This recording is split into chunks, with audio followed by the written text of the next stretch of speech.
Chapter 1. Monday, December 19th. Randolph Weed, self-styled Commodore, stood on the deck of his pride and joy, the Royal Mermaid. An old ship he had bought and paid a fortune to refurbish, and on which he intended to spend the rest of his life playing host to both friends and paying guests. Docked in the port of Miami, the ship was being readied for its maiden voyage, the Santa Cruz, a 4-day trip in the Caribbean with one stop at Fishbowl Island.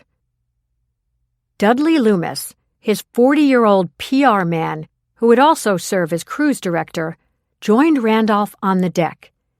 He took a deep breath of the refreshing breeze blowing off the Atlantic Ocean and sighed happily. "Commodore, I have emailed all the major news organizations once again to let them know about this unique and wonderful maiden voyage." I began the release. On December 26th, Santa is turning in his sleigh, giving Rudolph and the other reindeer some time off, and taking a cruise. It's the Santa Cruz, Commodore Randolph Weed's gift to a select group of people who have in their own unique way made the world a better place this past year. "I've always liked giving gifts," the Commodore said, a smile on his weathered but still handsome 63-year-old face. "But people didn't always appreciate it. My 3 ex-wives never understood what a deep and caring man I am. For goodness sake, I gave my last wife my Google stock before it went public." "That was a terrible mistake," Dudley said solemnly, shaking his head. "A terrible mistake. I don't begrudge her the money. I've made and lost fortunes. Now I want to give back to others. As you know, this Santa Cruz was created to raise money for charity and celebrate those who have given of themselves." "It was my idea," Dudley reminded him. "True, but the money to pay for this cruise is coming out of my pocket. I spent considerably more than I expected in order to make the Royal Mermaid the beautiful ship she has become. But she's worth every penny." He paused. "At least I hope she is." Dudley Loomis held his tongue. Everyone had warned the Commodore that he'd be better off having a new ship built than dumping a fortune into this old tub. "But I do admit it cleaned up rather well," Dudley told himself. He had been cruise director on mammoth vessels where he had to worry about several thousand guests, many of whom he found intensely irritating. He would now deal with only 400 passengers, most of whom would probably be happy to sit on deck and read instead of having entertainment shoved down their throats 24 hours a day. Dudley had come up with the idea of the Santa Cruz when reservations for passage on the Royal Mermaid were almost nil. He was a PR man right down to the rubber soles of his yachting shoes. "We should have a free cruise the day after Christmas to get the kinks out of the ship before any paying passengers or reviewers come on board," he had told his boss. "You'll donate passage to charities and do-gooders. It'll only be a few days, and in the long run it will pay for itself with the good publicity I'll get for you. By the time our official maiden voyage rolls around on January 20th, we'll be turning people away. You wait and see." The Commodore had needed a few minutes to think about it. "A totally free cruise?" "Free," Dudley had insisted. "Everything for free." The Commodore had winced. "The bar, too?" "Everything, from soup to nuts."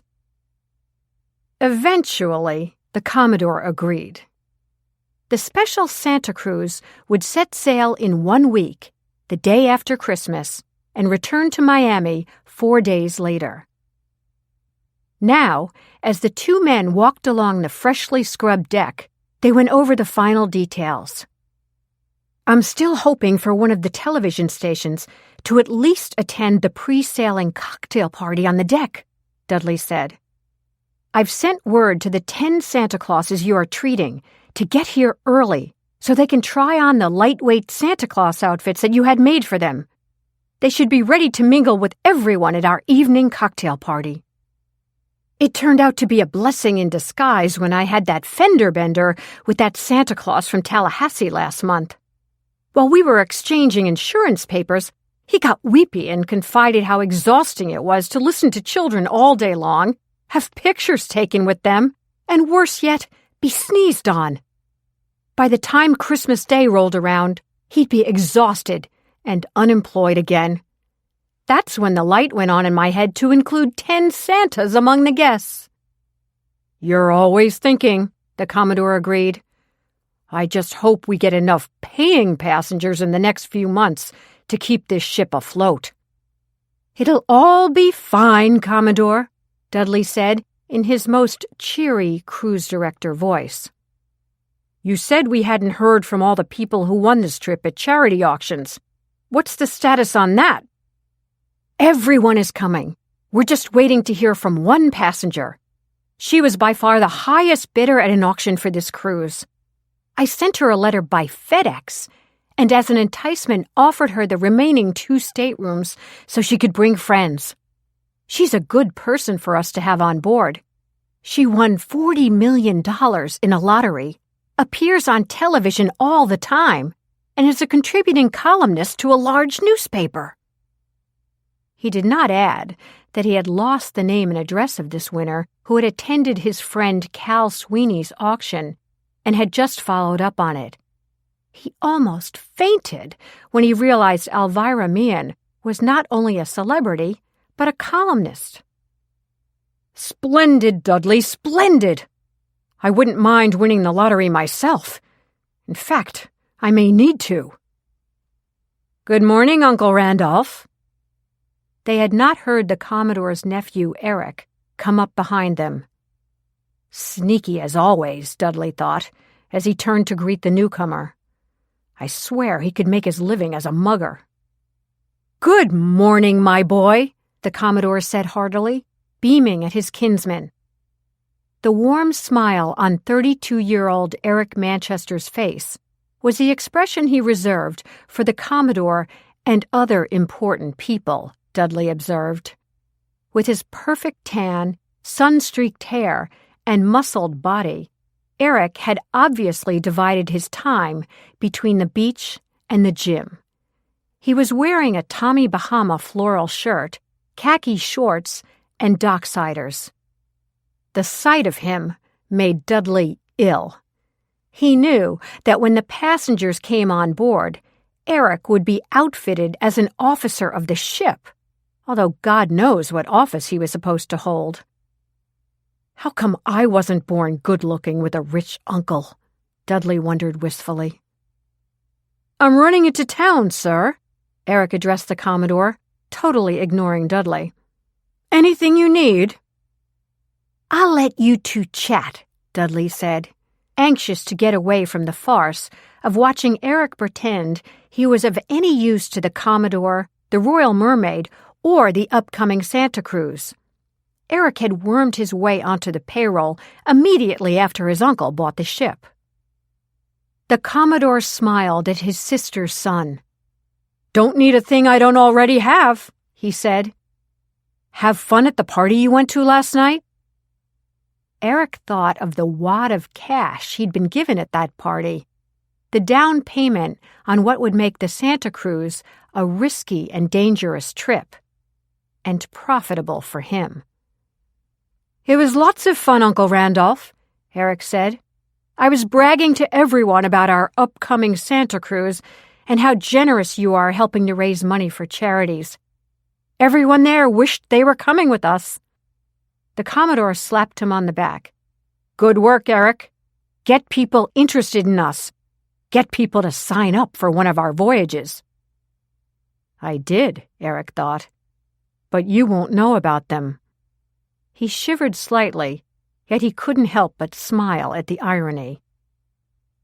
Eric's guests would be the only 2 paying passengers on the Santa Cruz. Chapter 2. Friday, December 23rd. At 7 p.m. on December 23rd, a light snow was falling on New York City as last-minute shoppers and partygoers scurried through the streets of Manhattan. In the festively decorated grill room of the Four Seasons restaurant on 52nd Street, just off Park Avenue, lottery winners Alvirah and Willy and their good friends, suspense writer Nora Reagan Riley and her funeral director husband Luke, were all sipping glasses of wine. They were awaiting the arrival of Nora and Luke's only offspring, Reagan, and her new husband Jack, whose surname also happened to be Riley. The two couples had met exactly 2 years earlier, when Luke had been kidnapped by the disgruntled heir of one of his deceased clients. Alvirah had been a cleaning woman who had won $40 million in the lottery and then became an amateur sleuth. She had introduced herself to Reagan and helped in the frantic search to save Luke. In the process, Reagan had met Jack, who was head of the major case squad in Manhattan, and they had fallen in love. As Luke observed, "It's an ill wind that blows no one good." Now, Alvirah, her ample figure smartly dressed in a dark blue cocktail suit, was bursting with the invitation she intended to extend to the four Rileys, but also trying to figure out how to make it an invitation they couldn't refuse. Willy, her husband of 43 years, who with his white hair, map of Ireland face, and generous girth, was the living image of the late legendary Speaker of the House, Tip O'Neill. Willy had been no help to her on the cab ride over from their apartment on Central Park South. "Honey," he'd said, "all you can do is invite them. They'll say yes or they'll say no." Alvirah looked across the table at petite Nora, elegant as always in a deceptively simple black dress, and 6'5" Luke, towering beside her, his arm loosely around the back of her chair. "We always have fun and excitement when we go on trips together," she thought, then realized that her idea of fun might be their idea of too much excitement. "Oh, here they are!" Nora exclaimed as Reagan and Jack came up the stairs, spotted them, waved, and started over to the table. Alvirah sighed with joy. She absolutely loved this young couple. Reagan had her mother's blue eyes and fair skin, but she was 4 inches taller than Nora and had inherited her black hair from her father's side of the family. Jack, 6'2" with sandy hair, hazel eyes, and a firm jaw, had an air of no-nonsense self-confidence that had made Alvirah sure from the get-go that he was the right man for Reagan. Jack apologized for keeping them waiting. "A few last-minute changes came up at the office, but it could have been worse. I'm happy to report that as of now and for the next 2 weeks, Reagan Riley and I are at liberty." It was the opening Alvirah needed. She waited until the captain poured wine for the newcomers, then raised her own glass in a toast. "To sharing a wonderful holiday season," she said. "I have a terrific surprise for the 4 of you, but first you'll have to promise you'll say yes." Luke looked alarmed. "Alvirah, knowing you, I can't make a promise like that without hearing a lot more details." "I wouldn't either," Willy agreed. "This is what it's about. We got roped into attending a charity auction. Need I explain more? You've been to plenty of them yourselves. Once they started the live auction after dinner, I knew we were in for trouble. Alvirah got that look on her face." "Willy, it was for a good cause," Alvirah protested. "They're all good causes. Ever since we won the lottery, we've been on the list for every good cause known to man." "It's true," Alvirah admitted with a laugh.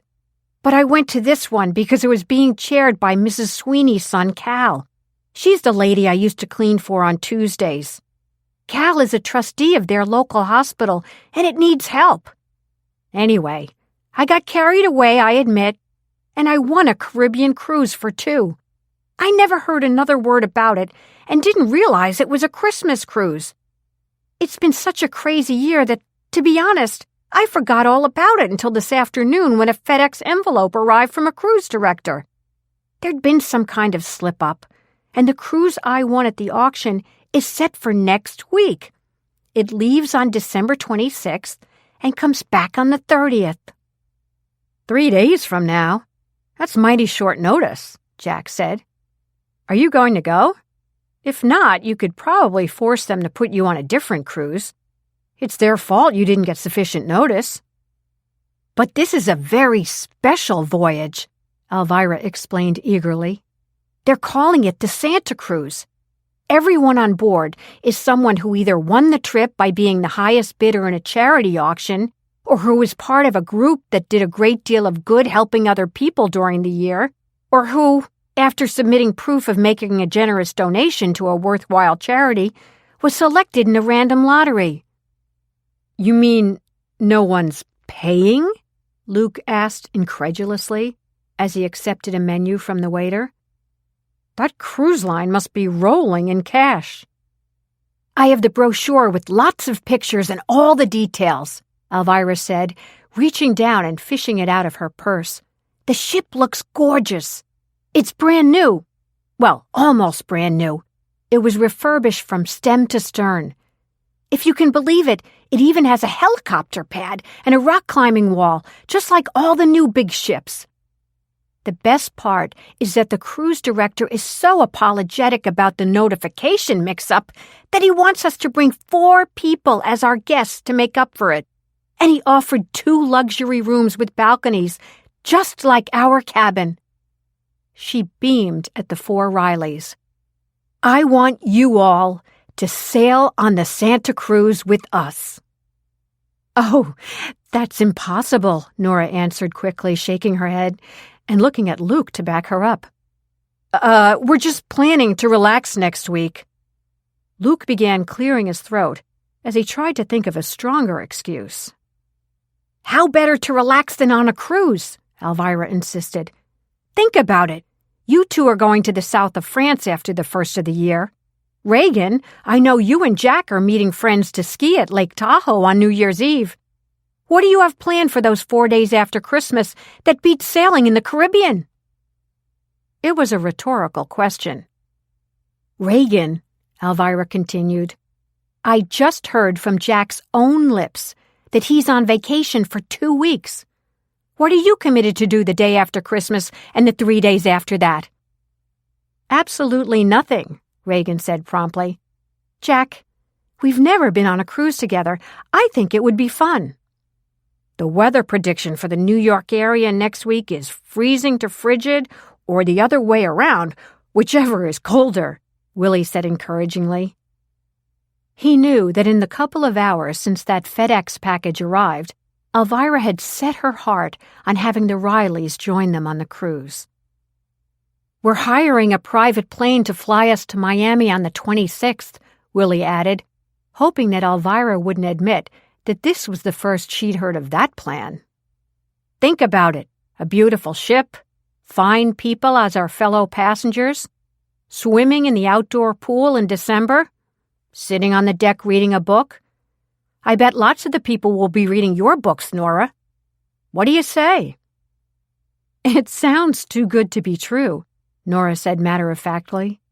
But then she paused a moment and added, I certainly know that we always have a great time with you guys, and I definitely would enjoy spending quality time with my child and brand-new son-in-law. Alvirah smiled triumphantly. She could tell that the Rileys were going to go on the cruise with them. Nora and Reagan were getting excited about it already, and Luke and Jack would fall in line, however reluctantly. As they toasted to sharing the Santa Cruise, Alvirah was glad she'd never brought up the fact that yesterday, at yet another charity luncheon, she'd had a reading by a psychic who had been hired as a gimmick to raise extra money.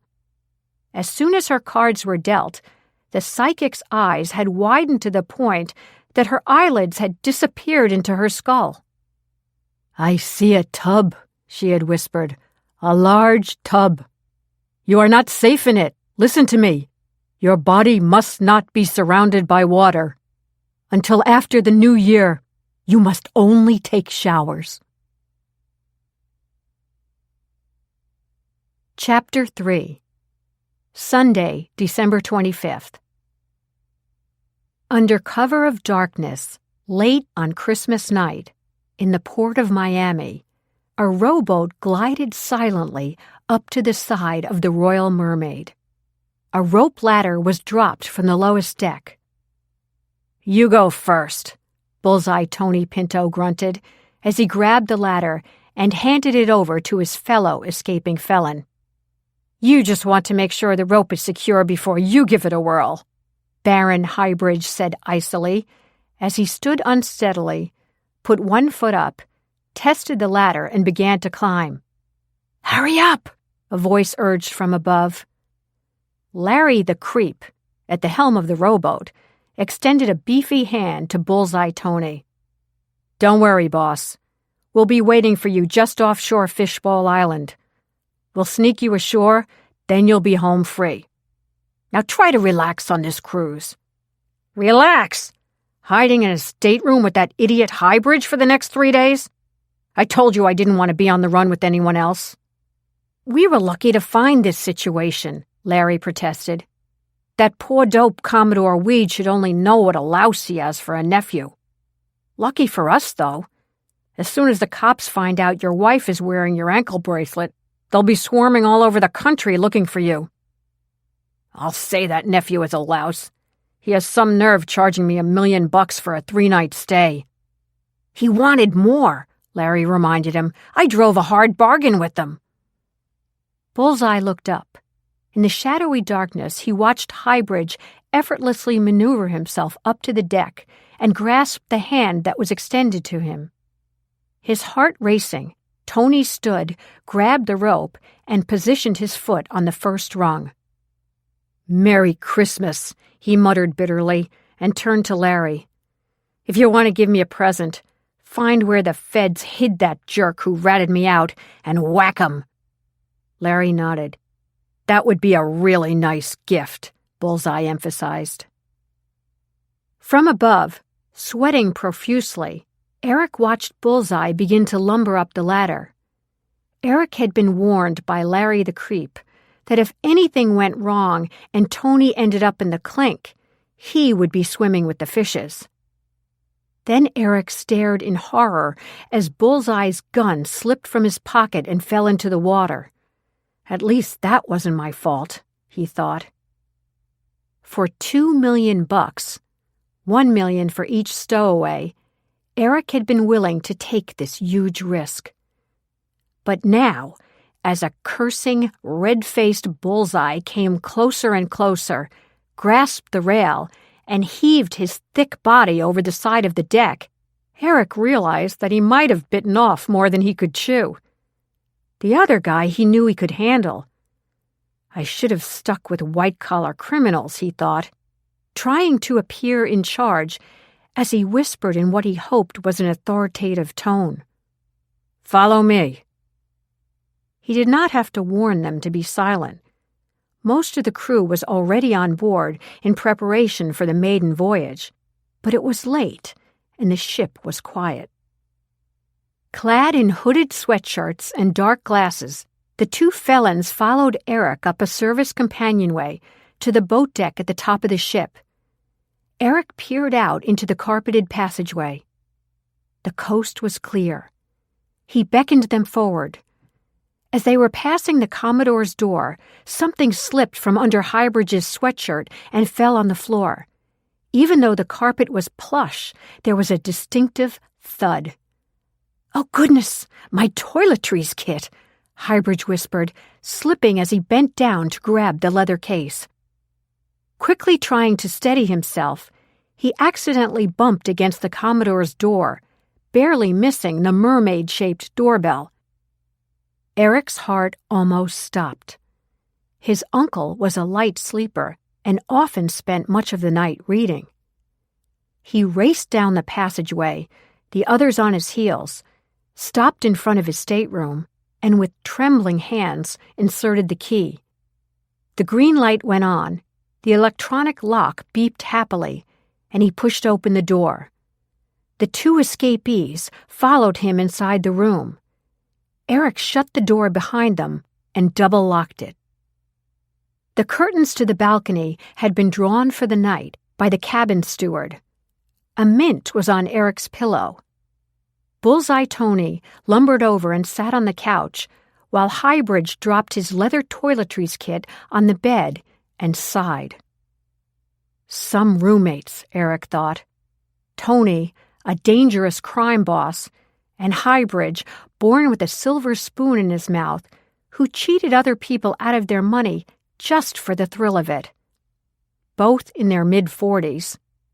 Tony, on the short side with a powerful build, balding, and a face that looked as if it had gone a few rounds in a prize fight, and tall, thin Highbridge with his dark brown hair, chiseled aristocratic features, and a disdainful expression he had probably been born with. A knock on the door sent shockwaves through the room. Eric pointed to the closet. Tony and Highbridge ran to it and disappeared inside. "Eric, are you there?" Commodore Weed called from the passageway. Eric turned on the bathroom light and pulled his robe off the hook to suggest he'd been about to get undressed. The robe over his arm, he opened the door. Uncle Randolph was a sight to behold in his custom-made blue and white pajamas, complete with a sailboat embroidered on the lapel. "Hi," Eric greeted his uncle, trying to sound sleepy. "Mind if I come in?" the Commodore asked soulfully. Eric had no choice but to open the door wider. The Commodore stepped inside. "I heard a thump on my door and hurried into the passageway just as your door was closing.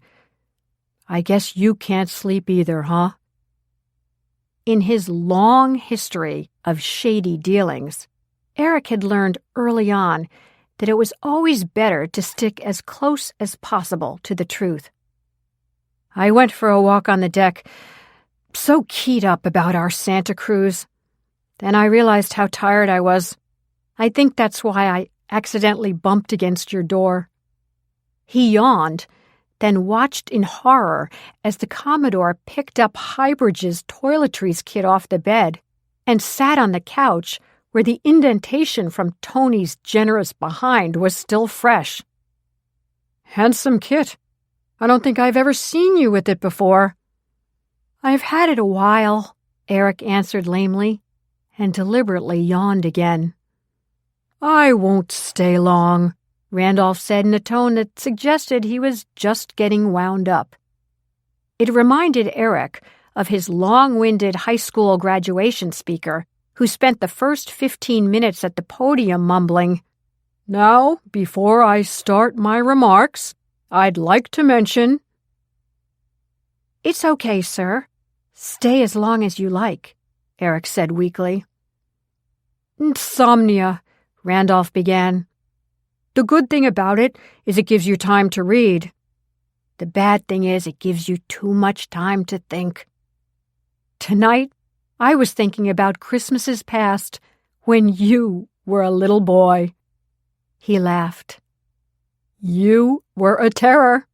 Your mother almost died when she realized that you'd stolen the change out of all her guests' coat pockets at her annual Christmas party." The Commodore laughed again. "But that was a long time ago." He looked around. "I'm glad these luxury rooms turned out so well. It's nice to have a couch and a couple of chairs, not to mention a balcony. The closet is big too, isn't it? A woman's dream." He got to his feet. "Tomorrow's a big day. We'd both better try and get some rest." "Uncle Randolph, I want to thank you for making me a part of this wonderful new venture of yours." Blood is thicker than water, my boy, the Commodore intoned, as he patted Eric on the shoulder, then crossed the room. The closet door was at a right angle to the outside door of the cabin. By mistake, he put his hand on the closet door and began to turn its handle. Eric lunged forward and threw his arms around his uncle's back. The Commodore let go of the handle, turned around, and wrapped his nephew in a bear hug. "I never thought you were an emotional fellow," Randolph said, his voice husky. "As a matter of fact, I thought you were something of a cold fish." "I love you, Uncle Randolph." By now Eric was so nervous that his voice was quivering. His uncle obviously thought that he was about to break down and have a good cry. "I love you too, Eric," the Commodore said softly. "More than you'll ever know. This will be a good trip for us. For our relationship. Now get some rest." Eric nodded and quickly opened the cabin door and eased his uncle out. He stepped into the passageway and watched until his uncle's pajamaed figure disappeared into his own suite. Stepping back inside, Eric almost collapsed with relief. He double-locked the door and opened the closet. "I need a hanky," Bullseye Tony whispered, then mimicked, "I love you, Uncle Randolph." "I did what I had to do," Eric said impatiently. "There's a queen-size bed and a pull-out couch. How do you want to arrange this?" "I'm taking the bed," Bullseye ordered. "You two can share the couch." Barron looked at him, about to protest, but the sight of Bullseye's ugly expression immediately changed his mind. Eric spent the night twisting and turning on the lounge chair on the balcony. Chapter 4. Monday, December 26th. On a freezing cold December 26th, Alvirah, Willy, Reagan, Jack, Luke, and Nora met at Teterboro Airport to board the private plane Willy had hired to take them to Miami for their Santa cruise. On the way down, they chatted about how they had spent Christmas Day. The four Rileys had gone to Jack's parents' home in Bedford, where his 6 siblings and their families had all gathered for the holiday. "Here we are, 2 only children with an only child," Nora marveled. "It was so much fun to celebrate Christmas with a big group. Jack's family are such nice people, every single one of them." Jack raised an eyebrow and smiled. "I assure you, they were all on their best behavior. What did you guys do, Alvirah?" "We had a wonderful day," she said heartily. "We went to midnight mass on Christmas Eve, slept late, then had dinner at a really good restaurant on the Upper West Side with Sister Cordelia. She's the only one of Willy's sisters who lives in the area. We took her, 5 or 6 other nuns, as well as some of the people Sister Cordelia knows who don't have much family.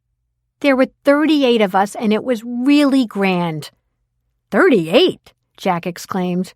"That's more than my mother had." "Well, they'd be out of luck if I had to cook for them," Alvirah said. "We had a room to ourselves and ended up singing Christmas carols."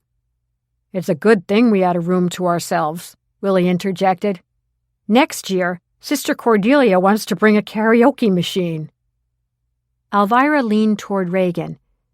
"That's a beautiful necklace," she said admiringly. "I bet it's a Christmas present from Jack."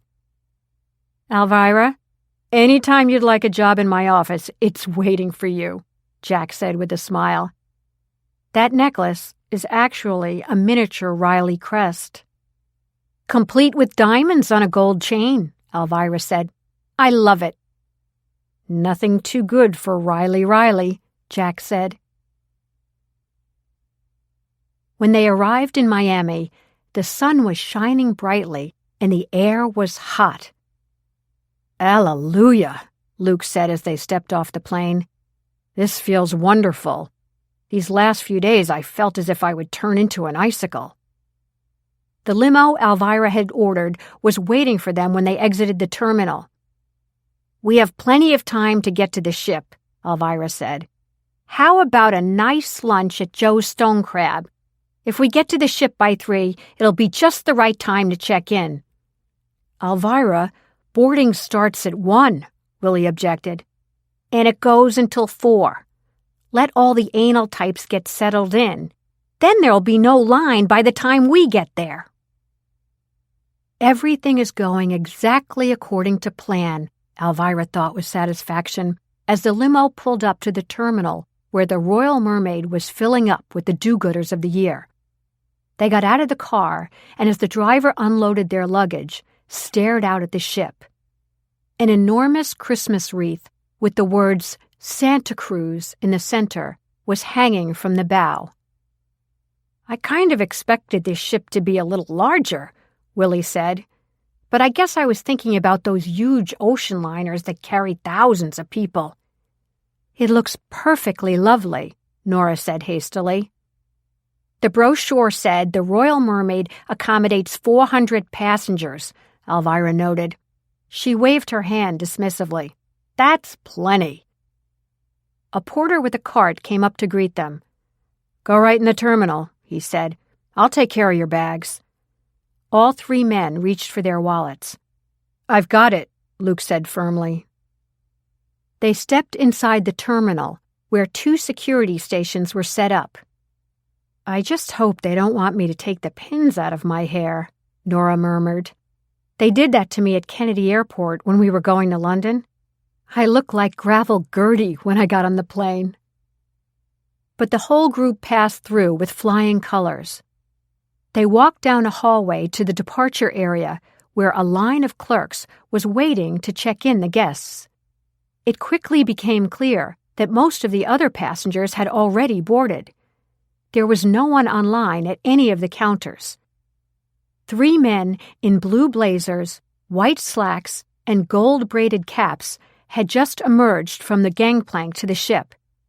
The eldest one spotted them and rushed over. "Welcome! Welcome! Which one of you is Alvirah Willy?" he asked. "We were so afraid you'd changed your mind about joining us. That would have been such a disappointment." "A big disappointment indeed," one of the other men echoed. "I'm Alvirah, and this is my husband Willy, and our friends." Quickly, she introduced them. "And I am Randolph Weed, your host. But my friends call me Commodore, and I love it. And this is my nephew, Eric Manchester, and my cruise director, Dudley Loomis. Let's get you checked in and on board. The opening cocktail party will be over in 20 minutes. We sail at 4. "At 4? Alvirah said. "My information said 6. I have it right here." Dudley sprang into action. He wasn't anxious to see his signature on the letter she was about to pull out. He'd been frazzled when he wrote that letter to her. "Let's get you checked in," he urged, leading them over to the counter where all 6 clerks were waiting. Luke and Nora began to check in with one, and Jack and Reagan with another.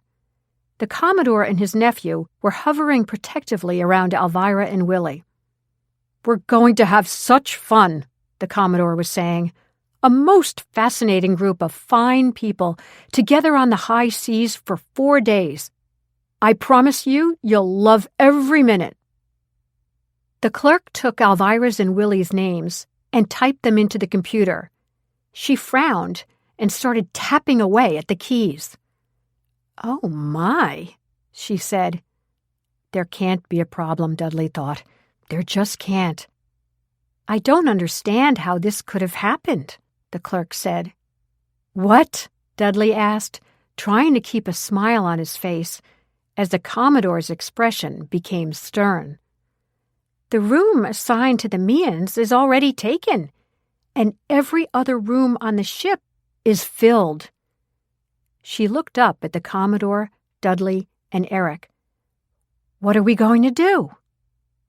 "There are no other rooms?" the Commodore asked, glaring at Dudley. "How could this have happened?"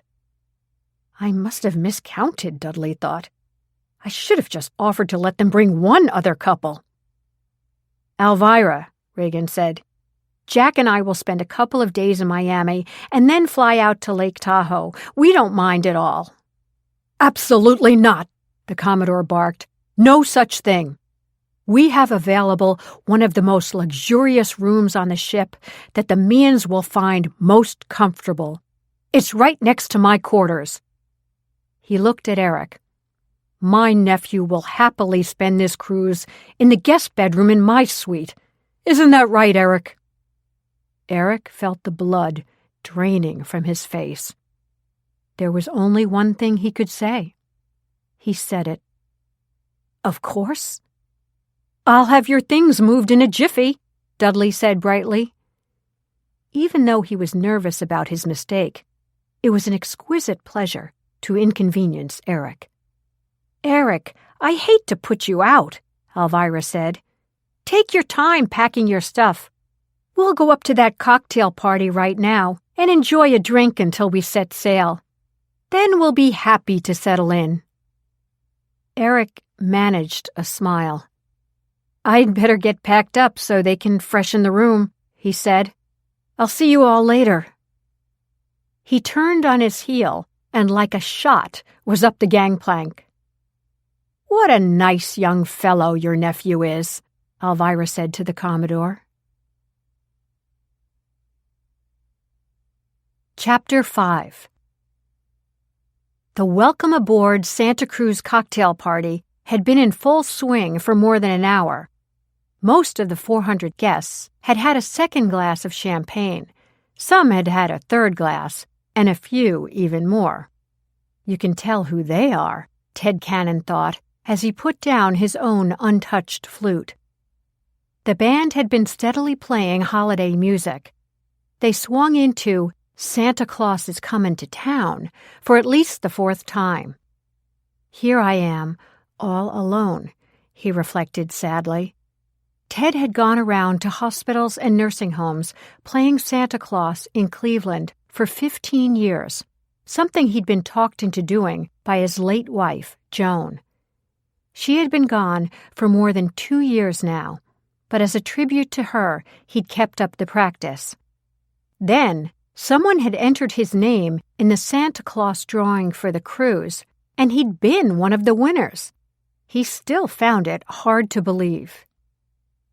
Ted always closed his accounting office in Cleveland the week after Christmas, and in the old days, he and Joan used to go on a vacation after spending Christmas with their son Bill and his family. Ted had been with them for the last few days. When he'd won the cruise, they had urged him to take it. Dad, Mom would want you to go out and have some fun. With 9 other Santa Clauses on board, you'll have something in common to talk about. And if there are any single ladies on board, ask someone to dance. You're only 58, and you haven't even glanced at another woman since Mom died. But now, standing in the midst of all these strangers, Ted felt desolate. He wondered if it was too late to grab his bags and get off the ship. He gave himself a mental shrug. And what would I do then? Snap out of it, he told himself, and picked up his glass of champagne. Ivy Pickering had just read the guest list and was thrilled to learn that Alvirah Meehan, Reagan Riley, and Nora Reagan Riley were all going to be on the ship. She had a glass of champagne in her hand and had positioned herself so that she'd see them the moment they arrived at the party. She wanted to introduce herself so that later on, when everybody got settled, she might be able to spend some time with them. She had been a fan of Alvirah's ever since Alvirah had started writing a column in the New York Globe after winning the money in the lottery. Ivy was so fascinated by Alvirah's account of how she and Reagan's new husband Jack had worked together to save Reagan's father when he was kidnapped. Ivy was a new member of the year-old Oklahoma Readers and Writers Group, whose members volunteered their time teaching people to read. Many of the writers were in the mystery field. Ivy was one of the readers. She always said she'd make a good detective, but not a good writer. There were 50 in their group, and they'd been written up in a magazine because of the amount of time they gave to literacy programs. That's why they had been invited to join the cruise.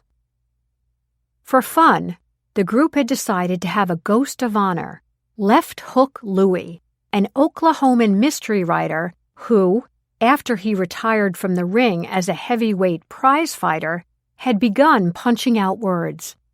He'd written 40 mysteries featuring a retired boxer turned sleuth. Louis had died in his 60s, and his 80th birthday would have been 2 days from now, which was why they had decided to honor him. They planned to hang posters of his battered, smiling face, his hands in boxing gloves resting on the typewriter, throughout the ship. Ivy had never been on a cruise before and intended to explore every inch of the Royal Mermaid. Her 85-year-old mother didn't get around much anymore, but loved to hear all the details of Ivy's adventures. They lived together in the house where 61 years ago, Ivy had been born. As the Commodore led their group to the deck where the party was being held, Alvirah was looking forward to getting her first glimpse of the rock-climbing wall that had so intrigued her in the brochure. She was momentarily startled when a small bird-like woman darted out at her and put a hand on her arm. "I'm Ivy Pickering," the woman volunteered eagerly.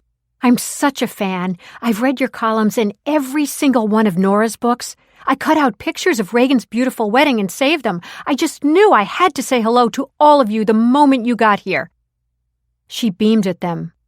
"I won't keep you." "You are keeping us," Commodore Weed thought, but he wouldn't dream of offending one of his benevolent guests. "I want to get a good place along the railing to watch as the ship begins to sail, but I wonder if sometime in the next day or two I could pose for a few pictures with you to show my mother when I get home?" "Absolutely," Nora answered for all of them. Ivy Pickering nodded happily and rushed away. A man with a camera on his shoulder was being led in their direction by an energetic young woman with a microphone. Her first question was for Nora. "What do you think of the idea of Commodore Weed honoring people who do good?" Reagan could swear she heard her father murmur, "She's against it." She knew that if there was one thing her father couldn't stand, it was a stupid question. Nora was saved from answering by the arrival on deck of 2 police officers. They were heading straight for the waiter, who was approaching their group with a tray of champagne and a dorky smile. When the waiter saw the whole group staring, he turned his head to see what was of such interest. When he caught sight of the policeman, he dropped the tray, spun around, and ran down the nearest companionway to the lower deck. Before his pursuers even reached the companionway, they all heard a loud splash. "Man overboard!" Ivy Pickering yelped. The Commodore looked down at the mess at his feet. "Why did I waste my money on the good stuff?" he wondered mournfully. Everyone ran to the rail to observe the activity below. "Boy, can he swim fast!" someone remarked. Seconds later, the wail of an approaching police boat suggested that no matter how fast the former waiter swam, he would be plucked from the water before he could make his escape. Other waiters were rapidly scooping up the broken glass and mopping the deck. The Commodore hurried across to where Dudley, enveloped in a safety harness, had been about to give a demonstration of the rock-climbing wall. I don't know what the problem could be," Dudley stammered. "He wanted the job so much and said that he used to work at the Waldorf." "For all we know, he's an axe murderer," the Commodore snapped. "Who else did you hire on faith?" The microphone where he had made his welcoming address was in front of the rock-climbing wall. He picked it up. Well, I promised you an exciting cruise." But it took a few minutes to get everyone's attention. They were all fixated, watching the progress of the escapee. The Commodore repeated himself and added, And we certainly seem to be embarking on an exciting cruise. He paused. Yes, indeed, he finished lamely. A young officer approached the Commodore and whispered something in his ear. The Commodore's worried frown began to ease. I see. Perfectly understandable. Some women have no patience. He turned to the crowd. The poor fellow was a bit behind on his alimony payments, it seems. No threat to anyone. He took a chance on love and, oh well, 'tis better to have loved and lost.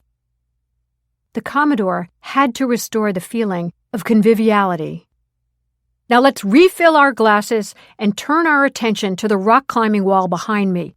Our cruise director, Dudley, will demonstrate for us the fun you can have as you imagine you're climbing Mount Everest. With a flourish, he turned to Dudley. Reach for the stars, he ordered. Dudley bowed as deeply as he could, considering the fact that he was in the harness. The crew member assigned to hold the safety rope picked it up with a noticeable lack of enthusiasm. Dudley put his right foot on the lowest prong attached to the wall and began his climb. He reached above his head, grabbed another prong, and started to pull himself up. Don't you try that, Willy whispered to Alvirah. Right foot, left foot, Dudley muttered to himself as he started to break a sweat. His right foot was searching for the next prong when he felt the one supporting his left foot start to wiggle like a loose tooth. This can't be, he moaned. But it was. As he tried to hoist his weight onto his right side, the left prong gave way and fell to the floor. Both of Dudley's feet lost contact with the wall, and he began to sway back and forth on the rope like a would-be Tarzan. The crowd yelled their encouragement. He attempted to smile, looked over his shoulder, then landed with a thud on the deck as the crewmen let him down too quickly. Nora and Reagan did not dare look at their husbands. Chapter 6. After he learned that he had to vacate his room, Eric's feet barely touched the gangplank as he rushed back onto the ship. He could have strangled Alvirah Willy. Take your time packing. Sure, lady. He had no time. He knew that jerk Dudley was thrilled that he was being displaced. All this was Dudley's fault. He had messed up the room count. Now Dudley, cruise director extraordinaire, would be sending an army of stewards to complete the eviction process. I know he hates me, Eric thought, especially since I got a bigger room. Dudley had a small room without a balcony, but if only I had that room now, I could make do. Eric realized that he was scared to death to face Bullseye and give him the bad news. Not wanting to wait for the elevator, he bounded toward the companionway. How am I going to hide them? Where am I going to hide them? How can I possibly keep them in my room in Uncle Randolph's suite? That guest bedroom is so small, and so is the closet. All I know is that I have to get them out of my room, and fast. Ho, ho, ho, Eric, one of the passengers called to him. When do I get my Santa Claus suit? Ask Dudley, Eric snapped as he hurried past. Then a thought occurred to him. He should get his hands on 2 of those suits. Bullseye and the bean counter, Baron Highbridge, could put the Santa suits on, and nobody would become suspicious if they ran into them in the passageway. Where were the suits? They had to be in the supply room on Deck 3, he decided. All of the Santa's staterooms were on Deck 3. The people who gave of themselves got lesser accommodations than the people who donated money. The way of the world. Do I have time to go there? Before he could make a rational decision, Eric found himself heading for Deck 3. His set of master keys included a key to the supply room. Please, let the suits be there, he prayed. Eric could hear voices in some of the staterooms as he passed them.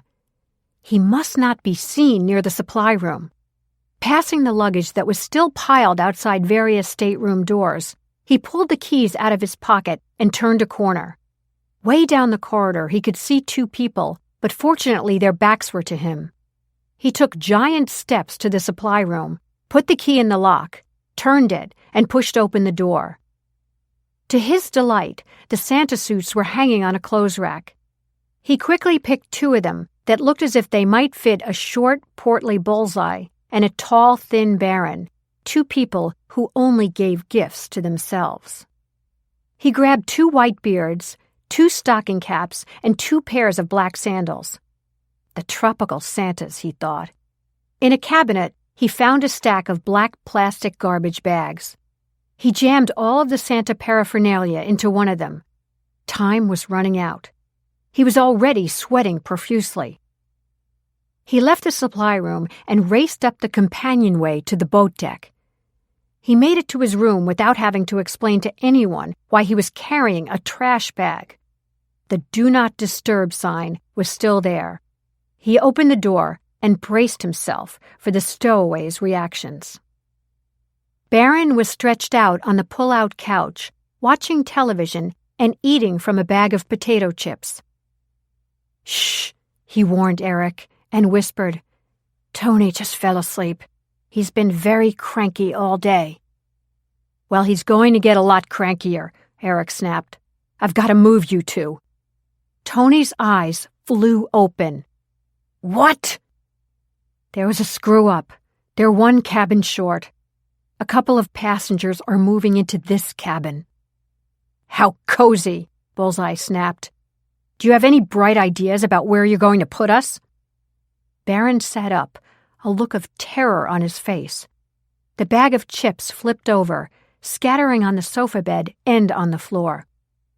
"You told us this was going to be so easy, that we'd just stay in your room." "You are going to stay in my room. The new one is down the passageway." "Down the passageway?" "In my uncle's suite." "As in, I love you, Uncle Randolph?" Tony growled. "The very one." Eric dumped the contents of the garbage bag on the bed. "Put these on," he said, his tone desperate. "Then we'll go into the suite. My uncle's not there. If someone sees us, they won't be suspicious, because there are 10 Santa Clauses on this cruise." There was a knock on the door. "May I assist you with your packing, Mr. Manchester?" Eric recognized the voice of Winston, the pompous butler whom Uncle Randolph thought would give this operation some class. "No, thank you," Eric called out. "I'll be another 15 minutes or so. Then you can prepare the room." "Very well. Just ring for me when you're ready. Cheerio." "Does he think he's in Buckingham Palace?" Tony hissed. The imminence of possible discovery propelled both felons to move fast. They quickly undressed and pulled on the costumes. Eric handed them the beards and the caps. The sandals were loose-fitting with adjustable straps. They looked ridiculous. Tony's heavy-lidded eyes looked malevolent over the mass of white covering half his face. On Baron's face, the beard hung loosely, covering most of his mouth. But at least if someone spotted them, there was a chance of their getting away without arousing suspicion. "I'll see if the coast is clear," Eric said, his heart pounding. He opened the stateroom door and looked both ways. All was quiet. "I'll go down and check the suite and make sure no one's there."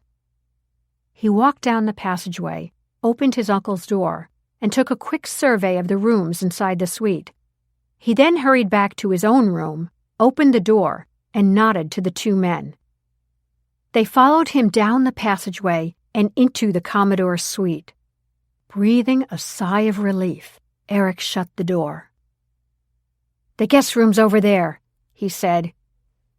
"You've got to be kidding me," Tony growled when he got a look at the room.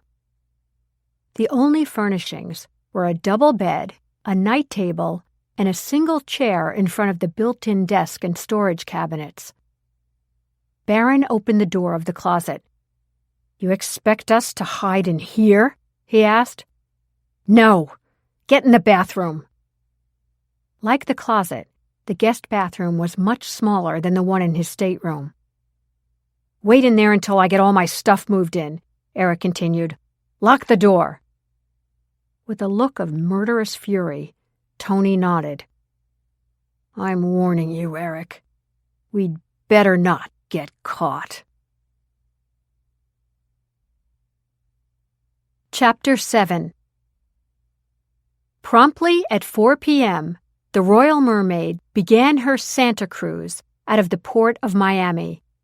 By then, a thoroughly frazzled Commodore felt a little relief after grilling Dudley about how so many things could go wrong before they had even shoved off.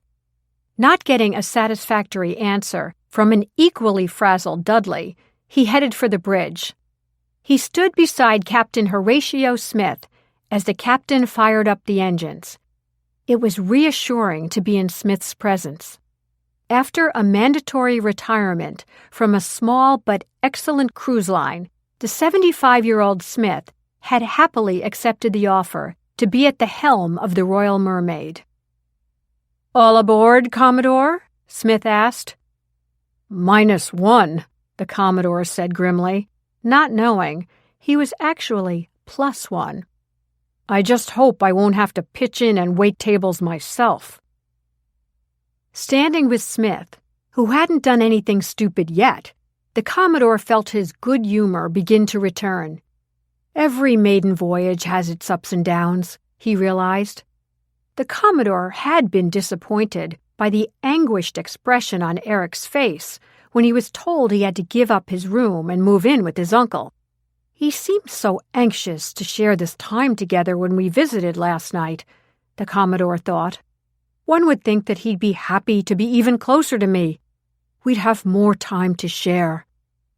Oh well."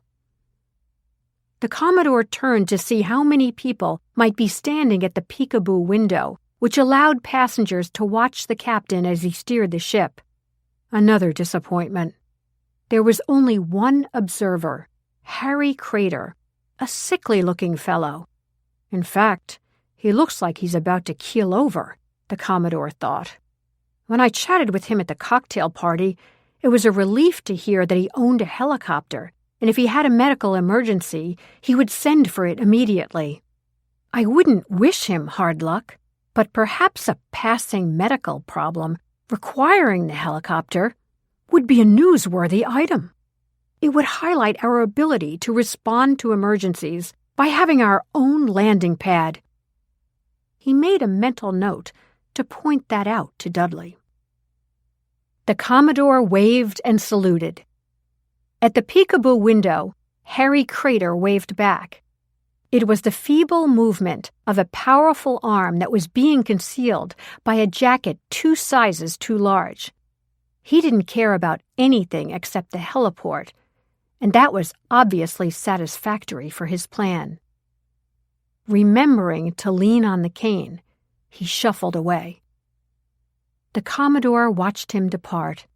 His health may be failing, but clearly his spirit has not been broken. I just hope this cruise is of benefit to him. I wonder how much good he did for the rest of the human race this year. I must ask Dudley, he told himself. "Would you like to push the button?" the captain asked, a twinkle in his eye. "Indeed," the Commodore replied. Like a baby with a toy steering wheel, he slapped his hand down on the toot button. Toot! Toot! "We're on our way," the Commodore cried joyfully, "and there's no turning back." Chapter 8. Reagan and Jack's stateroom was at the opposite end of the passageway from Luke and Nora's. It was a deck below where Alvirah and Willy would be staying. The 6 of them had checked out both of the Riley rooms, found them satisfactory, and went up to Eric's former quarters together, They were all dying of curiosity. The room was in a separate section of the ship, down the passageway from the Commodore's suite, not an area where passengers would normally stay.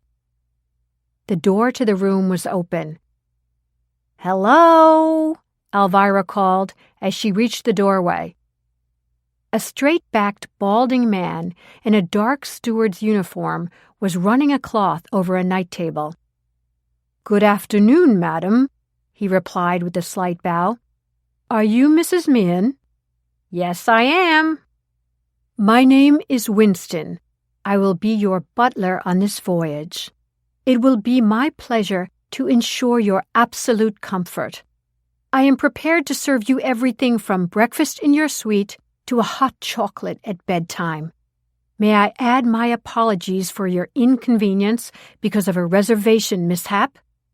"No problem," Alvirah said heartily as she walked inside and looked around admiringly. "You guys have nice rooms," she told the Rileys, "but this one really takes the cake." "It's terrific," Reagan agreed. She had not missed the expression on Eric Manchester's face when he was told he had to give up the room. I can see why he wouldn't be happy, she thought. But it was more than that. He seemed agitated. The closet door was open. Nora glanced into it. "The closet is practically a room unto itself," she commented. "With all Alvirah's luggage, she needs whatever space she can get," Willie said. "Oh, here are the bags now." An out-of-breath porter had arrived at the door. "We'll clear out and give you a chance to get settled," Luke said. "Remember, there's a lifeboat drill at 5 o'clock. Winston gave a quick last-minute inspection of the room, then shook his head. "How did I miss these?" he said under his breath as he leaned over and picked up several squashed potato chips from the floor by the couch. "I thought Eric was such a health nut." As he straightened up, he said, "I think everything is ship-shape for you now. Anything else you need, just pick up the phone, please." He looked at the Rileys and sniffed. "Shall we leave the Meehans to unpack in peace?" His voice was at its most plummy, like a maritime Jeeves. "We shall," Jack said dryly. He calls himself a butler, he thought. Give me a break. We don't need to be told it's time to go. "Here's your hat. What's your hurry?" Luke mumbled. "We'll meet you downstairs after the lifeboat drill," Alvirah said quickly, attempting to smooth over Winston's arrogance. "Isn't it wonderful that we're on our way?" As the others followed Winston out the door, the porter struggled to hoist Alvirah's suitcases on top of the bed. Willie's garment bag was a marvel of efficiency. Except for one other smaller bag, everything he needed was in it.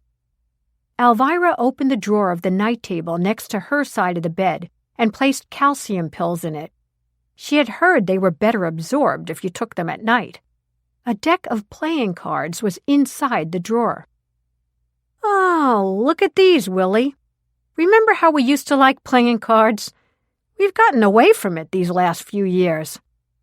"That's because you're too busy solving crimes," Willie commented. The cards were held together with a rubber band. Alvirah picked them up. Willie glanced at them. "I'll ask that guy Eric if they're his. Bad enough we took his room." He stuffed them in his pocket. "If they make us sit too long at that lifeboat drill, we can always play hearts." Chapter 9. While Reagan was putting away the last of her clothes, Jack hooked up their computer. They had agreed that neither one of them wanted to be out of touch with the outside world for long. Even though they'd only left New York this morning, they already felt that their normal life was a million miles away. The headlines of the day flashed on the screen. "Famous felons flee." Jack whistled as he read the story. "Mob boss Bullseye Tony Pinto and white-collar criminal Baron Highbridge are among the missing. The two men from different worlds were both due in court this morning. They were allowed to spend Christmas with their families, but obviously did not stay for leftovers. At Pinto's palatial home in Miami, authorities found his wife asleep in bed, wearing his ankle bracelet. "I don't know how it got there," she explained. "I'm a heavy sleeper. Where's my Tony?" At Highbridge's estate in Greenwich, Connecticut, the Christmas tree lights were still burning, but no one was home. His 86-year-old mother, whom he had claimed was terminally ill, was vacationing on the French Riviera with a group of her girlfriends. "We're having such a good time. We call ourselves the Golden Girls," she chirped over the phone. "It was a dreadful mistake that the jurors found my son guilty. He's got a good heart. He's made a lot of money for people over the years." "I feel fine. Why do you ask?" Highbridge's longtime girlfriend is in Aspen with B-list actor Wilkie Winters. "I won't have anything to do with a convicted felon," she said piously, flashing the jewelry Highbridge is known to have bought for her. Reagan was reading over Jack's shoulder. Her fingers played with the necklace he had given her for Christmas. "I hope I'm never going to have to say that about you," she joked. Jack gave her a look, and they both continued to read. Based on his wealthy family's impeccable reputation, 44-year-old Highbridge was able to attract numerous gullible investors in his Ponzi scheme. He was convicted of stealing millions of dollars from them. He was about to be sentenced and was expected to receive a minimum of 15 years in prison. The trial of Bullseye Tony Pinto, charged with ordering the murder of rivals in the construction business, was to have begun on January 3rd. Jack shook his head. "Those guys both knew their goose was cooked. I had dealings with Tony when he was up in New York, but we could never get enough evidence to present to a grand jury. I was glad to see one of his guys ratted him out." Reagan sat on the bed. "They've got to be headed someplace where there's no extradition, but they'd have to have surrendered their passports as a condition of bail." "With security so tight they won't get away with phony passports," Jack said. "I'll see what the office knows about it." He picked up his international cell phone and dialed. Keith, his #1 guy, picked up on the first ring. "Jack, you're supposed to be on vacation," he said when he heard his boss's voice. "I am on vacation. I'm also looking at the internet. I see Bullseye Tony has flown the coop. I'll never understand why they didn't keep him in jail. If anyone's a flight risk, he's it. Have you heard anything about him or Baron Highbridge?" An informant claims that Pinto was trying to make contact with someone who could get him out of the country. The feds have the airports covered. It's possible that either or both of them might be heading to one of those places in the Caribbean that has no extradition treaty with the United States. Is Fishbowl Island one of them? That's our only stop. "I've got a list," Keith said. "Let me take a look." He laughed. "Guess what? Fishbowl Island is on it. So keep an eye out for Tony." "We will. Anything else going on?" "No, boss. Relax and have a good time with your bride. How's the cruise ship anyway?" "Don't ask," Jack said with a laugh. "One of the waiters jumped ship while we were still in port. He was arrested for non-payment of alimony, and the cruise director fell off the rock climbing wall. Sounds like you'll be safer on your skis this weekend." "Maybe so. Keep me posted about anything I'd want to hear." "Which is everything," Keith cracked. "I'm sure we'll be hearing lots more about Pinto." Jack stared at the photograph of Pinto, which had just come up on the screen. "I'd hate to see him get away. He's as bad as they come." As he closed his cell phone, an announcement came over the loudspeaker. "Attention, Santa Cruzers! Commodore Weed here. We are about to have a mandatory lifeboat drill. All passengers must attend, no excuses. The life this drill saves may be your own. Grab your life jackets and please don't trip on the belts. Crew members are ready to direct you to the dining room, where you will receive general instructions, then be led to your lifeboat station. Let's not have any nervous Nellies. This drill is just a precaution. Regan opened the closet door, pulled out the 2 life jackets, and handed one to her husband. "Do you think this is the only time we'll be putting these on?" she asked jokingly. "With the way things are going, I wouldn't count on it," Jack said, as he helped pull Regan's life jacket over her head. "You even look good in fluorescent orange." "You liar. Let's go."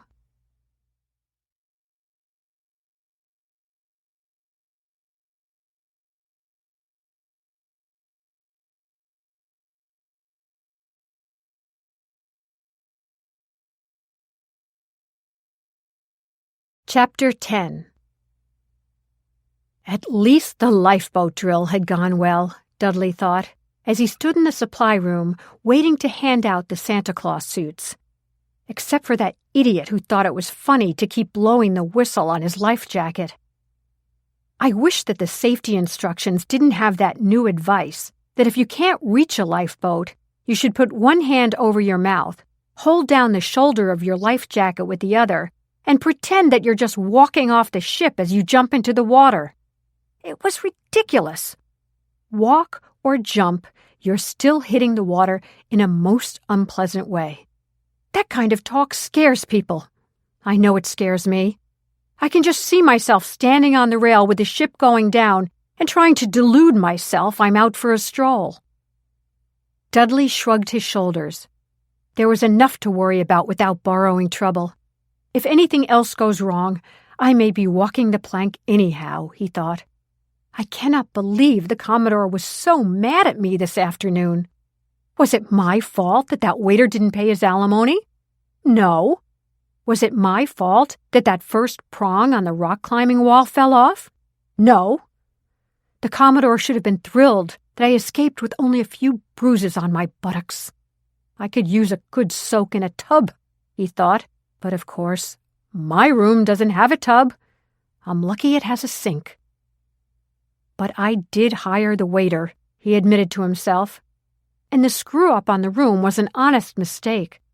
When I received the letter from Mr. Crater's nurse, showing me the receipts for all the money he had given to charity this year, and saying that his final wish was to be with good people like him on this cruise, how could I refuse?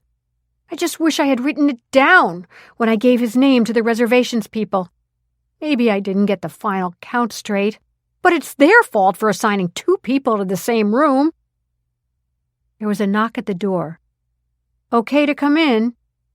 The first Santa Claus had arrived. "I'm Ted Cannon," he said. He's one of the quiet type Santas, Dudley thought. He doesn't seem like a barrel of laughs. I can't picture him saying, "Ho, ho, ho." "Great to see you, Ted," Dudley said in his most enthusiastic voice. The Santa Clauses had been told that as a condition of coming on the cruise, they'd be expected to wear a Santa outfit at the first and final dinners at sea. Dudley was turning over in his mind how best to present the Commodore's newest idea, that he'd love to see them wearing the outfits as often as possible. The Commodore wanted his passengers to enjoy a festive atmosphere, having no idea that Santas all over the ship at all times would more likely drive his guests out of their minds. The other 9 Santas arrived within the next 2 minutes and crowded into the supply room. In those 2 minutes, Dudley had perfected his speech.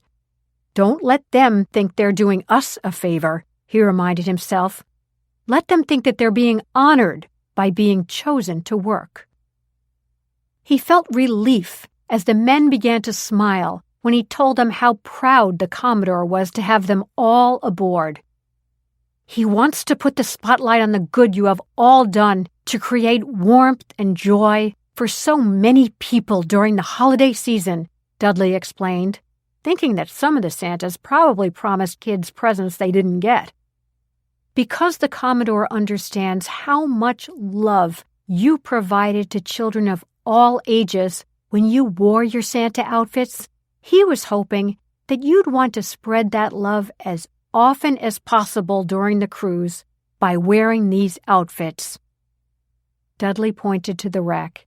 As often as possible, he repeated. His voice rose. Morning, noon, and night. The smiles vanished.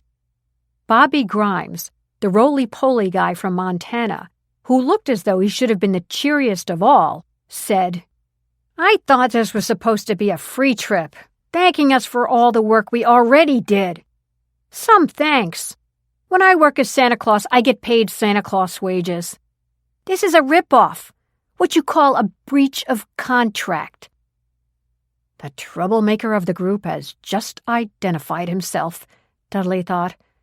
I wouldn't put it past him to make a ship-to-shore call to one of those lawyers who advertise on TV.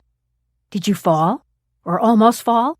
Maybe you suffered psychological damage when someone gave you a dirty look. We'll sue for you. You deserve it. Some of the others were nodding and agreeing with Grimes. I've been wearing a Santa costume since Halloween, one of them griped. I'm sick of it. I wanted to sit in a deck chair in a pair of shorts, not spend all day in a hot, scratchy suit. No good deed goes unpunished, another Santa chimed in. I was a volunteer Santa. I didn't get a nickel for traipsing around lugging a heavy sack over my shoulders. Ted Cannon felt sorry for Dudley, but the last thing he wanted to do was wear the costume every night at dinner. In the 2 holiday seasons since Joan died, the Santa appearances were painful reminders that she was gone. She had always accompanied him to the nursing homes and hospitals, and afterward they'd go out for dinner together. Joan had laughingly insisted on paying for dinner those nights, he remembered. She'd said that Santa deserved a good meal after squeezing down so many chimneys. I agree with Bobby, Nick Tracy from Georgia drawled. I'll wear the suit tonight and the last night, and that's it. Ted saw the look of desperation on Dudley's face and decided to help out. Come on, he urged the others. We're enjoying a free trip. What's the big deal about putting the suits on for an hour or 2 a day? He pointed to them. They're even lightweight. Dudley wanted to kiss him. But look at those beards, Rudy Miller from Albany, New York pointed out. We're supposed to eat with them on? Are we on a liquid diet? You can take them off while you eat, Dudley promised. What we really want to do is let people take pictures with you. Ted Cannon walked over to the clothes rack and began to check the sizes of the outfits. These look as if they're cut pretty big, he commented. I guess I'm along.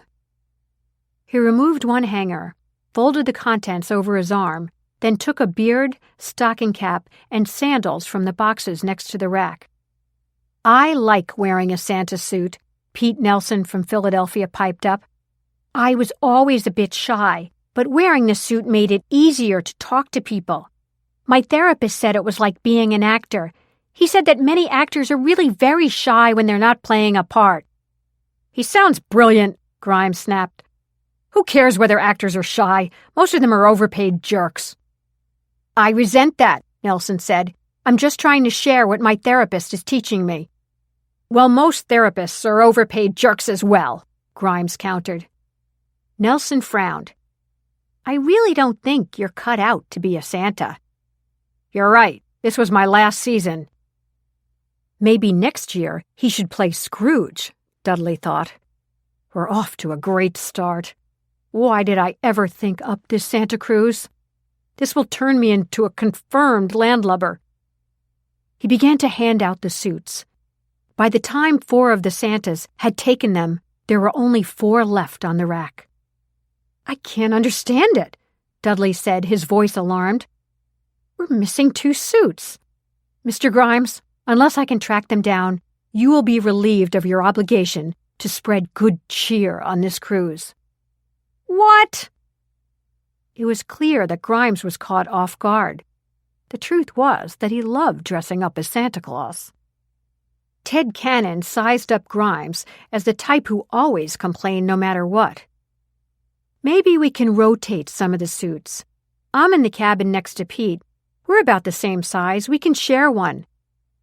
My therapist would be proud of you, Pete Nelson said with a smile. Mr. Grimes, if you wish, you may share a suit with Rudy, or you won't have to wear one at all if you don't want to, Dudley sniffed. Whatever. I'll work it out with Rudy, Grimes said begrudgingly.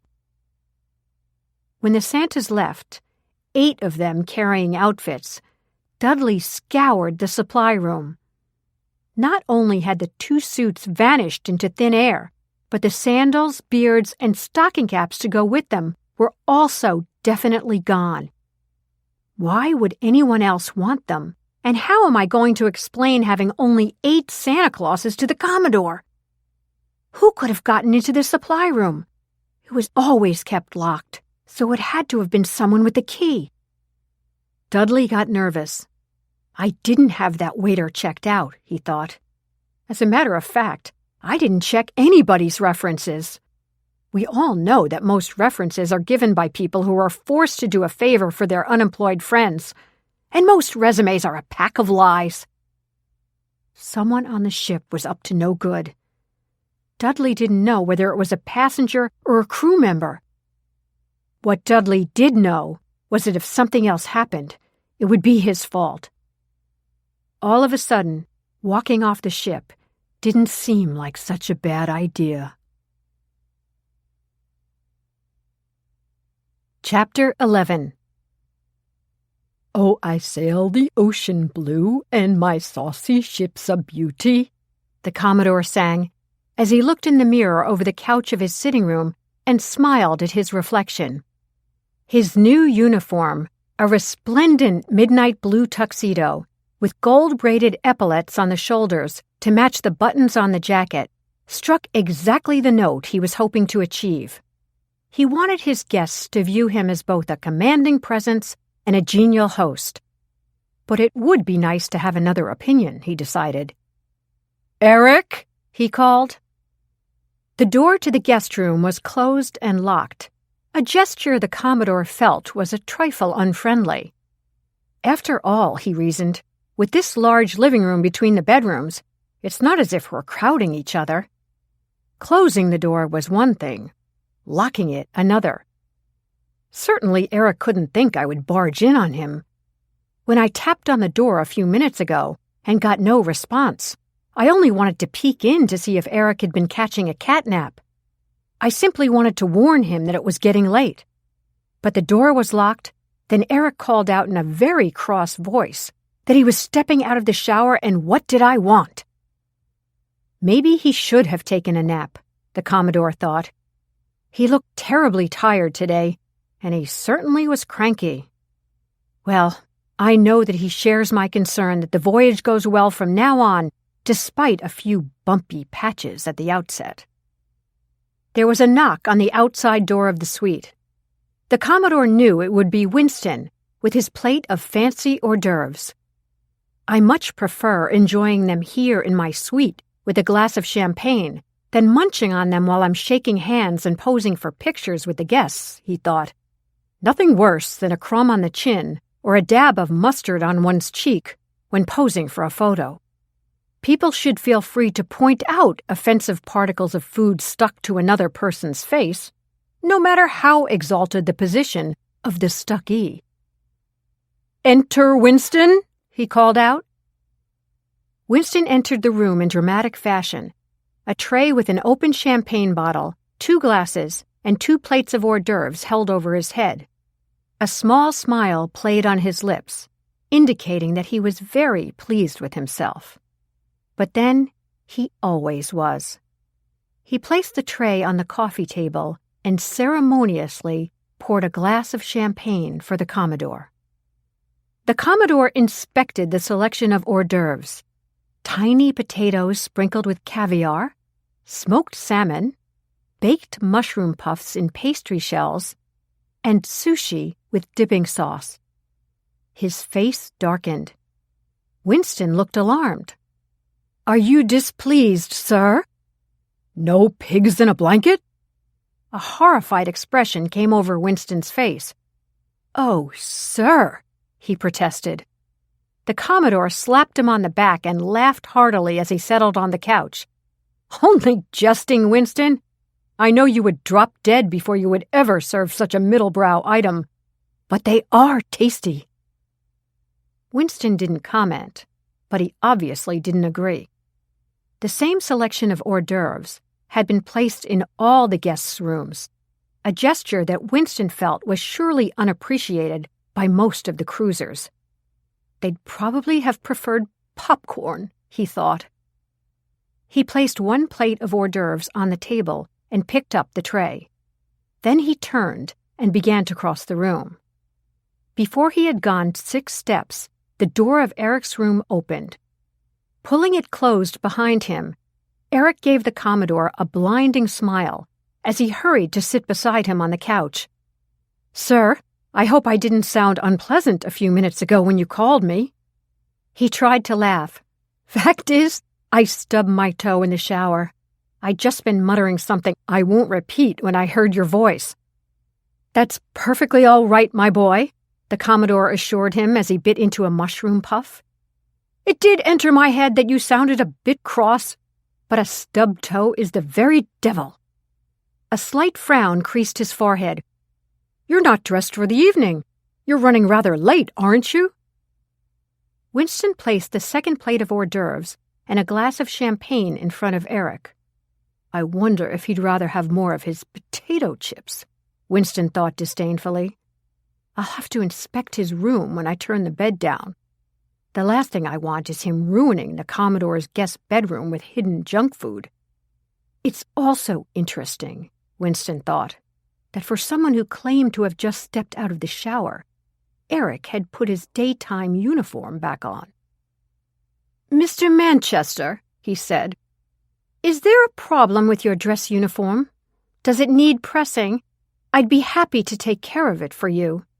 "No," Eric snapped. "I haven't showered yet." "But I thought you stubbed your toe when you were showering," the Commodore said. "I was getting ready to shower when I stubbed it," Eric corrected himself quickly. "I knew you were waiting to have a glass of champagne. I didn't want to keep you waiting." "Very well." The Commodore turned to Winston. "That will be all, my good man." Winston's bow was pointedly aimed at the Commodore. "You have but to beckon, sir." The Commodore beamed at Winston's departing figure. He drained his glass of champagne and stood up. "I must run," he declared. "Try not to be too long, Eric. I count on you to charm our guests." He winked. "Especially the ladies." Eric did not miss the note of admonition in his uncle's voice. He knew he was being told that he ought to have been ready to join the passengers now. He also didn't miss the way Winston had eyed him with nosy curiosity. "I won't be but 10 minutes, sir," he said. He stood up and made a gesture of starting toward his room. Then, as soon as the Commodore left the suite, he dumped the 2 hors d'oeuvres his uncle had not eaten onto his plate. Bullseye had been complaining about being hungry. Maybe this will hold him over, Eric thought with increasing desperation. It was safe enough to leave those 2 in my room during the boat drill, but now I've absolutely got to get them out of here until Winston has turned down the bed and changed the towels. What a dope I was to say I had stubbed my toe in the shower. Winston can tell I'm nervous. He'll be sure to poke around in my room. And I can't leave Bullseye in the bean counter in my bathroom. If Winston found that door locked, he'd send for the engineer pronto. These were the thoughts torturing Eric as he raced into his room to meet the cold stare of his 2 stowaways. Both of them, still wearing the Santa Claus outfits but without the beards and stocking caps, were sitting side by side on the bed. Eric handed the plate to Bullseye. "As far as food goes, this is the best I can do for now. I've got to get you out of here right away," The tone of his voice was somewhere between a direct order and a plea for understanding. Both men just stared at him. "I have a place for you that's sure to be safe." Eric's words were tripping over each other. "The Chapel of Repose is on this deck. Nobody will go there. Then after dinner, I can sneak you back in before my uncle comes upstairs." "You call this dinner for us?" Bullseye demanded, as he reached for a piece of sushi. No, I'll get you more, I promise. Please, we've got to go. Winston has a TV in his pantry. If I know Winston, he's in there polishing off the rest of the champagne and watching Jeopardy. That's what he does in my uncle's house. He's a nut for Jeopardy. Took the test to get on the show and almost made it. Come on! Your price for getting us out of the country just went down, Hybrid snarled. You're not getting another dollar from either one of us. And if anything happens, and we don't get to Fishbowl Island safely, the orders to my people are to have you whacked. Bullseye's tone was calm. He might have been saying, pass the salt. Eric opened his mouth to object, but the protest died on his lips. Why did I ever listen to Bingo Mullins? He asked himself, as his mouth went dry and his hands went clammy. He told me he knew an easy way to make big money. What had Bingo said? Your uncle has a boat? He trusts you? I figured out a no-brainer. Bingo had been arrested for illegal gambling in Miami last year and had met Bullseye in the lockup before both men posted bail. A month ago, he'd contacted Bullseye and told him he had a safe and sure way of getting him out of the country before his trial started. Bullseye went along with it, to the tune of $1 million. Bingo's cousin was a gopher for Highbridge in Connecticut. That's how Eric had made that connection. Now they're both sitting in my room, and unless I can keep them hidden, we'll all be arrested. And that will be the least that will happen to me, Eric thought, his heart racing. He had to keep the two men hidden for the next 33 hours.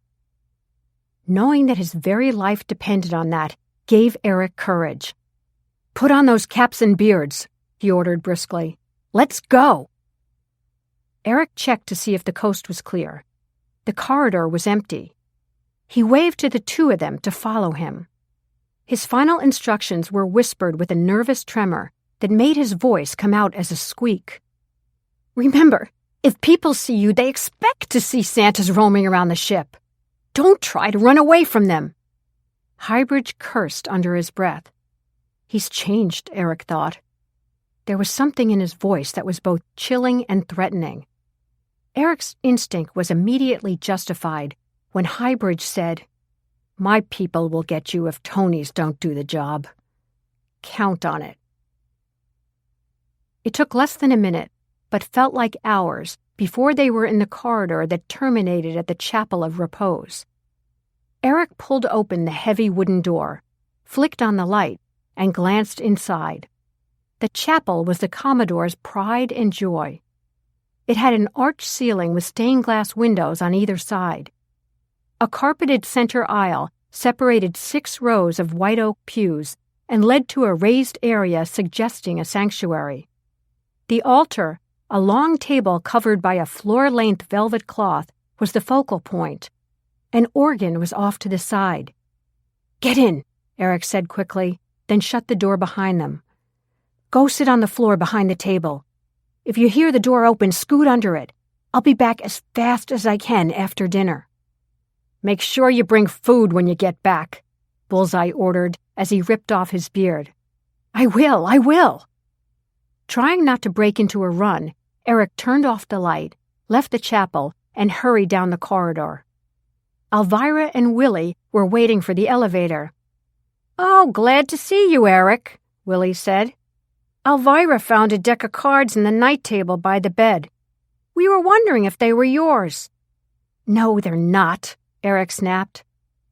Trying to soften his tone, he attempted a smile and said, Even as a kid, I was always an outdoor guy.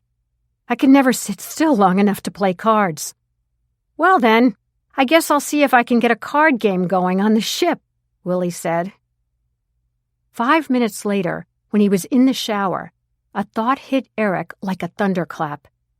Bullseye had slept in the bed. By any chance did the deck of cards belong to him? And if so, would he want them back? Chapter 12. The pre-dinner cocktails were being served in the spacious grand lounge adjacent to the dining salon. At the entrance, a photographer had set up his camera and a backdrop showing the railing of a ship against a star-spattered sky. There, at 8 p.m., the Commodore would begin to pose for pictures as the cruisers filed into dinner. The walls of the lounge were decorated with a variety of framed articles and photographs, all of which were a testament to the philanthropic efforts of the honored guests. One woman, Aldana Dietz, had been chosen because the newsy Christmas letter she sent out detailing every single activity of her children's lives for the past 12 months had won an award from a family magazine.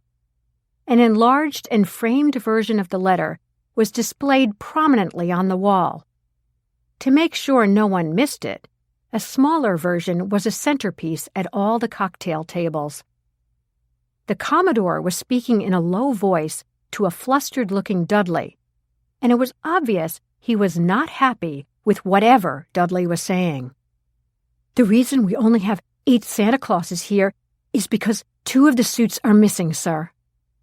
Dudley had planned to try to find the perfect moment to break that news, but unfortunately the Commodore had already counted the bearded and costumed figures ho-ho-hoing through the room and instructed Dudley to tell the other 2 to hurry up and get in there. "How could 2 suits be missing?" the Commodore demanded. "The door to the supply room was locked, wasn't it?" "Yes, sir." "Was the lock picked?" "No, sir." "Then unless I'm delusional, someone with the key entered the supply room and stole the costumes." "That would seem to be the case, sir." Dudley watched as the Commodore made a visible effort to control the outrage that was making his eyes send out sparks. "My feelings are hurt, Dudley. Someone is trying to ruin our Santa cruise. My blood is beginning to boil. This should have been reported to Eric if you couldn't find me." "Sir, by the time I knew the suits were missing, you were dressing for dinner, and I haven't seen Eric since the lifeboat drill ended." "He was in my suite. I don't know what's keeping him now. He should be here. Not a word of this to anyone. I don't want the guests to get wind of the fact that we have a thief in our midst. They've already witnessed one of our waiters trying to escape arrest. Where did you hire these people from? A penal colony?" "Yes, sir. I won't discuss this, and no, sir, I didn't hire our employees from a penal colony." Across the room, the 4 Rileys were sitting at a cocktail table. Reagan was observing the byplay between the Commodore and Dudley. "I think Commodore Weed is giving the cruise director a hard time," she commented. "He's the guy who fell off the rock climbing wall, isn't he?" Luke asked. "Yes, and I gather he was in charge of hiring that waiter who jumped ship." "How did you find that out already?" Jack inquired of his bride. "When we were sitting around waiting for the boat drill instructions to start, you and Dad were debating who would be the nominees in the next presidential election. I overheard a couple of the junior officers talking about the guy who took the dive off the ship." "And I thought you were hanging on my every word," Jack said. Reagan ignored the interruption. "Those junior officers said the hiring was a joke. Dudley never did the hiring on the other cruise lines where he worked. It's not the job of the cruise director. They said he had to do it because the Commodore's nephew, Eric, the guy whose room Alvirah ended up in, was supposed to handle it and didn't. Dudley got stuck with finishing the job at the last minute, on top of having to handle the guest list." Jack pulled the newsy Christmas letter from the centerpiece. "The guest who wrote this must be really interesting. In the last 12 months, it's been so exciting to watch Frederica and Gwendolyn blossom into lovely young ladies. Violin lessons, gymnastics, singing, dancing, bird watching, etiquette classes, baking organic fat-free pies, etc., etc. But all their activities have not prevented them from being conscious of their fellow man. We have a number of elderly neighbors whose doorbells they ring every morning to make sure they survive the night. "Thank God they don't live in our neighborhood," Luke drawled. "These kids aren't on the ship, are they?" "Don't look now," Reagan muttered, as two young girls ran past their table, a matronly woman in pursuit, calling out, "Frederica! Gwendolyn! Give Mommy and Daddy back their champagne glasses!" Jack tucked the newsletter back into the centerpiece. "Reagan, promise me we'll never send out one of these." "Duly noted," Reagan agreed. Nora had been studying the poster-sized picture of Left Hook Louie that was hanging on the wall nearest their table. He was the nicest guy. "Who?" Luke asked. "Left Hook Louie," she explained as she pointed to the poster. "He was a prize fighter who became a best-selling mystery writer. I did a signing with him when I was new and he was well established. He had a long line and I only had a few stragglers. He stood up and said to the crowd that he had read my book and loved it, and anyone who didn't buy it should step aside and go around with him right then." Nora laughed. "I sold 100 books." Reagan and Jack both stared up at the poster. They had the same thought. Left Hook Louie bore a startling resemblance to Tony Pinto, whose picture they had just observed on the computer screen. Jack turned to Nora. "Do you know if he had any kids?" "Not to my knowledge," Nora answered. She glanced at the door. "Oh, good. Here are Alvirah and Willy." The Means, Willy in a tuxedo like all the other men, and Alvirah in a white silk jacket and long black skirt, were coming across the room and heading toward them. "Sorry," Alvirah said, "but for once I'm not the one who's late. Willy started playing solitaire and was convinced he could beat himself. By the time he knew it was a lose-lose situation, he only had a few minutes to get ready. Isn't that right, Willy?" "You're right as usual, honey," Willy said amiably. "Alvirah found a deck of cards in the night table drawer, and I started fooling around with them. They're not new, so we figured they belonged to the Commodore's nephew. But we just bumped into him at the elevator, and he told us he hates cards. I've got them in my pocket in case anyone wants to play later." The Commodore started tapping against the microphone and blew into it. "Attention! Attention! It's time to give out the Santa Cruz medals to all of you who have given of yourselves so generously this past year. First, I'd like to call up everyone from the Readers and Writers Group. It humbles me to be in their presence." Dozens of hands shot into the air, waving empty glasses to signal the waiters for a refill. It was clear that the Commodore was just warming up. One by one, he placed medals, hanging from ribbons, around the necks of each member of the Readers and Writers Group. All the people who had donated to charities, including Alvirah, were next. Finally, when the medal was placed around Eldana Dietz's neck, her husband and children were beside her. The 8- and 10-year-old girls, unable to contain their excitement, were jumping up and down. "Aren't you proud of your mommy?" the Commodore asked. "We did all the work," Frederica yelped. "Mommy likes to sleep late. Daddy has to bring her coffee every morning or she can't open her eyes." Eldana grabbed her daughter by the elbow and smiled at the Commodore.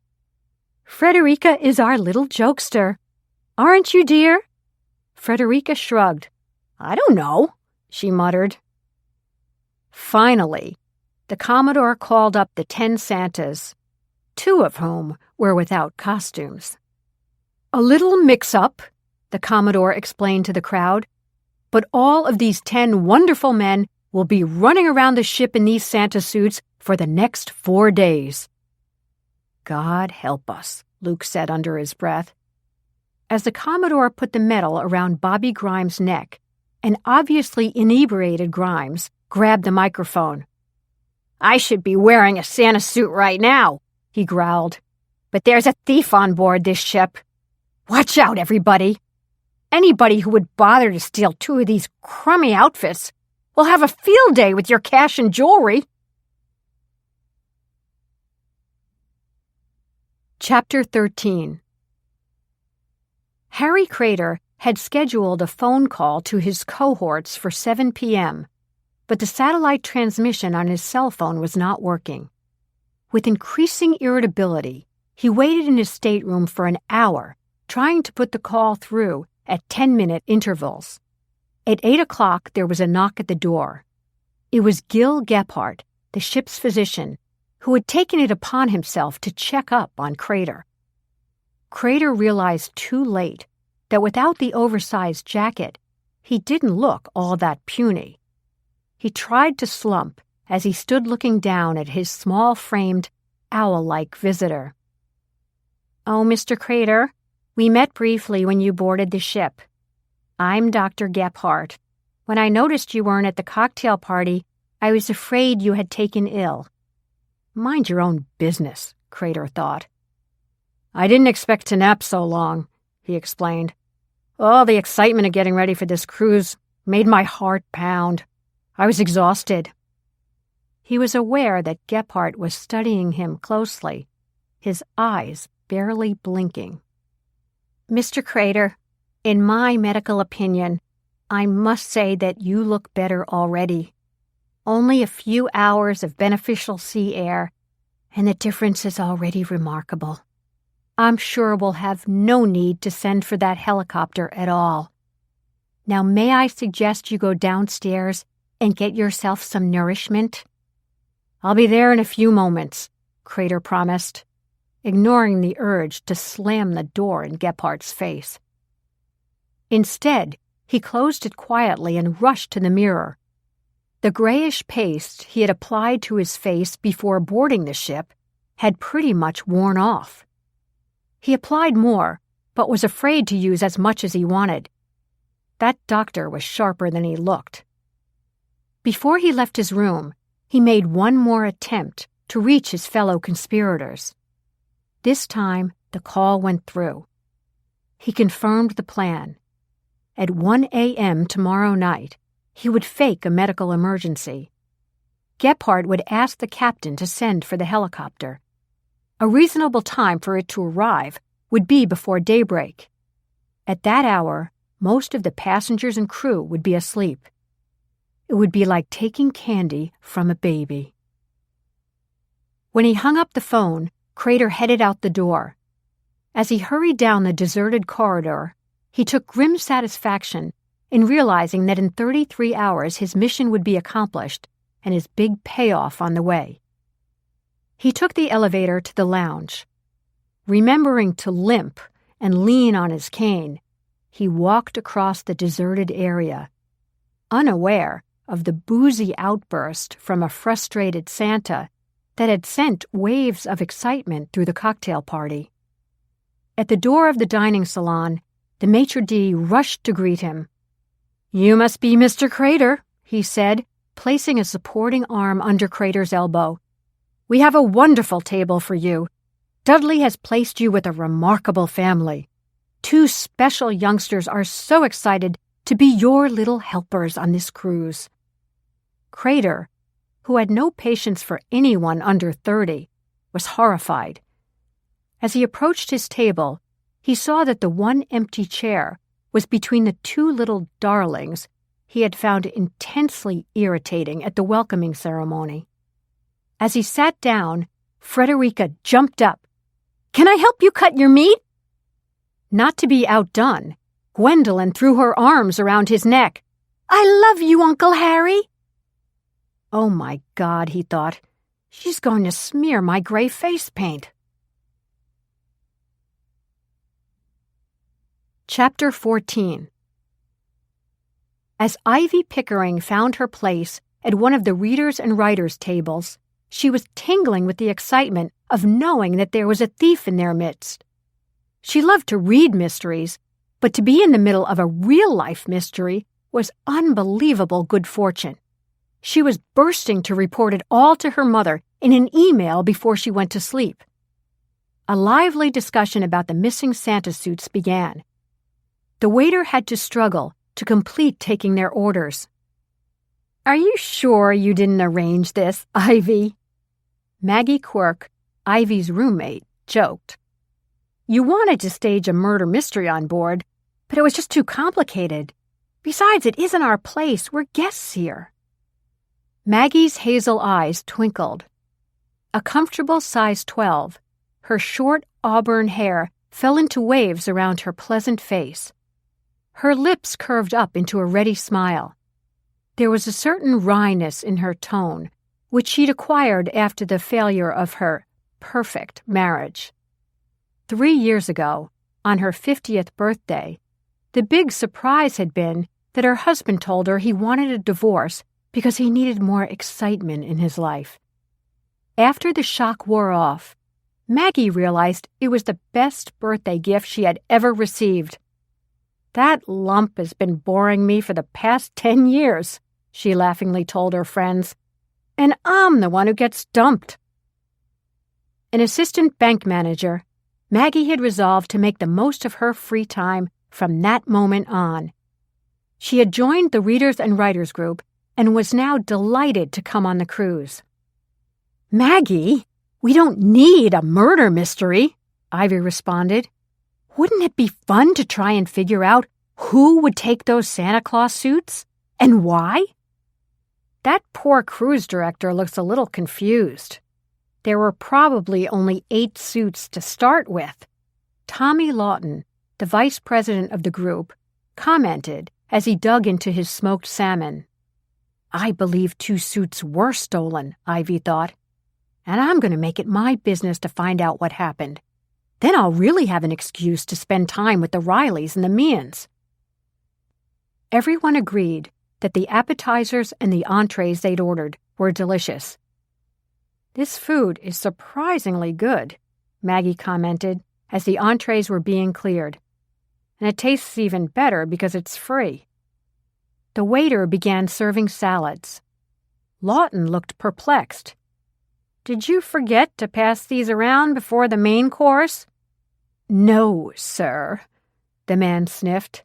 "This is the way they do it in Paris." "Never been there," Lawton said cheerfully. "Maybe if I win the lottery." Ivy knew that if she had salad, she'd never have room for dessert. Pushing back her chair, she playfully whispered, "Don't say anything interesting till I get back." As she exited the dining salon, she made a point of waving to the Santas who were seated at the tables along her path. She knew that one of them would be sitting at her table the next night. She couldn't wait. She hoped it would be Bobby Grimes, the one who had told everybody to watch their wallets. Unless, of course, the Commodore banned him from wearing a Santa outfit. They'd given Grimes the hook after his outburst. After visiting the ladies' room, Ivy decided to take a quick detour to the Chapel of Repose.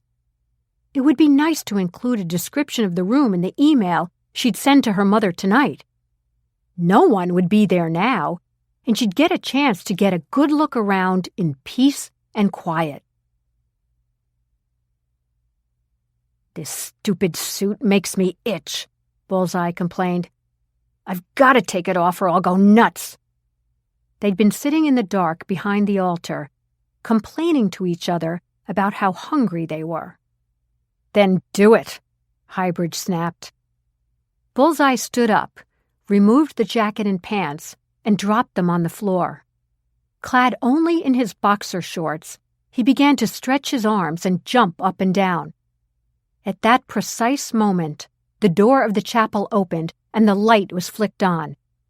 For an instant, Bullseye and Ivy stared at each other. "Ah!" Ivy screamed. Before Bullseye could move, Ivy was out the door, her feet flying along the corridor and down the stairs, continuing to shriek as she made her way back to the others. "Now you've done it," Highbridge said frantically, pulling on his beard and stocking cap. "Get dressed. We've got to get out of here." Back in the dining salon, The Santa Cruzers were in for their second shock of the evening. Heads swiveled at the sounds emanating from the approaching Ivy. When she appeared in the doorway, she cried out, "I saw Left Hook Louie's ghost! He's in the Chapel of Repose getting ready for another fight! He's with us on the cruise!" There was an instant of silence, and then the tables with the Oklahoma readers and writers burst into laughter. "That's our Ivy!" one of them shouted. The amusement spread to the other tables. "I mean it!" Ivy protested. "He's in the chapel! Come see!" With one exception, everyone in the dining room continued to chuckle. Eric jumped up and turned to the Commodore. "I'll check it out, sir." The Commodore grabbed Eric's sleeve and pulled him back into his seat. "Don't be ridiculous. The woman's a loon. Enjoy your dessert." Chapter 15. Bullseye and Highbridge ran out of the chapel and down the corridor to the nearest companionway. The bells on their stocking caps tinkled as their feet, barely touching the steps, descended to the next level. 2 flights below, they found an outside door, pushed it open, and stepped out onto a large deserted deck lined with beach chairs. It was immediately obvious that there was no place to hide. They hurried toward the ship's stern, up a set of wrought iron steps, and found themselves on the pool deck. A bar was at one end.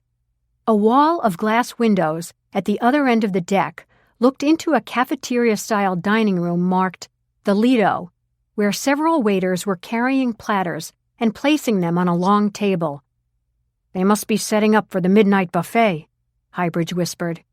"People do nothing but eat on these cruise ships." "Except us," Bullseye grunted. "Let's go in and get some food." "You've got to be kidding," Highbridge objected. "An empty stomach is nothing to kid about. Just stay calm. Act hungry. Follow me." They strolled past the pool, through the double doors, and headed for the buffet table.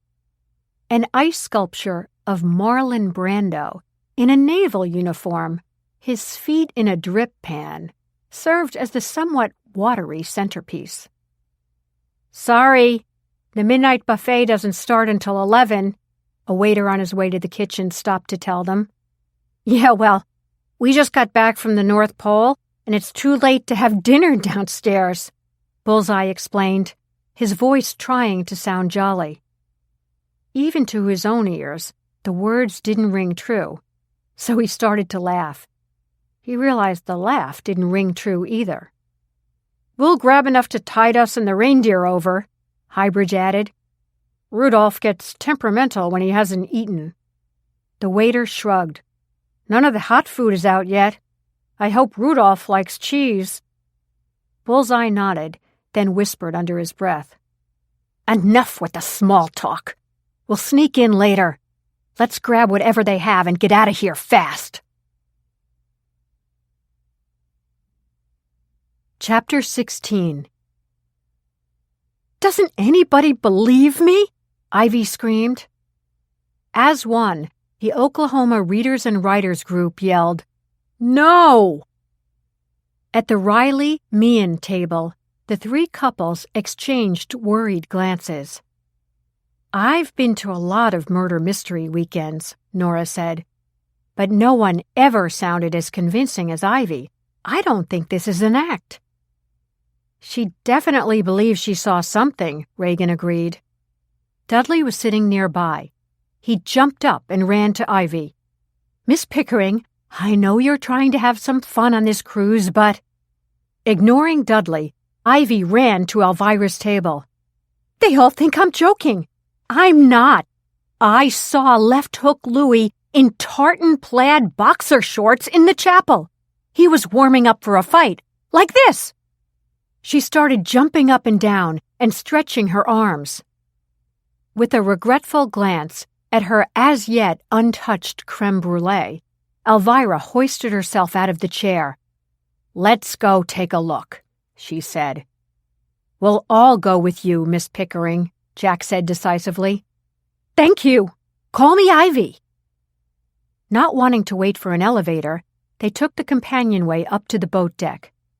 Nora tucked a reassuring hand under Ivy's elbow as they started down the corridor to the Chapel of Repose.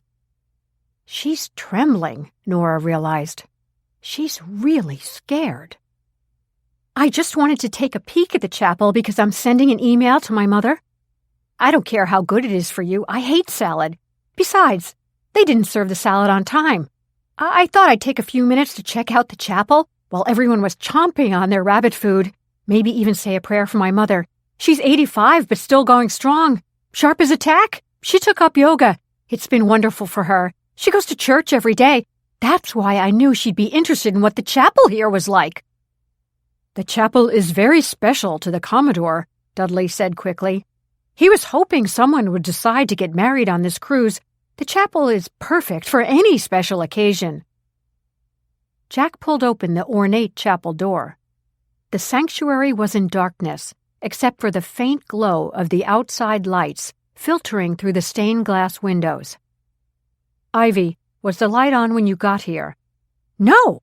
I pulled open the door and saw the switch right away. It has a glow. I flicked it on and but I did not turn it off when I left," she added positively.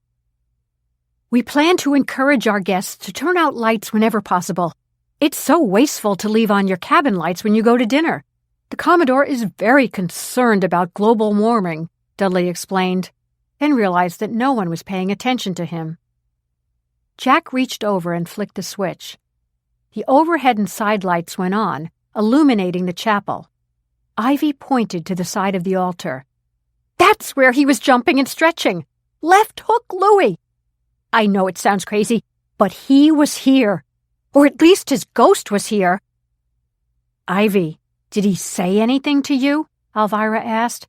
"I'm sure he wouldn't have wanted to scare you like this. After all, you're honoring him on this trip." "No! He just stared at me. The boxes with a special classic edition of his first book, Planter's Punch, never made it on board. Maybe that upset him." "Planter's Punch?" Reagan asked. "Yes. Left Hook Louie's boxer-turned-detective was named Pug Planter. That first book was a huge bestseller. But as I said, the classic edition we were supposed to sell on board never made it to the ship on time." Nora rolled her eyes. "I know all about books not arriving where I have an appearance scheduled." "The books didn't arrive, but Left Hook Louie certainly made an appearance," Ivy insisted. "I know it has to have been a ghost, but I always thought you could see through a ghost. And he was making a lot of noise when he was jumping up and down." "You say he was next to the altar?" Jack asked as he walked up the aisle. "Yes!" Ivy pointed. "He was right there." Reagan noticed that the heavy cloth covering the altar was askew. She picked up one corner and looked underneath it. There was nothing there. Alvirah glanced under it too, and always the cleaning woman smoothed and straightened the altar cloth.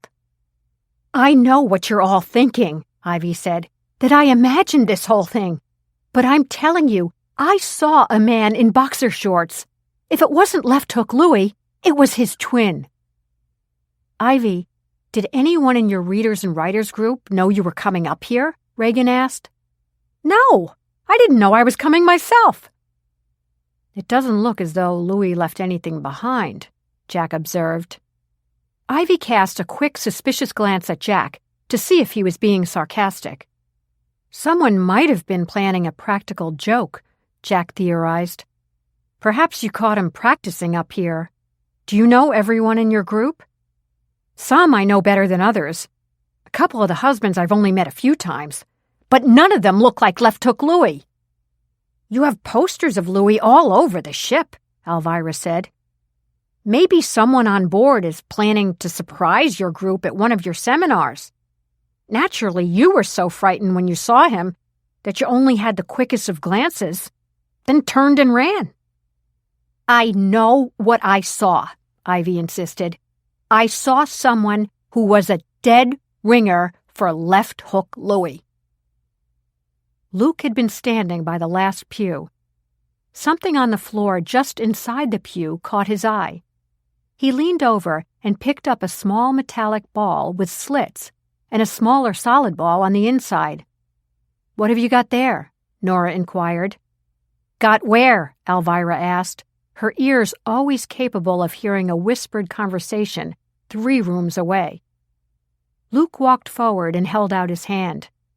"It's probably nothing, unless Left Hook Louie had this sewn to his boxer shorts." Alvirah took the tiny ball and shook it. It made a tinkling noise.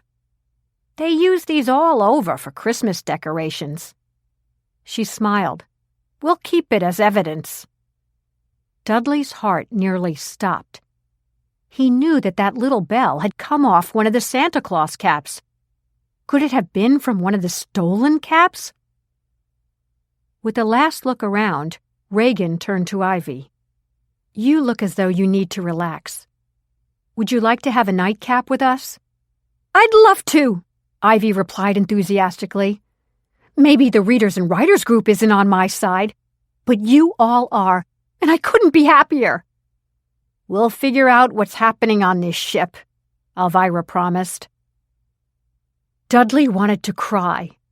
The only reason for this cruise was to generate good publicity for the Royal Mermaid, to let the world know what a wonderful ship it was and how perfect cruising on the Mermaid would be, to encourage people to open their wallets and hop on board. Now with these busybodies, the whole thing could turn into a public relations nightmare. The first commercial sailing of the Royal Mermaid would resemble a ghost ship. Dudley couldn't let that happen. He just couldn't. Chapter 17. Commodore Weed was holding court at his table, recounting the story of how he had decided to change his life by refurbishing the Royal Mermaid and spending the rest of his days sailing around the globe.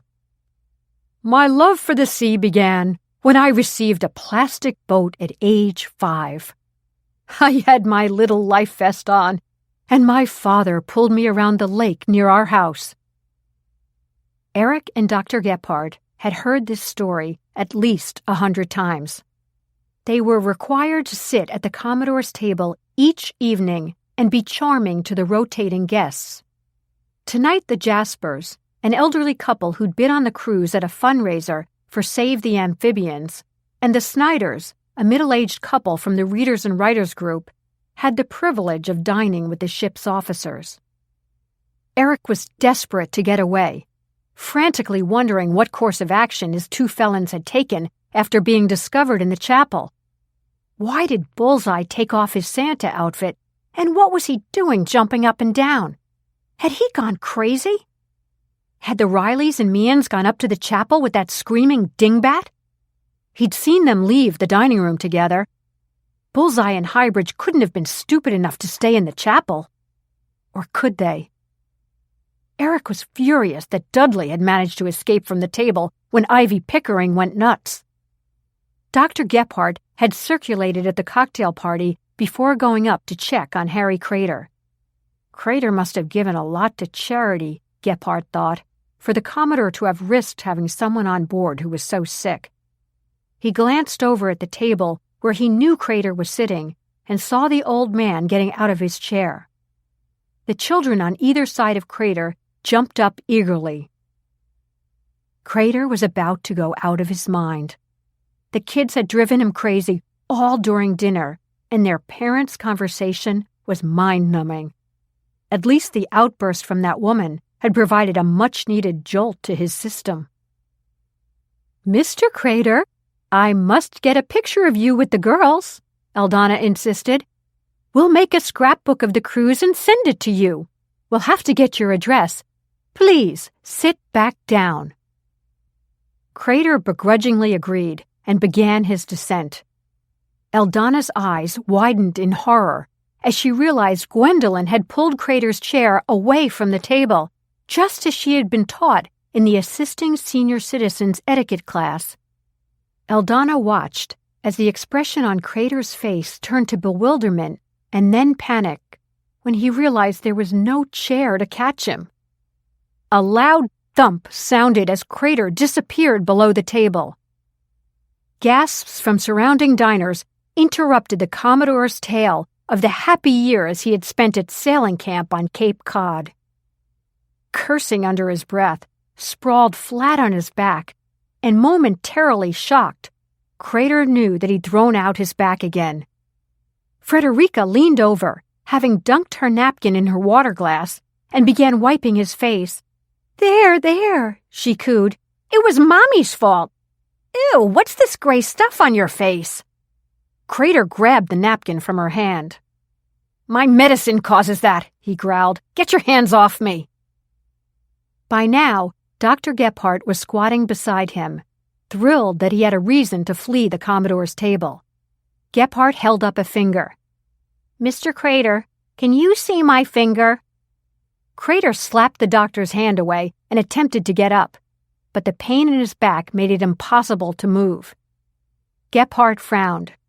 We're getting a stretcher. We can't take any chances with a man in your condition. What exactly is wrong with you? At the moment, everything. Can you move your legs? I have a bad back. I twisted it. It's happened before. I'll be fine. Just help me up. Gebhardt shook his head solemnly. No. That was a hard fall, and we can't be sure that you haven't injured yourself seriously. As a trained medical practitioner, I insist that you spend the night in the infirmary. If necessary, we will summon your helicopter. No! Crater exploded as he pushed himself on one elbow, wincing as he felt the old familiar spasms in his back send shooting pain throughout his body. I don't want to leave this Santa Cruz. I earned this trip by giving loads of money to charity. Frederica and Gwendolyn jumped up and down, clapping their hands. Yay! We'll visit you in the ship's hospital. 2 infirmary attendants arrived with a stretcher. Crater felt himself being carefully lifted onto it, and then felt straps being tied around his arms to secure him to it. As they started to carry him out of the dining room, he heard the doctor say to one of the medics, I have the number of his helicopter. Perhaps I should call and warn them that they might have to come pick up Mr. Crater at any time. Chapter 18. The sports deck of the Royal Mermaid was at the ship's stern. In addition to the infamous rock climbing wall, there was a basketball court and a miniature golf course. Bullseye and Highbridge had carried their trays, on which they'd haphazardly gathered cheese, crackers, and grapes, from the Lido buffet area, looking for a place to hide and eat. When they discovered the sports area, Highbridge pointed to a miniature red barn hovering over the 7th hole of the golf course. An open-mouthed cow was leaning out the window over the barn door, the gap between its teeth obviously the target for golfers. Once someone hit a ball through the cow's choppers, the ball would hopefully have enough momentum to roll through the barn, down a crevice, and land in putting distance of the hole. Let's hide behind the barn, Highbridge suggested. This is the back of the ship, so no one will see us from the other direction. And the golf course is closed now. My cards! Bullseye cried suddenly. What? Being around these games made me think of my cards. I left them in that other room. So what? I've got to get them back. They're important. The 2 men could hear the sound of voices coming up the companionway. Come on, Highbridge said impatiently. With swift steps, they walked around the fenced-in basketball court and made their way along the intricately designed golf course until they were safely behind the facade of the barn. They sat with their backs against the barn and glumly wolfed down the cheese. The night was becoming overcast. We're moving along pretty fast, Highbridge observed, staring out at the churning white wake cutting through the vast expanse of black water. But I don't like that sky. Why not? You want stars and a full moon so that we can't be missed? I had a yacht until the feds got nasty. I know this kind of weather. We're in for a big storm. Chapter 19. Despite the many interruptions, the Commodore was determined to finish the saga of his seafaring life. And by golly, he did. The two couples who were sitting at the table had managed to keep smiles fixed on their faces during his gasket-by-gasket description of the Royal Mermaid, now the fastest ship of its kind on the seas. As the Commodore patted his mouth with his napkin and placed it on the table, Eric leapt up. "Have a wonderful evening, everyone," he said. "I'll see to Mr. Crater and then mingle with our other guests." "Give me a hug," the Commodore said, his arms outstretched. Eric leaned down and allowed his uncle to practically smother him in an embrace, topped off with a kiss on the cheek. "He's the son I never had," the Commodore explained to his stultified guests, who now resembled wax figures. As he left the dining room, Eric saw the Meehan's and Rileys, accompanied by that idiot Dudley and the Screamer, coming down the companionway. He felt a momentary sense of relief. Obviously, they had not run into Bullseye in the bean counter. Now the appropriate thing for him to do was to ask if everything was all right. With an air of superiority, Dudley said dismissively, "Don't worry, Eric. I have everything under control. It's possible we have a practical joker in our midst who unfortunately frightened Miss Pickering. I'm sure he will reveal himself in the next day or so." "We're on our way for a nightcap," Ivy said coquettishly. "Would you like to join us?" "Thank you, but I have to check on one of our guests who's in the infirmary." "Already?" Alvirah asked. "Unfortunately, yes. Perhaps you've noticed him, Mr. Crater, the man with the cane? He was at the table with the Dietz children."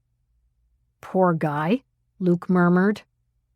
Eric smiled and rolled his eyes, turning on the charm which he knew he was so capable of demonstrating. "You put him at the table with those pesky kids, right, Dudley?" he asked playfully, tapping him on the arm. "I worked very hard on the seating arrangements," Dudley said defensively. "Those children are with us because of their caring, loving natures that their mother captured in her beautiful and heartwarming Christmas letter." "Well, one of the girls was so caring, she yanked the chair out from under Crater, and he fell backward when he tried to sit down. That's why he was carried out of the dining room strapped to a stretcher." "We missed all that?" Ivy asked, dismayed. "I'm afraid so," Eric answered. "Well, that's all right," Ivy decided. "I now have these wonderful people on my side, helping me to get to the bottom of things." She pointed to Jack. "How many people have the head of the major case squad of New York City working with them?" She then pointed to the others.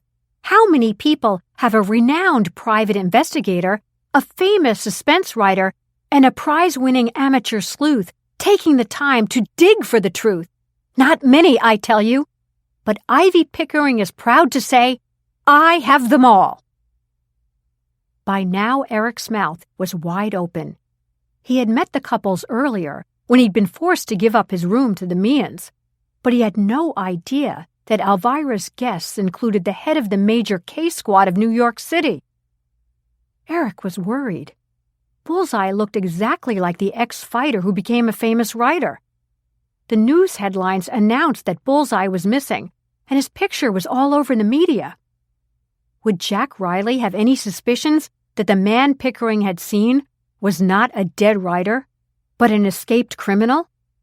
Thank God Ivy said the ghost was jumping up and down in boxing shorts. Eric hoped Jack Riley would not make the connection. For an awful moment, Eric had a vision of himself in a prison cell with no window, never mind a balcony. He had to find Bullseye in the bean counter before somebody else spotted them. He knew they couldn't be in the chapel, but he wanted to check it out anyway. Then he'd work his way through the ship. Eric forced himself to smile. Well, We can all feel safe with such impressive law enforcement figures on board," he said heartily. "Now, if you'll excuse me." He started past them up the companionway. He's not going to see Mr. Crater, Dudley realized. The ship's infirmary is on the lowest deck. What's he up to? In the next 10 minutes, Eric raced through the chapel, looked into his uncle's suite, even though the door was locked and no one would have been able to get in, and checked out all the hiding places that he could possibly imagine. Large as the Royal Mermaid was, there weren't many spots to hide. Whenever Eric spotted a Santa, he rushed over to him, only to be disappointed. "They've got to be starving by now," he told himself. Was there any chance they'd risk going to get something to eat? Eric looked at his watch and realized that the buffet wouldn't be open yet.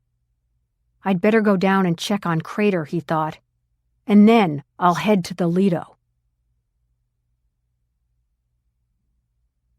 Chapter 20. Nora and Luke begged off joining the group in the piano lounge. "We got in late last night and we're up so early this morning," Nora pleaded. "We'll see you guys at breakfast." Willie yawned. "Alvirah, you've got enough stamina for everyone on the ship. Do you mind if I turn in too?" Ivy, whose heart had begun to sink at the prospect of losing her intimate visit with the celebrities, perked up when Alvirah said, "Go ahead, Willie. I won't be long." "I'll find a nice quiet table for us," Dudley promised. At the entrance to the lounge, Ivy spotted a couple sitting at a window table. "Oh, there's my roommate Maggie," Ivy exclaimed as she looked across the room. "Who's the Santa Claus with her?" "I can't tell from here," Dudley said, "but I think it's Ted Cannon. He's one of the taller Santas." "Would you like to invite them to join us?" Reagan asked Ivy. "No," Ivy answered decisively. She was really fond of Maggie, but her friend had been laughing just as hard as everybody else when she told them that she had seen Left Hook Louie. Besides, she wanted a chance to talk to Reagan, Jack, and Alvirah with as few others around as possible. She didn't mind Dudley so much. The poor guy just looked worn out. Dudley led the way to a corner table. He gestured grandly to Alvirah. "Miss Meehan, where would you like to sit?" "Never with my back to the door," Alvirah joked. "I don't want to miss a thing." "Neither does anyone else in this group," Reagan murmured. She always teased Jack that the only disadvantage of being with him was that he could never sit facing the wall because of his job. This meant that if they couldn't find a banquette and sit side by side, Reagan's view would be solely of Jack, which, as he pointed out, was treat enough for anyone. "Dudley, how about if you sit next to me?"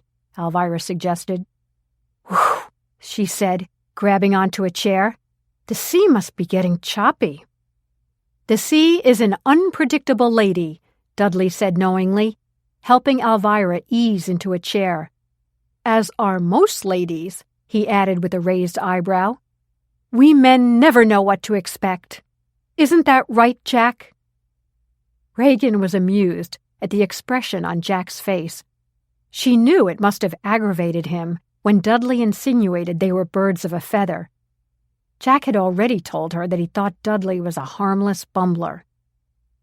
Alvirah was regretting the fact that she had not worn her sunburst pin with the hidden microphone.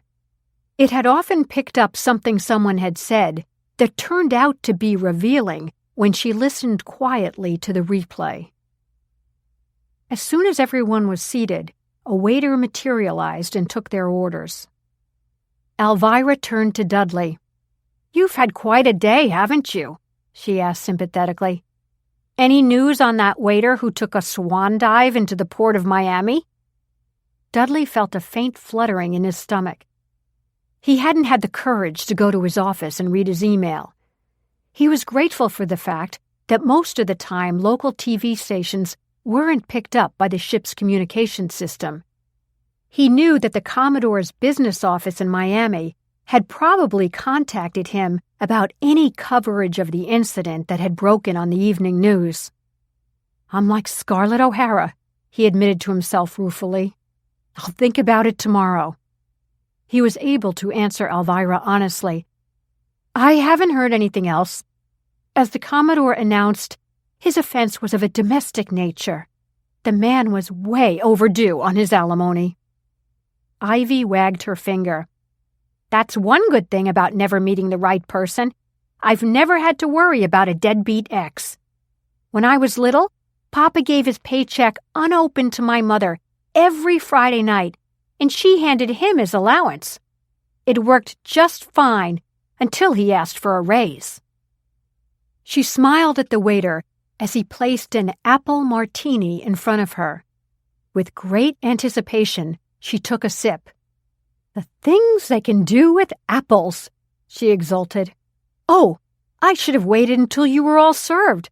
I'm so wound up, but I feel safe with all of you." As soon as everyone had their drinks, she held up her glass. "Let's have a toast." "Cheers," they chorused, as rain suddenly began beating noisily against the windows. "I wouldn't want to be out there," Reagan commented as the ship suddenly rolled from side to side. "Listen to that wind. It's starting to howl. This storm moved in pretty fast, didn't it, Dudley?" "As I said, the sea is an unpredictable lady," Dudley pronounced as he clutched his glass. "I've been through many such storms that have caught us by surprise. If this is like most others, it will go as fast as it came. And that's what I predict." "As long as there are no icebergs out there," Ivy said cheerfully. "I've had enough surprises for tonight." "Well, here comes Benedict Arnold." "What?" Reagan asked, puzzled. "My roommate, Maggie."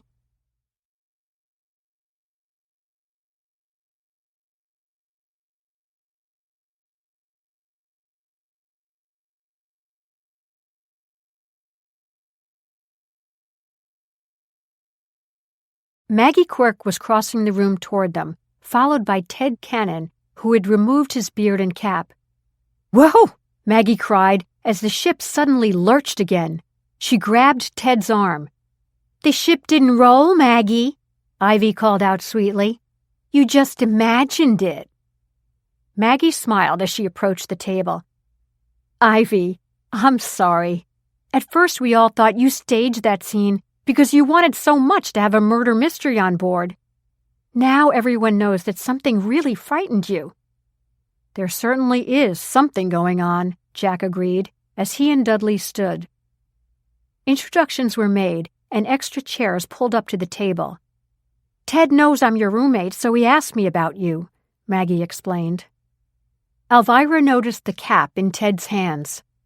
"That's where it came from," she exclaimed. "Where what came from?" Reagan asked. Alvirah fished in her pocket. "The little bell we found in the chapel.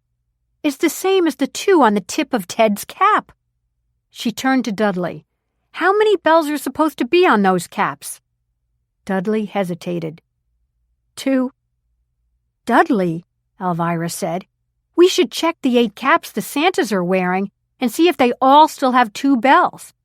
If they do, then it looks as if someone who had one of the stolen Santa suits was in the chapel." Reagan stared at Dudley.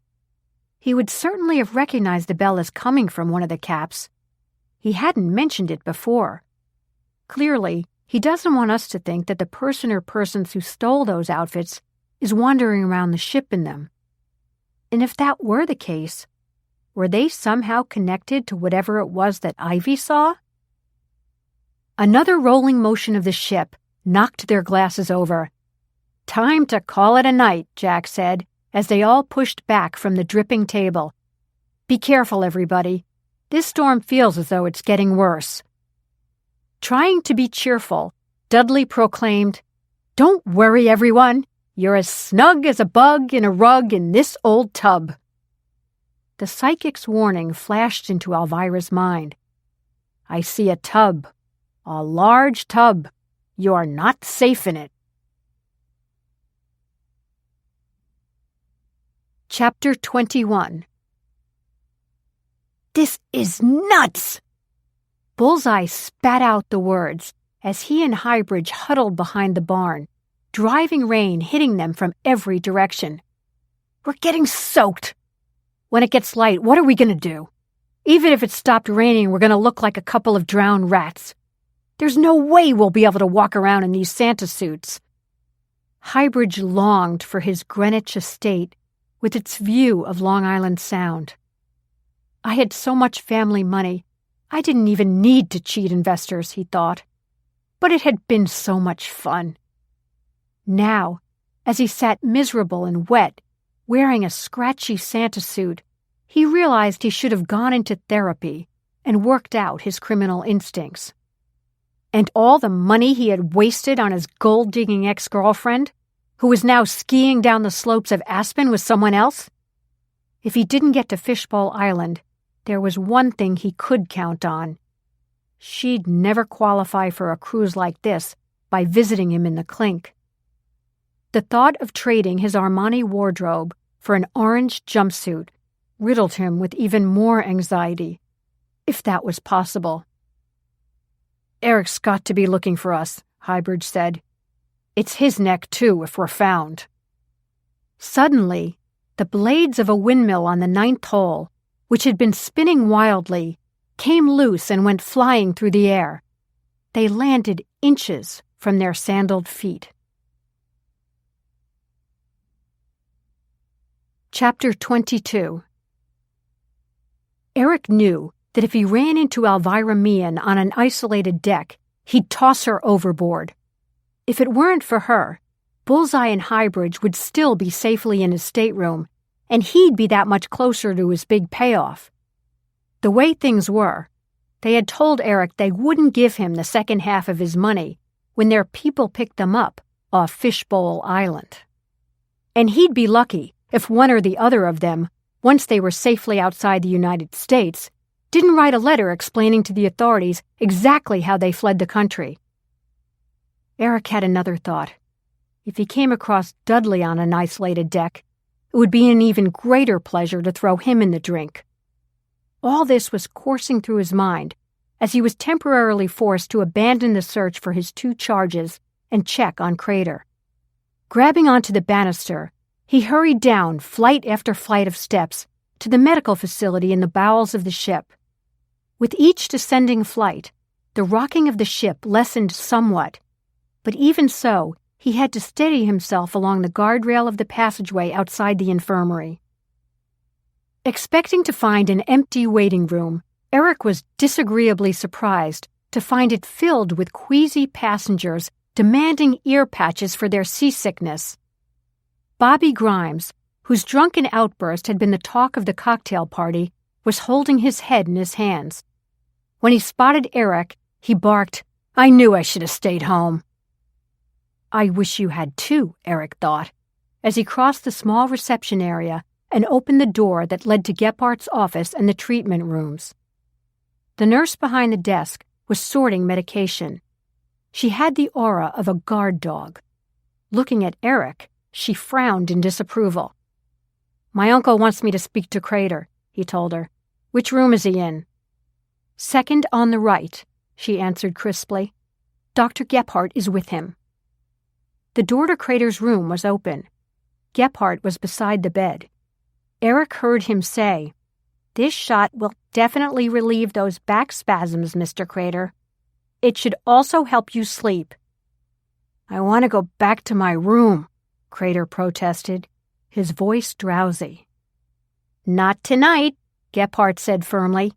"Your back is bad and we're in a storm. The last thing we need is for you to fall again.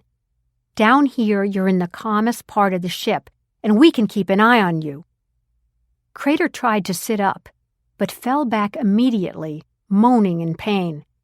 "See what I mean?" Gephardt said triumphantly. "The medicine will start to work in a few minutes. Now just relax." Eric tapped the door to announce his presence and walked over to the bed. "Mr. Crater, we're so sorry about your accident, but you're in good hands with Dr. Gephardt." "Those miserable kids," Crater moaned. "Who stuck me at that table?" "Never mind," Eric said soothingly. "From now on, you'll be seated at the Commodore's table. He's wonderfully entertaining." "That's right," Gephardt agreed. "Mr. Crater, you said yourself these back spasms don't last long. We hope to have you up and about as soon as possible. But you absolutely cannot move now. Of course, we can always summon your helicopter when the storm passes if you'd feel more comfortable at home." Crater's face darkened. "Where's my cell phone?" he asked as he drifted off to sleep. Gephardt nodded to Eric, indicating they should step outside. Eric followed him into his office. A light bulb had gone off in Eric's head. "He seems alone," Eric said solicitously. "Is he traveling with anyone?" "No," Gephardt answered slowly. "He really puzzles me. His back is certainly in spasm, but he's not as sickly as he appeared. His body is surprisingly muscular, and all his vital signs are perfect. I can't understand why he was wearing a grayish makeup on his face. Underneath it, his skin is ruddy, but that stuff makes him look like a cadaver." Eric glanced down at Gephardt's desk. Crater's chart was right there, his cabin number next to his name. "You're definitely keeping him here overnight?" Eric asked. Gephardt nodded solemnly. "At least overnight. I know he'd prefer to be back in his own room, but with that shot I gave him, he'll be lights out until tomorrow morning." He then smiled. "Can you believe that Dietz's children's mother already had them make get-well cards for him? He tore them up unopened." Eric laughed, pretending to share a moment with Gephardt. "Now, Eric, if you'll excuse me, I have a waiting room full of patients," Gephardt said briskly. For a split second, Eric was angry at being dismissed by a nerd like Gephardt when he was dying to get out of there anyway. But the anger passed quickly. Now, at least, he had a plan. Moving even faster than before, he hurried back up the companionway to the Lido. It was nearly empty. "Not too many takers for the buffet tonight?" he asked one of the waiters. "Not with this weather." "I thought I'd see some of the Santas up here," Eric said, trying to sound casual. "So many people were trying to talk to them at dinner, they didn't get much chance to eat. 2 of them came up here really early. We weren't even set up yet. They took some grapes and cheese." Eric's pulse quickened. That had to have been Bullseye and Highbridge. "Did they sit in here?" "No, they took the food with them and went out the back." The waiter turned his attention to the buffet table. "We're starting to put everything away early. Can I get you anything?" "No, thanks," Eric answered quickly. "See you around." He knew the waiter would think he was insane if he went out the back door into the rain. Instead, he took the inside archway that led to the bank of elevators, strode past them, and exited through a side door that opened onto the deck. A driving rain immediately soaked his uniform. Getting on his hands and knees so the waiters wouldn't see him walking around in the rain like a lunatic, he headed toward the back of the ship. If Bullseye and Highbridge were hiding out there, he'd have to let them know he was in the vicinity.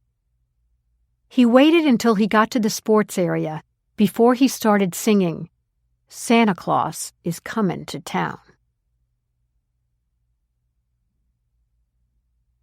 Chapter 23. Reagan and Jack escorted Alvirah back to her room. "Get right to bed, Alvirah," Jack said.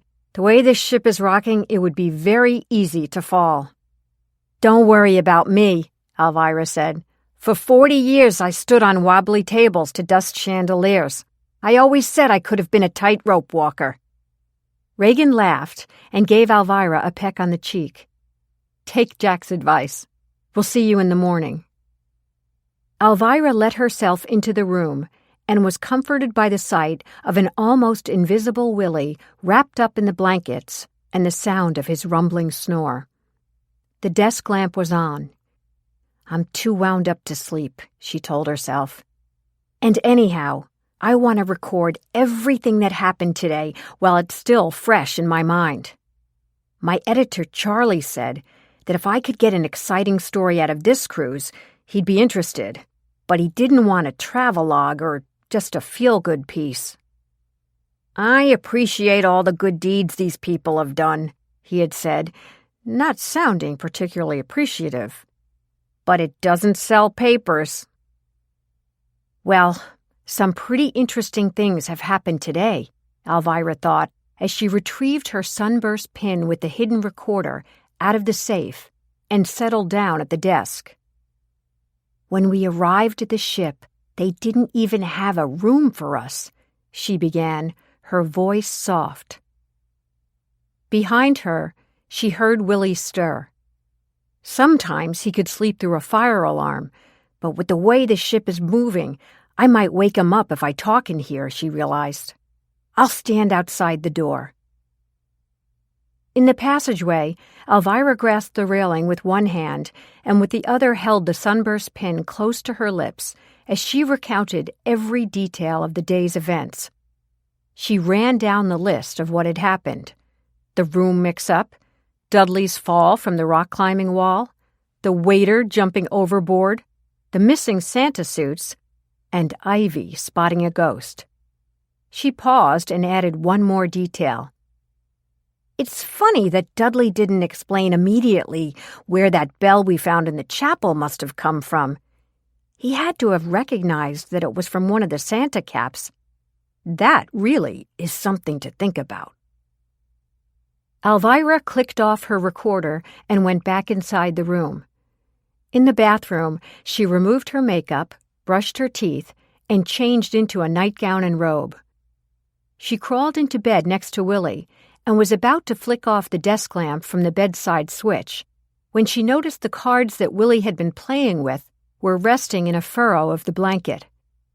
She picked up the deck, intending to put it in the night table drawer, when something caught her eye. That's funny, she said aloud. The top card was the Jack of Hearts, but there was something unusual about it. What was it? Around the head of the Jack, there was a frame with what looked like an abstract design. Alvirah studied the design closely. Acting on a hunch, she carried the cards into the bathroom and turned on the light. A makeup mirror with a magnifying glass was attached to the wall by the sink. She held the Jack of Hearts up to the mirror. The seemingly abstract design, as reflected in the mirror, was actually a series of numbers. I thought so, she murmured triumphantly as she quickly glanced through the deck. It soon became clear that only the royal cards were marked with the abstract design. She separated the jacks, queens, and kings, and one by one held them up to the mirror. All 12 contained a different series of numbers. What do these numbers stand for, and who do the cards belong to? She wondered. When we showed them to Eric, he was so brusque and dismissive, I was sure he'd never seen them before. Alvirah again reviewed the day's events and remembered how Winston was surprised to find potato chips on the floor of Eric's room. Now a mysterious deck of cards was found in his drawer. Had someone else been using Eric's room? Could this have been the unofficial break room for some of the workers who were getting the Royal Mermaid ready this week? I wouldn't blame them. Next to the Commodore's suite, it's the best accommodation on the ship. But as Alvirah got into bed, her instinct told her that it wasn't workmen who'd been in the room. There's something else going on here, she thought, and I'm going to find out what it is. Chapter 24. Bianca Garcia had been a reporter with the local Miami television station since September. Young, fiery, and ambitious, she was determined to make a name for herself in the industry. So far, she had only been assigned to fluff pieces, most of which were given about 30 seconds of airtime. She had gone to cover the Santa cruise, expecting a boring afternoon with nothing to report. But when the waiter jumped ship and Bianca's crew recorded it all on tape, she knew she had the kind of segment that might have legs. When it didn't make the 6 o'clock broadcast because of a breaking story about an overturned tractor-trailer that had spilled its load of dairy products all over the highway and tied up traffic in every direction, Bianca had been chagrined. But as it turned out, like her grandmother always said, sometimes when you get stinkerooed, God has a reason for it. Good old Grandma. At 85, she still was Bianca's best sounding board. Sure enough, after the 6 o'clock broadcast, the producer had said, "Bianca, I'm sick of the scrambled egg story. I can give you more time on the 10 o'clock show." Bianca had stayed in close touch with her contact at the police department all evening to learn if there was anything more to the swimming waiter than the fact that he was behind on his alimony checks. To her delight, there was. She also spent time researching the history of the cruise ship. In anticipation of reporting what was now a much juicier story than what she had had for the earlier broadcast, at 9:45, Bianca touched up her makeup and brushed her long dark hair. During the commercial break, she sashayed across the newsroom, climbed up on the stool at the right of the anchor's desk, and crossed her shapely legs.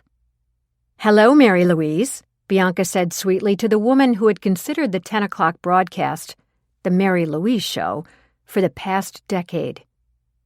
Bianca intended to occupy her seat before too much longer, then move on to bigger and better things. Mary Louise was no dummy. She had gotten rid of other ambitious newcomers, some of whom abandoned the field of journalism after a brief stint at the station. Mary Louise had already begun the process of putting the skids on this annoying snip. Her smile was thin. "Hello, Bianca. I understand you have a cute little cruise ship story for us?" "I'm sure you'll enjoy it," Bianca promised, as the producer pointed to Mary Louise, indicating that the commercial break was over. "It's holiday time," Mary Louise began, "and our gal on the scene, Bianca Garcia, went to the port of Miami today to wish a bon voyage to a special group of people sailing on a—" Mary Louise held up her fingers and indicated quotation marks. "Santa Cruz. Bianca, I hear you had some excitement out there today?" Bianca smiled brilliantly at the camera. "I sure did, Mary Louise. This was no ordinary bon voyage party." She gave a quick background of the Santa Cruz and how it was a celebration of people who had done good deeds during the year. One group, the Oklahoma Readers and Writers, is celebrating what would have been the 80th birthday of legendary mystery writer Left Hook Louie. Talking about mystery writers, there's a famous one on board, Nora Reagan Riley. A shot of the Rileys and the Meehan's flashed onto the screen as Bianca identified the celebrity passengers on the ship. Then, with great intensity, Bianca went into the story of the waiter, Ralph Knox, who had tried to escape from the police by jumping off the ship. The passengers rushed to the rails and were taking bets on whether he could escape from the harbor police. Rest assured he didn't. At first it was thought Knox was just being pursued for not making alimony payments. "Many of you ladies know what that's all about," she said, then nodded toward the anchor's desk. "Right, Mary Louise?" Without waiting for a reaction, she continued. "It turns out Ralph Knox is also a glib con artist who specializes in ingratiating himself to wealthy women on cruises. There are 7 warrants out for his arrest. He is accused of persuading victims to invest hundreds of thousands of dollars in surefire investments that never materialized." Bianca paused for breath. As if that wasn't enough excitement for the embarking passengers, the sports director, attempting to demonstrate the rock climbing wall, fell when a prong attached to the wall snapped under his foot and the handler let go of the rope attached to his harness. Footage of Dudley landing with a thump appeared on the screen. "Ouch!" Bianca editorialized. She then briefly sketched in the background of the cruise ship's 2 previous owners. The ship had been built for Angus Mac McDuffie, an eccentric oil baron from Palm Beach who had promptly fallen on hard times. Even though he couldn't afford to maintain the ship, he refused to let it go. Instead, he hauled it into the vast backyard of his crumbling mansion, the bow facing the sea. A photo of McDuffie came up on the screen, his yachting cap pulled down over his forehead, his face half covered with dark glasses, his tartan Bermuda shorts and sneakers his only apparel. McDuffie spent the last few years of his life sitting on the deck, scanning the horizon with his binoculars and barking orders to a non-existent crew, Bianca continued. When he breathed his last, he was exactly where he wanted to be, on deck. His frequently uttered statement that he would never give up the ship fueled rumors after his death that his ghost remained aboard. The next owner was a small corporation intending to use the yacht for entertaining clients. They did just enough restoration to make the ship seaworthy, took it out for a shakedown sail, and alas, ran it aground. The corporation was disbanded soon after. The board of directors all blamed each other for purchasing it, but defended themselves, issuing a statement saying, "McDuffie put a hex on that ship. He doesn't want anyone else to enjoy it. We wouldn't be surprised if he's haunting it right now." The next and present owner is Commodore Randolph Weed, who, ignoring the history of the ill-fated ship, has proclaimed it to be a once proud lady who only needed tender, loving care. As she wrapped up her piece, Bianca asked excitedly, "Is Commodore Weed right? Or is it possible that Angus Mac McDuffie is back on the high seas with the Santa Cruisers? If so, his favorite drink, the gin and tonic, will not be served to him by the waiter whose problems with the law sent him overboard, leaving a river of champagne and broken crystal in his wake. We'll keep you updated on the progress of this do-gooder cruise. Maybe you're lucky you didn't do enough good this year to win a spot on this trip." With an amused expression and a practiced wink, Bianca leaned forward slightly. "Don't forget, I always love hearing from you out there. My email address is on the bottom of the screen." "Thank you, Bianca," Mary Louise said condescendingly. "Now, Sam will tell us what's going on with that storm in the Caribbean. From what we can see, those Santa Cruisers must be experiencing at least the tip of it." When Bianca returned to her desk, she checked her email. She had distributed her card liberally at the Santa Cruz cocktail party with the hint that any gossipy items would be much appreciated. She clicked on an email from a Loretta Marin, who was one of the Oklahoma readers and writers, and who had tried to tie up Bianca with a long story about being editor of her high school newspaper 40 years ago. "Dear Bianca, news flash. One of the members of our group, Ivy Pickering, swears she saw the ghost of Left Hook Louie, the author we are honoring on this cruise. He was in the chapel jumping up and down as though he were getting ready for his next fight. I've enclosed his picture, which you can download. At first we thought she was joking, but now a lot of us are wondering, is the ghost of Left Hook Louie wandering around this ship? Already 2 of the Santa suits mysteriously disappeared from a locked supply room. Did Louie have anything to do with it? I'll keep in touch. Just call me Brenda Starr. Loretta." Bianca was salivating. She had learned in Journalism 101 that everyone loved stories about the paranormal, and now she had one, and she'd already set the stage for it by talking about old McDuffie. Quickly, she downloaded the picture of Left Hook Louie and gasped. He was a heavy-set man sitting at a typewriter, wearing only tartan shorts and boxing gloves.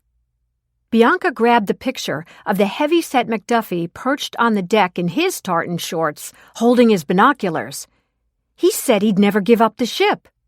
Forget Left Hook Louie. Mac is the ghost on that ship. She was already formulating her follow-up story.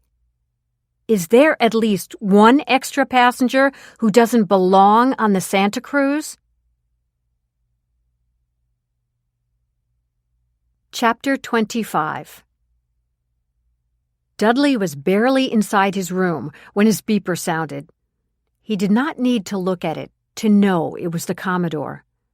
Glancing at his watch, Dudley saw that it was just 11 o'clock. When he was in port, Dudley loved to watch the local news. Tonight, he was glad the news was not available on the ship. He didn't even want to think about what the reporter from the station in Miami was saying about the Santa Cruz. He'd find out soon enough. He picked up the phone from the night table and dialed the Commodore's suite. The Commodore grunted a hello. In Dudley's best fake, cheery voice, he chirped, "Commodore Weed, your favorite cruise director here. What can I do for you?" "This is no time for levity," the Commodore grumbled. "Get up here immediately. I've been getting distress calls from land about the television coverage of this cruise and that loathsome waiter you hired." "I'll be right up," Dudley promised. "We'll get this all squared away, sir." The Commodore had already hung up. Dudley hated his room, but now looked longingly at the bed. To get undressed, wash his hands and face, brush his teeth, floss, get under the covers. It was not going to happen for a long time. If ever, he thought. Winston answered the door of the Commodore's suite wearing a solemn expression, which immediately got under Dudley's skin. So Pluto isn't a planet anymore, Dudley thought sarcastically. Get over it. He sailed past Winston into the living room. The Commodore was in his Admiral of the Fleet stance, shoulders rigid, hands clasped behind his back, staring out the window. When he turned around, Dudley was shocked to see that there were tears in his boss's eyes. The Commodore pointed in the direction of Miami. "They're snickering, Dudley. They're all making fun of us. I've received 4 calls in the last few minutes. You know what they're saying? You lose if you go on the Santa Cruz. You lose. I'm losing. Lots of money. And now your big idea is a bust. That waiter is telling the cops that this ship is a joke." Commodore Weed's voice tightened. "They even showed a video of you falling on your bum at the rock climbing wall. The newscaster had the nerve to call you the sports director." Dudley was aghast. "They showed that video? Wasn't the coverage of the waiter swimming away enough?" "Apparently not. We have entertained the city of Miami, and God knows where else the segment has been broadcast. Those kind of recorded moments are played and replayed on the internet millions of times." "I'll never be able to go to my next high school reunion," Dudley thought. "But, sir," he began, "sometimes they say that any publicity is good publicity." "Not in this case. Where's Eric?" "I don't know. He's not answering his beeper. I want him here." "Sir, I have a question." "What?" "They didn't mention Miss Pickering's hallucination, did they?" The Commodore's misty eyes bulged. "No, but I'm sure that will be on the morning news. How many of our do-gooders are on cell phones at this very moment, reporting on every last thing that has happened since we left Miami?" "Sir, most cell phone coverage has faded by now. Only if you have a special world phone can you make and receive calls." "Then they're calling from their rooms. I'm sure someone will get through. Summon Eric. We have to be ready with a dignified response to this disgraceful gossip." Chapter 26. "Do you hear what I hear?" Bullseye asked Highbridge, who had crawled himself into a fetal position. "This is no time for Christmas carols," Highbridge snapped, as the rain relentlessly pelted every inch of their bodies. "No, you idiot. I think Eric is singing a Christmas song. Listen." "Who could hear anything with this wind?" "Shut up!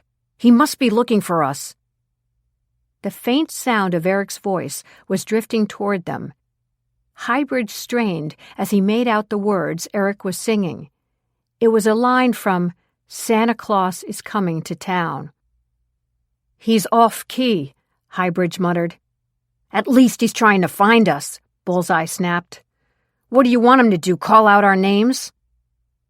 The two men struggled to their feet and peered around the side of the barn.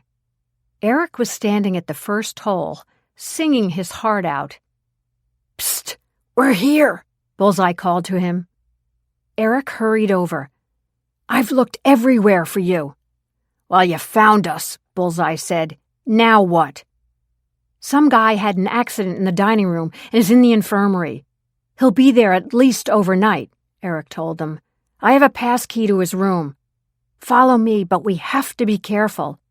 They're cleaning up the buffet in the Lido, and we can't let them see us. We'll have to crawl past the windows." 3 minutes later, as thoroughly drenched as if they'd been swimming in the ocean, the trio, traveling 50 feet apart, finally made it to Crater's room. Highbridge ran into the bathroom and turned on the hot water in the shower. Bullseye peeled off the wet Santa suit and stood in the tartan shorts that Ivy had described. He grabbed a bathrobe with the insignia of the Royal Mermaid from the closet and put it on. He then yanked a blanket from the bed and wrapped himself in it. "I'm going to get pneumonia. Is there a bar in here?" Eric's beeper went off. He glanced at it. "It's my uncle. He's been trying to reach me. There's a minibar in the cabinet. I'll be back." After Eric left, Tony poured a miniature bottle of scotch into a glass and sat down on the bed. He had the feeling that Highbridge was going to use up all the hot water on the ship. As he took one strong gulp of the scotch, he looked around the room and noticed a remote control on the bed. He flicked on the television, not sure if he'd find anything other than a lecture about Fishbowl Island or a safety video explaining what to do if the ship was sinking. But when the screen lit up, Tony was shocked to see his mugshot staring back at him. Authorities are questioning Bingo Mullins about his association with Bullseye Tony Pinto, who disappeared from his home on Christmas Day. Pinto is believed to be trying to flee the country, and an informer has told the FBI that Bingo Mullins was making inquiries to find someone willing to smuggle him out. The scotch burned a hole in Pinto's gut. Bingo might give me up, he thought. He'll end up in podunk in the Witness Protection Program, pretending to be a shoe salesman. "Bingo, if you rat on me," Tony said aloud, "I'll kill you. The last guy who ratted on me has gotten away so far. But you won't. I swear to you, you won't." Chapter 27. When they got back to their stateroom, while getting ready for bed, Reagan and Jack chatted about their first day at sea. "I can't believe Alvirah talked us into this," Reagan said, standing in the doorway of the bathroom as she was brushing her teeth. "I can just imagine what my father is saying to my mother." "We both know that Alvirah is a magnet for trouble," Jack said as he kicked off his shoes. "But I will say that for a cruise that's supposed to be a tribute to the milk of human kindness, there's a lot of strange stuff going on." "I agree," Reagan said. "If one of the crew members had problems with the law, that should have been discovered before he was hired. Who knows who else might be on board this ship? Whoever stole the Santa suits is obviously still with us. And if Ivy did really see someone, he obviously doesn't want to make himself known." Tomorrow morning I'll see if I can get a passenger and crew list from Dudley. The office can do a quick check on everyone to see if any red flags come up." Jack flipped on the television. The news segments that were fed to the ship repeated over and over. A photo of Bullseye Tony Pinto came up on the screen again. "Reagan," Jack said. "Come here." Reagan stepped out of the bathroom. "What?" They both listened as it was reported that Tony Pinto's fellow criminal, Bingo Mullins, was suspected of being the one who arranged his escape. "Look at his face, Reagan," Jack said. "Bullseye certainly does look a lot like that prizefighter author, doesn't he?" "He sure does. And he's on the loose." Reagan raised her eyebrows. "Maybe he's the one Ivy saw tonight." They both laughed. The ship gave a particularly strong lurch. "If he's on board, I hope he doesn't run into Alvirah," Jack commented. "Let's go to bed." Reagan smiled. "An offer I can't refuse." Chapter 28.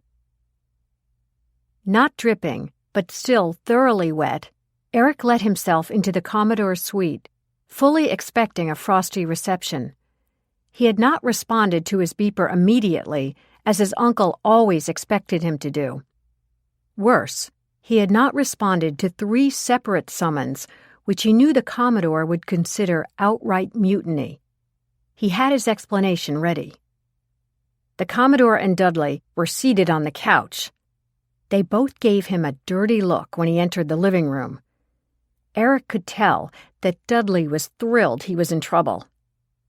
"Uncle Randolph," he began. "You look like a drowned rat," the Commodore barked. "You're hardly the spit and polish appearance I expect of every officer on the Royal Mermaid." He paused. "As long as I can keep it afloat."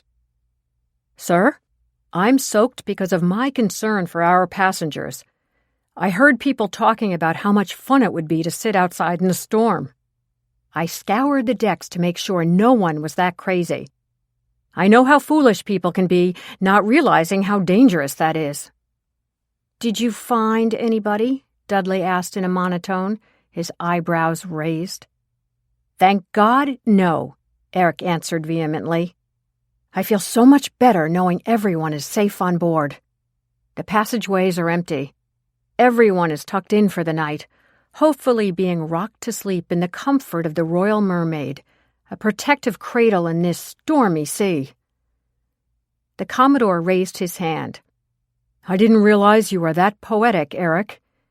Get out of those wet clothes and get back in here.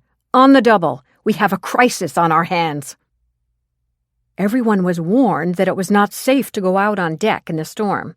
"That should have been enough," Dudley said primly. In his room, Eric quickly peeled off his clothes and put on a jogging suit.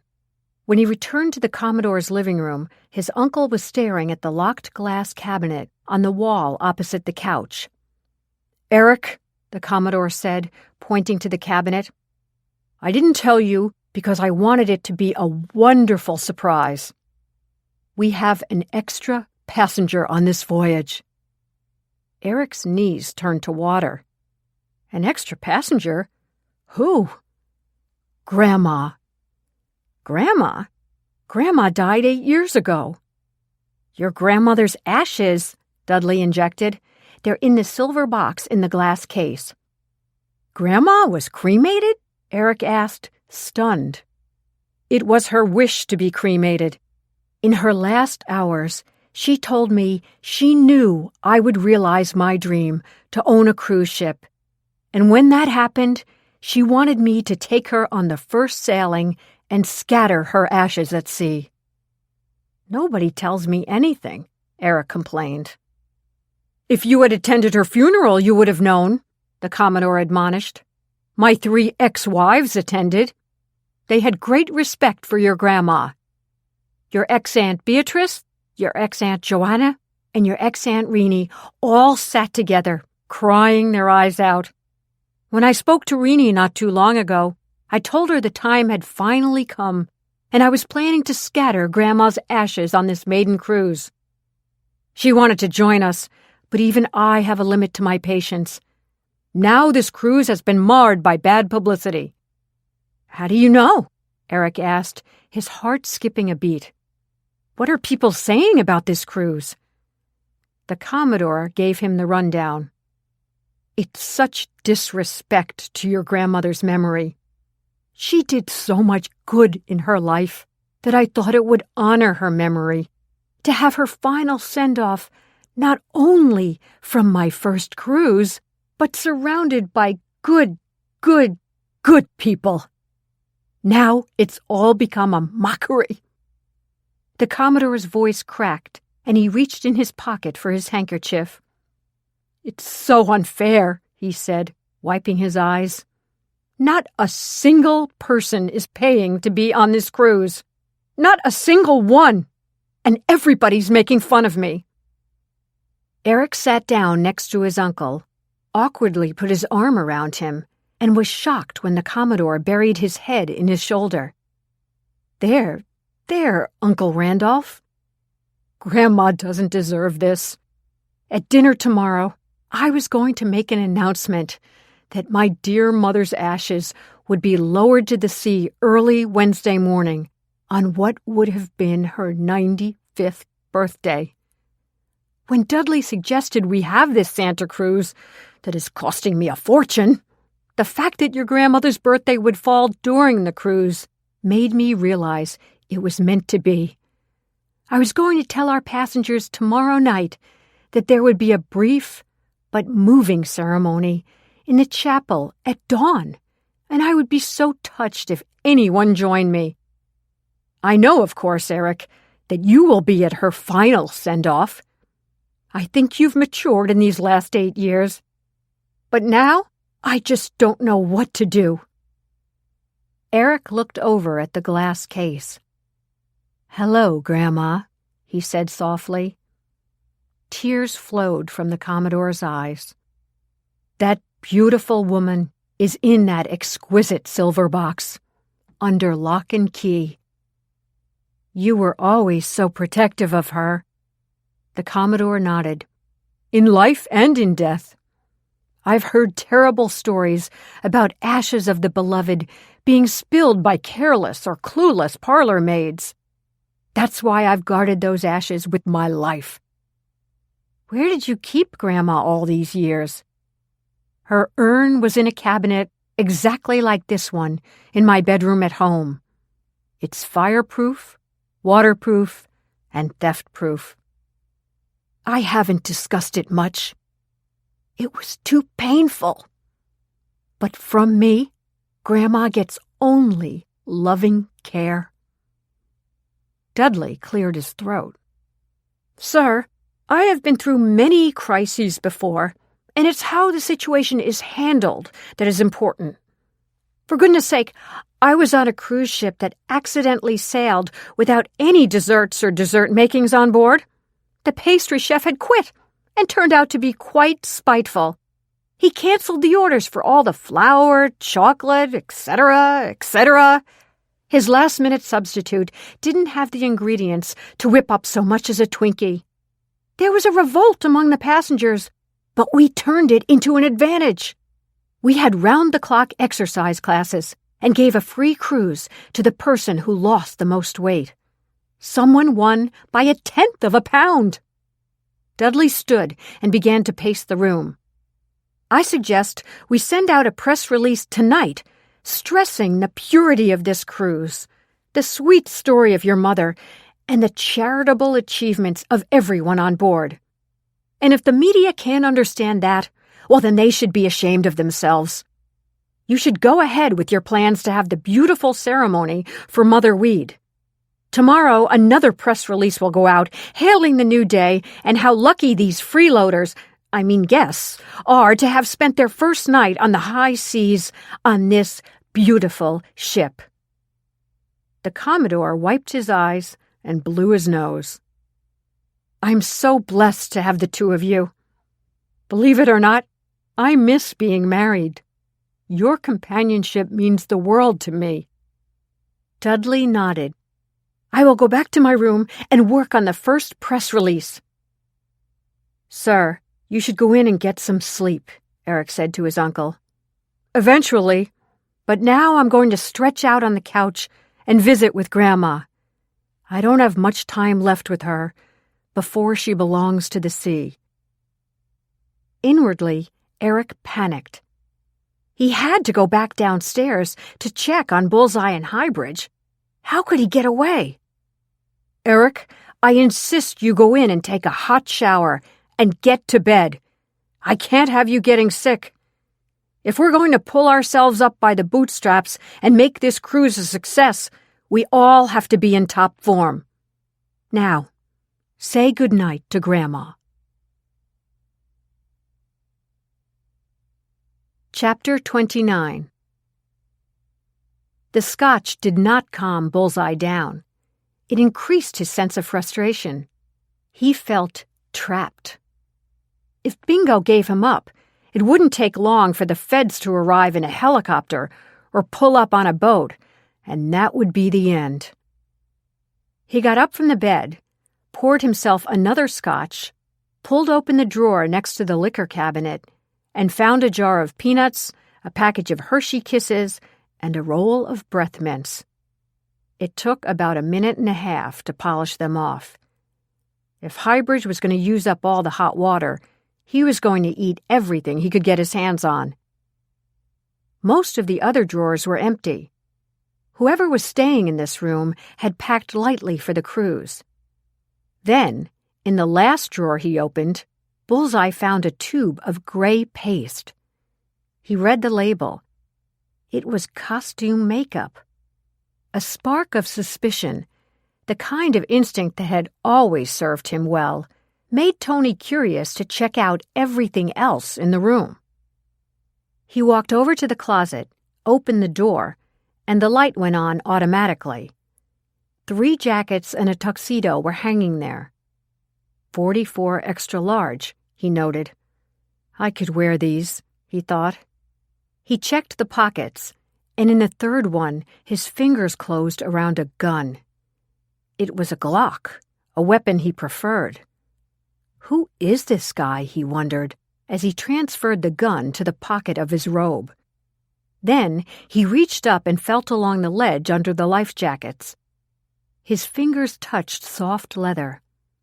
Some kind of bag, he guessed, as he pulled it down carefully. It was an expensive-looking briefcase that zipped on 3 sides and had no handle.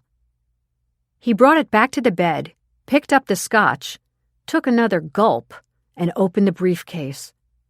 Grunting in surprise, he stared down at what appeared to be a dozen packets of $100 bills. Bullseye dumped the contents onto the bed. 3 United States passports tumbled from a pocket. He opened one of them, and when he saw the picture, his body stiffened. Quickly, he looked at the second and third pictures. The 3 faces looked entirely different, but close study showed they were the same man. And it was a man he knew. Eddie Gordon, the rat whose testimony had sent Tony's father to prison. Bullseye had been looking for him for 15 years. Gordon went under different aliases. From the date of issue on the passports, the latest was Harry Crater. He's not on this cruise because he's a do-gooder, Bullseye thought. I wonder what he's up to. Eric said he's in the infirmary. Another thought struck him. Could Eddie Gordon be faking his need to be there? Doesn't matter, he told himself. Whether he's faking or not, by the time I get through with him, he'll be beyond medical care. Chapter 30. Ted Cannon had always been a light sleeper. He became one even more so during the months when Joan was sick, and he was tuned to the slightest change in her breathing. He had been glad to get one of the few single cabins on the ship. It was half the size of the others, but perfectly comfortable and had a private balcony. The one disadvantage was that it had a connecting door to the next room. Good for a family traveling with children, but not so great for two different parties who didn't want to hear each other's television playing. Ted knew that his neighbor, the sickly-looking guy, Crater, had been taken to the infirmary when he fell at dinner. As Ted was getting ready for bed, he heard the murmur of Crater's television. I'm glad, he thought. He can't have been too badly hurt. On the other hand, my best hope of a decent night's sleep is to doze off before I do too much thinking. And if the television is on for too long, I'm out of luck. The ship was still rocking, and it felt good to get into bed and pull up the blanket. Last night at this time, I was telling myself I made a mistake signing up for this cruise, he thought. But actually, it's been kind of fun. Alone in the dark, he smiled as the events of the day ran through his mind. At dinner, he hadn't minded being asked to visit from table to table between courses. He enjoyed talking to his fellow passengers. The people on this cruise really are nice and genuine, he reflected. Like the Ryans, who were on board because they'd raised money for research into a rare disease that had taken their son's life. The way they had directed their grief towards something positive and helpful to so many others made Ted wonder if there was something to his son's gentle hint, in so many words, that he was letting himself wallow in self-pity. Not the way Bill put it, of course, but it was the gist of what he was saying. In fact, Ted thought uncomfortably, that's exactly the way Joan would have put it. She'd have no use for me continuing to feel sorry for myself. In the next room, the television had been turned off, but he could hear drawers opening and closing, then the sound of voices. Maybe someone's in there helping Crater get settled for the night, Ted reasoned, as he turned on one side and pulled the blanket even closer up around his face to cover his ears. As he started to fall asleep, he thought how glad he was that he had stopped to ask Maggie Quirk about Ivy Pickering. Maggie was funny in a self-deprecating way. She didn't wear a ring, so she probably wasn't married. She had told him she was planning to jog at 6 a.m. If the storm calmed down, he'd get up and put on his jogging suit too. Ted was an early riser, but to be sure he didn't oversleep, he turned on the light and set the alarm for 5:30. Chapter 31. Tuesday, December 27th, 3:45 a.m. Like most of the passengers, Maggie and Ivy went directly to bed when they reached their room. Standing up wasn't easy in the storm, and anyhow, it had been a long day. Maggie fell asleep promptly, but at about 3:45 woke to find Ivy sitting on the edge of her bed. Maggie turned on the light. "Are you all right, Ivy?" she asked. "You haven't seen another ghost, have you?" "Very funny, Maggie," Ivy said, laughing in spite of herself. "I'd rather be up because I saw a ghost than feel the way I do. I'm so queasy, and I'm shivering." "Let's go down to the infirmary right away," Maggie suggested as she started to get out of bed. "Oh, I couldn't make it all the way down there. I feel too dizzy. I'll just lie down and see if it will pass." Maggie reached for her robe. "Then I'll go and see if I can get you an ear patch and whatever else they're giving out." "I don't want you to walk around the ship alone at this hour," Ivy said, then moaned. "But if you insist," she finished feebly. "I never thought I was the type to get seasick." "I'll get a wet washcloth for your forehead, and then run down to the infirmary." Chapter 32. By the time Highbridge got out of the shower, Bullseye had replaced the contents of the briefcase, zipped it up tight, and hidden it under the bed. He knew what he was going to do, and one of the early lessons he'd learned in his life of crime was, loose lips sink ships. The sight of the candy wrappers and empty jar of nuts infuriated Highbridge. "You couldn't have saved me a crumb?" "I was hungry," Bullseye replied, his tone ugly. "I still am." The two men had been reduced to sullen silence. When Bullseye went into the bathroom, he saw that Highbridge had hung up his Santa suit and stuffed towels in the arms and legs to prevent wrinkles. When he asked Highbridge why he was being such a fussbudget, the bean counter said he planned to go to the Early Risers buffet and grab some food. "But none for you," he'd added. By the time Bullseye got out of the shower, Highbridge was already asleep on his side of the queen-sized bed.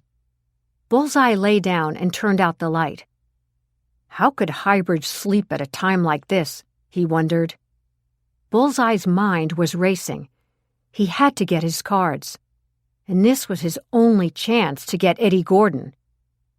Once he was off this ship and on his way to Fishbowl Island, he'd probably never run into him again. He owed it to his father to whack Gordon. If he didn't at least try, he'd have to live in shame for the rest of his life. He knew it was risky, but he had to make the attempt. Bullseye planned to wait until 4 a.m., when the odds were that the ship's passageways would be deserted. He had heard somewhere that more people die around 4 a.m. than at any other time in the 24-hour cycle. As Bullseye closed his eyes, knowing he wouldn't sleep, he hoped that he'd successfully add someone new to that statistic. At 3:30, unable to wait any longer, Bullseye got out of bed. He tightened the belt of the terry cloth robe, tossed a thick towel around his neck, and put on a pair of Gordon's dark sunglasses that he found on the bedside table.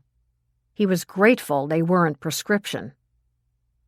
The dimly lit corridor was deserted. At the elevator bank, he discovered a diagram of the ship, listing where all the different rooms were located. As he expected, the infirmary was on the lowest level. From the diagram, he could tell which companionway to take. He made his way there without encountering a single soul. With infinite care, he opened the door of the infirmary and found himself in an eerily quiet and empty waiting room. A prominent sign on the desk read, "Nurse on duty. Press buzzer for assistance." He walked behind the desk and in a stealthy movement opened the door to the inner sanctum. Moving slowly, guided by the soft baseboard lighting, he peered into a small office on his left, where he noticed the silhouette of a nurse asleep in a reclining chair. Her heavy, deep breathing reassured him that she would not be a problem, at least for the moment. For her own sake, he hoped she would continue to sleep. In the second room on the right, he spotted the man who had caused his family so much misery. Even in the semi-darkness, he recognized the profile of Eddie Gordon, the man known as Crater. Bullseye thought of his poor mother making the long trek to the federal prison in Allentown, Pennsylvania, once a month for 15 years to see his father. All those years looking at his father's empty place at the dinner table. "This is for you, Papa," he whispered, as he stepped into the darkened room, eased a pillow from behind Crater's head, and with a swift, decisive movement, held it over the sleeping man's face. From somewhere inside his drug-induced sleep, Crater/Gordon was having a nightmare. He couldn't breathe. He was choking. He began to gurgle and flail the air with his hands. It was real. It wasn't a nightmare. The instinct to survive made him slip his hands under the pillow that was covering his face and yank on it fiercely. He felt strong thumbs pressing against his neck. A voice was whispering, "This is what you deserve." Crater knew his scream was coming out as a whisper. The sound of the buzzer from the waiting room echoed from the nurse's office down the hallway. Bullseye froze. Wrestling to keep the pillow pressed on Crater's face, he realized that the buzzer would surely wake up the nurse, and that whoever had pushed it was in the waiting room. He did the only thing he could do. He tossed the pillow aside, rushed out, and hid in the room next door. "Ah!" Crater began yelling. Bullseye watched as the nurse ran down the hallway and headed into Crater's room. The towel high around his neck, the dark glasses on, he opened the door to the outer waiting room. His hand half covering his face, he left the infirmary without glancing at the woman who had just turned to take a seat. Crater was struggling to figure out what had happened. He hadn't imagined it. Someone had tried to kill him. He had always had the suspicion that the big boss had placed another person on the inside on this job. Maybe whoever it is had been afraid he'd talk under sedation and had tried to kill him. He had to get to his room and keep the door double locked until the helicopter arrived. "What happened, Mr. Crater?" the nurse asked as she flipped on the light. "I had a bad dream," he croaked. "But your neck is all red. And why is your pillow at the foot of the bed?" "I'm a rough sleeper." "Dr. Gephardt said you could have another sedative if necessary." "No!" He knew that until he got off this ship, he wasn't safe closing an eye. Oddly enough, his back felt better after the struggle. "I'm going back to my room." "Absolutely not. Doctor's orders. You'll have to speak to him when he comes on duty at 7 o'clock. "I'm out of here at 7:01. But the nurse had already left the room. A few minutes later, an exhausted Maggie was slowly making her way back to her room with an ear patch for Ivy. When she finally settled into her bed, she felt bleary-eyed and uneasy, but had no intention of changing her plans to jog at 6 a.m. Unless her antenna was way off, Ted Cannon would be up on the track right around that time. Chapter 33. Alvirah woke up at 5:45. Willie was still asleep, seemingly in the same position he'd been in all night. The movement of the ship had subsided to a gentle roll. Alvirah got out of bed quietly.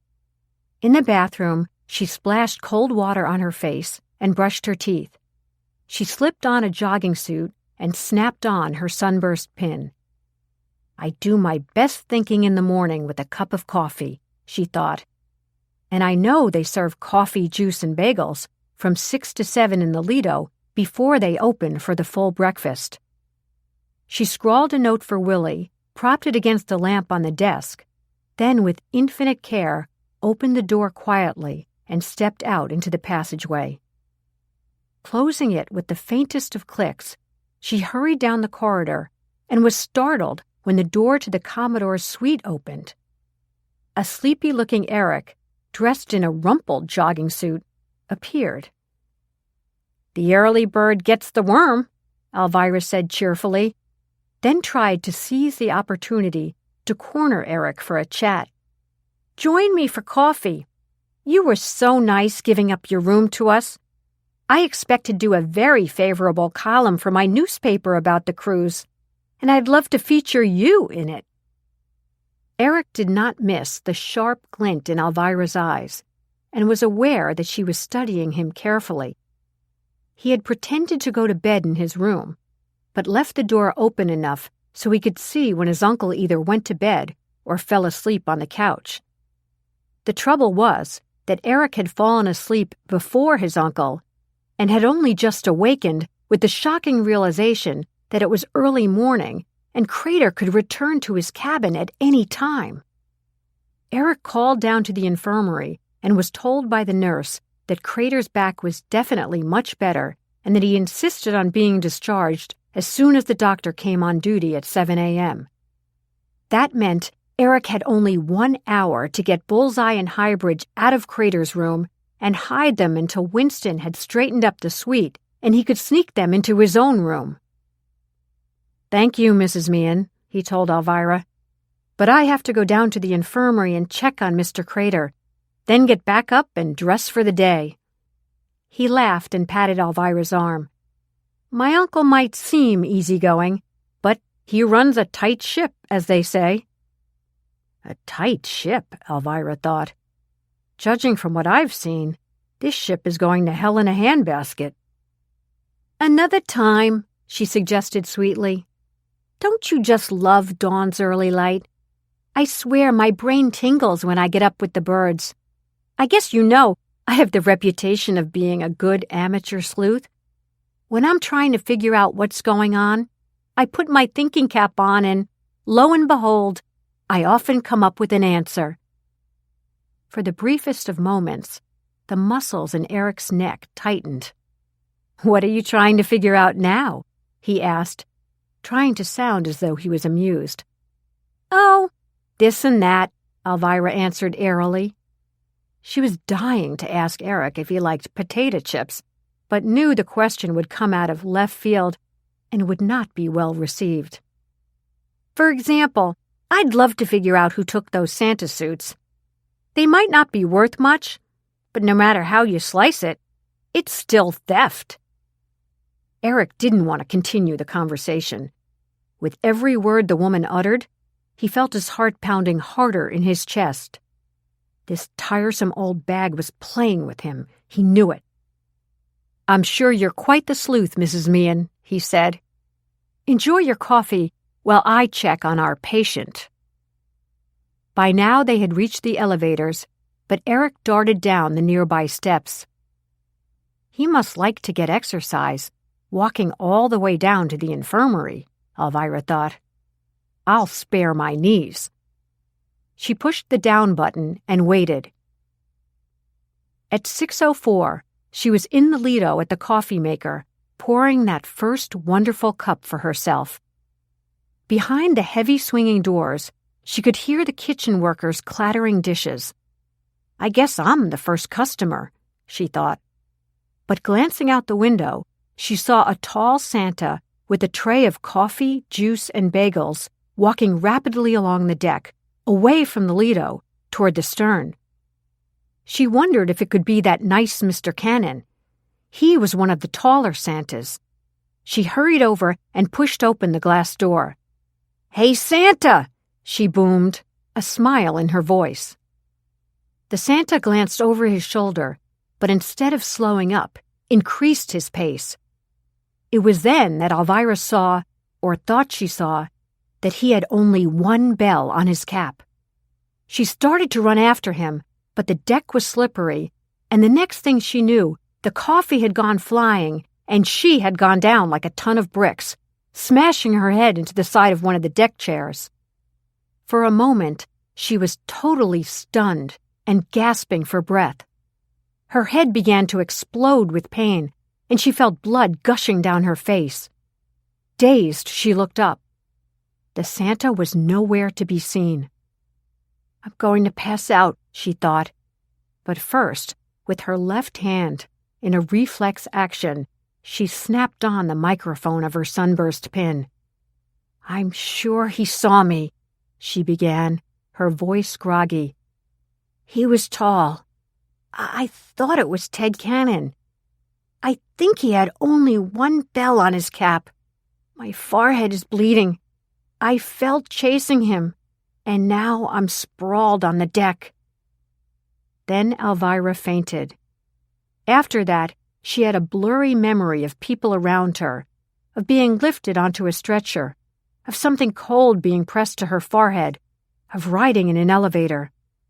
When she regained consciousness, she opened her eyes to find Willy peering down anxiously at her. "That was some fall, honey," he said. "Don't try to move." Her head was aching fiercely, but other than that, Alvirah hoped she hadn't done herself any damage. She squeezed her toes and fingers. They felt okay. She shifted her shoulders and was relieved that her back still moved. Dr. Gephardt, his white uniform jacket not yet fully buttoned, was standing beside Willy. "Mrs. Meehan," he said, "that was a nasty blow to your head." I'll stitch up your forehead, and then we'll take an x-ray. I want you to take it easy for the next several hours." "I'll be fine," Alvirah protested. "But believe me, there's something very funny going on this ship." "What do you mean, honey?" Willy asked.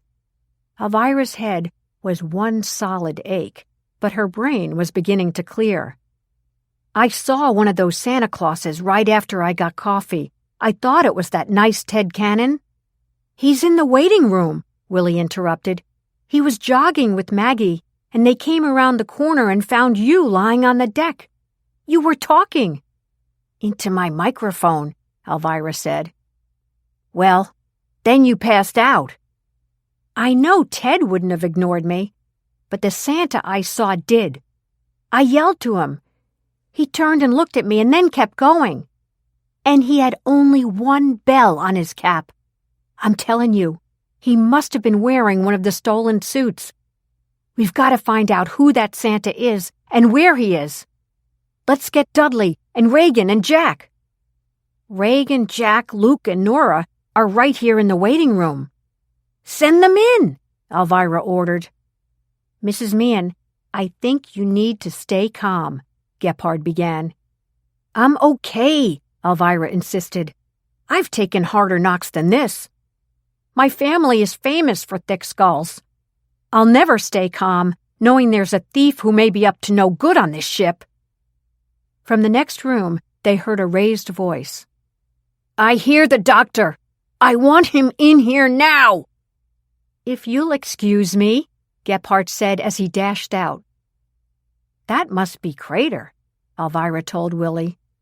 "He's got a pretty powerful set of vocal cords for someone who looked like he was about to keel over yesterday." "He sounds better now," Willy agreed. "Let me get the Rileys. Tell Maggie and Ted to come in, too. We've got work to do."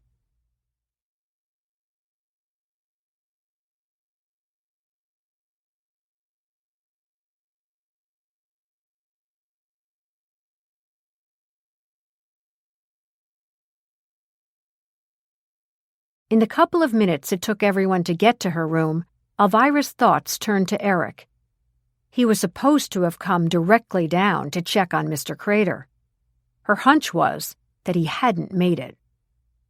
"Alvirah, are you all right?" Nora asked as they all crowded into the room. "I'm fine. Never better." "What happened?"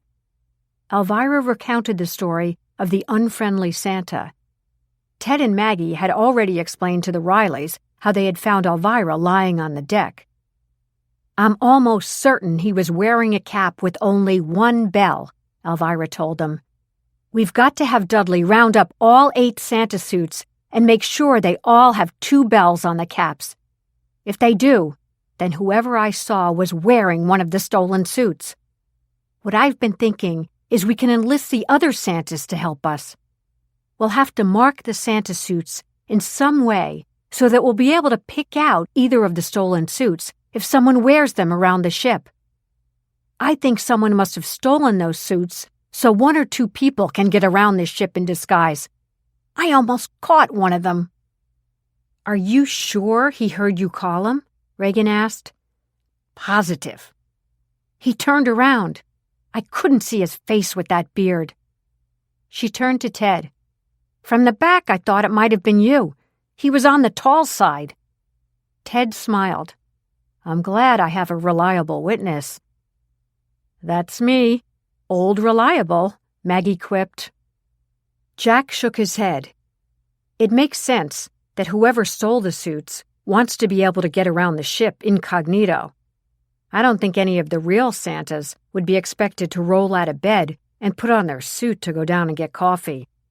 "It's ridiculous," Alvirah cried. "There wasn't even anyone else down there for him to ho-ho-ho with. And he certainly didn't want to ho-ho-ho with me." Willy grabbed her hand. "I always want to ho-ho-ho with you," he said. "I know you do, Willy," Alvirah said fondly. The nurse poked her head in the door. "How are we doing, Mrs. Meehan?" "I'm doing fine," Alvirah answered pointedly. "What's your story?" Reagan knew that if there was one thing that got under Alvirah's skin, it was the collective we in a medical situation. The nurse ignored her question. Glancing around the room, she noticed Maggie. "You're up early after having been here in the middle of the night. How's your friend?" she asked. "She was still sleeping when I left." As the others looked at her inquiringly, Maggie explained. "The patch helped Ivy a lot. It was so stormy last night. My guess is you handed out a lot of those patches," Luke said to the nurse. "We were very busy until about midnight. Miss Quirk was our only visitor after that, until Mrs. Meehan arrived." Alvirah saw the look of disbelief on Maggie's face. "What is it, Maggie?" she asked. "Nothing. It's just that I figured the man I saw coming out of this area through the waiting room last night was a patient." The nurse started to speak, then hesitated. Dr. Gebhardt was behind her and had clearly heard the exchange. "Was there someone else in this area last night, around the time Mr. Crater was having his nightmare?" Gebhardt asked the nurse, his voice serious and deeply concerned. "Certainly not that I'm aware of," the nurse answered crisply. Dr. Gebhardt turned to Maggie. "According to our records, you were here at 4 a.m. "Yes, I was," Maggie said. "And you say you saw a man coming out from this area into the waiting room?" "Yes, I did. I was turned away from him, about to sit down, and he walked right past me." "What did he look like?" Alvirah asked. Maggie hesitated. "I knew something was bothering me, and I know this is going to sound crazy." "Say it anyway," Alvirah insisted. Maggie shook her head and grimaced. "He looked like Left Hook Louie." Chapter 34. When Eric reached the deck, where Crater's cabin was located, he looked down the corridor and saw Jonathan, the steward for that section, coming out of the end suite. Probably some of the awake at dawn sent for coffee, he thought, ducking back before he was spotted. He had absolutely no reason to be here, and if Jonathan caught a glimpse of him, he'd have to come up with some sort of explanation. Rather than stand at the elevator bank, he walked down the companionway for 3 decks, then turned and walked slowly back up again. This time, there was no sign of the steward. But to his horror, he saw a tall Santa Claus he realized was Highbridge, carrying a tray, tap on the door of Crater's room. An instant later, it was opened and just as quickly closed as Highbridge disappeared inside. Passkey in hand, Eric rushed down the long corridor and opened the door. Highbridge was setting the tray on the desk. Ripping off his beard, he looked at Eric. "What a pleasant surprise. I thought you had crossed us off your list." "I've got to get you out of here right away. Crater is demanding to come back to his cabin immediately. The doctor doesn't start work till 7, but Crater might just sign himself out." Bullseye was already wolfing down a bagel. With his mouth full, he snapped at Eric. "All right, Uncle's boy. Where do you propose to put us now?" Without waiting for an answer, he continued. "We'll be close enough to Fishbowl Island in 23 hours for our people to get us. We'd better make it." He gave Eric a cold stare. By now, Eric was terrified of Bullseye. Being around him was like being in a cage with an angry lion. Eric tried to go back to the moments when he had made the deals to smuggle the 2 felons onto the ship. It had seemed so easy at the time. $1 million each to conceal them for a few days. How could he have refused a windfall like that? But now, if they were caught, both men would tell the cops he was their accomplice. Denying it would be useless. Eric knew that he could never pass a lie detector test. He stared back at Bullseye. "All this trouble started because you were jumping up and down in the chapel," he said defensively. You were supposed to be wearing your Santa outfit so that if anyone had seen you, they would have thought you were praying or meditating or something. Now let's get out of here. Once I sneak you upstairs, I have to come back and clean up this place. Get dressed, Bullseye." "Don't blame this on me," Bullseye retorted. "Where are we going?" "Back to the chapel." "What are you, nuts?" "It's temporary until I can get you back in my room. There's no other place to hide you." "You better hope your uncle doesn't end up praying for you in that chapel," Bullseye said, as he took a last swig of coffee.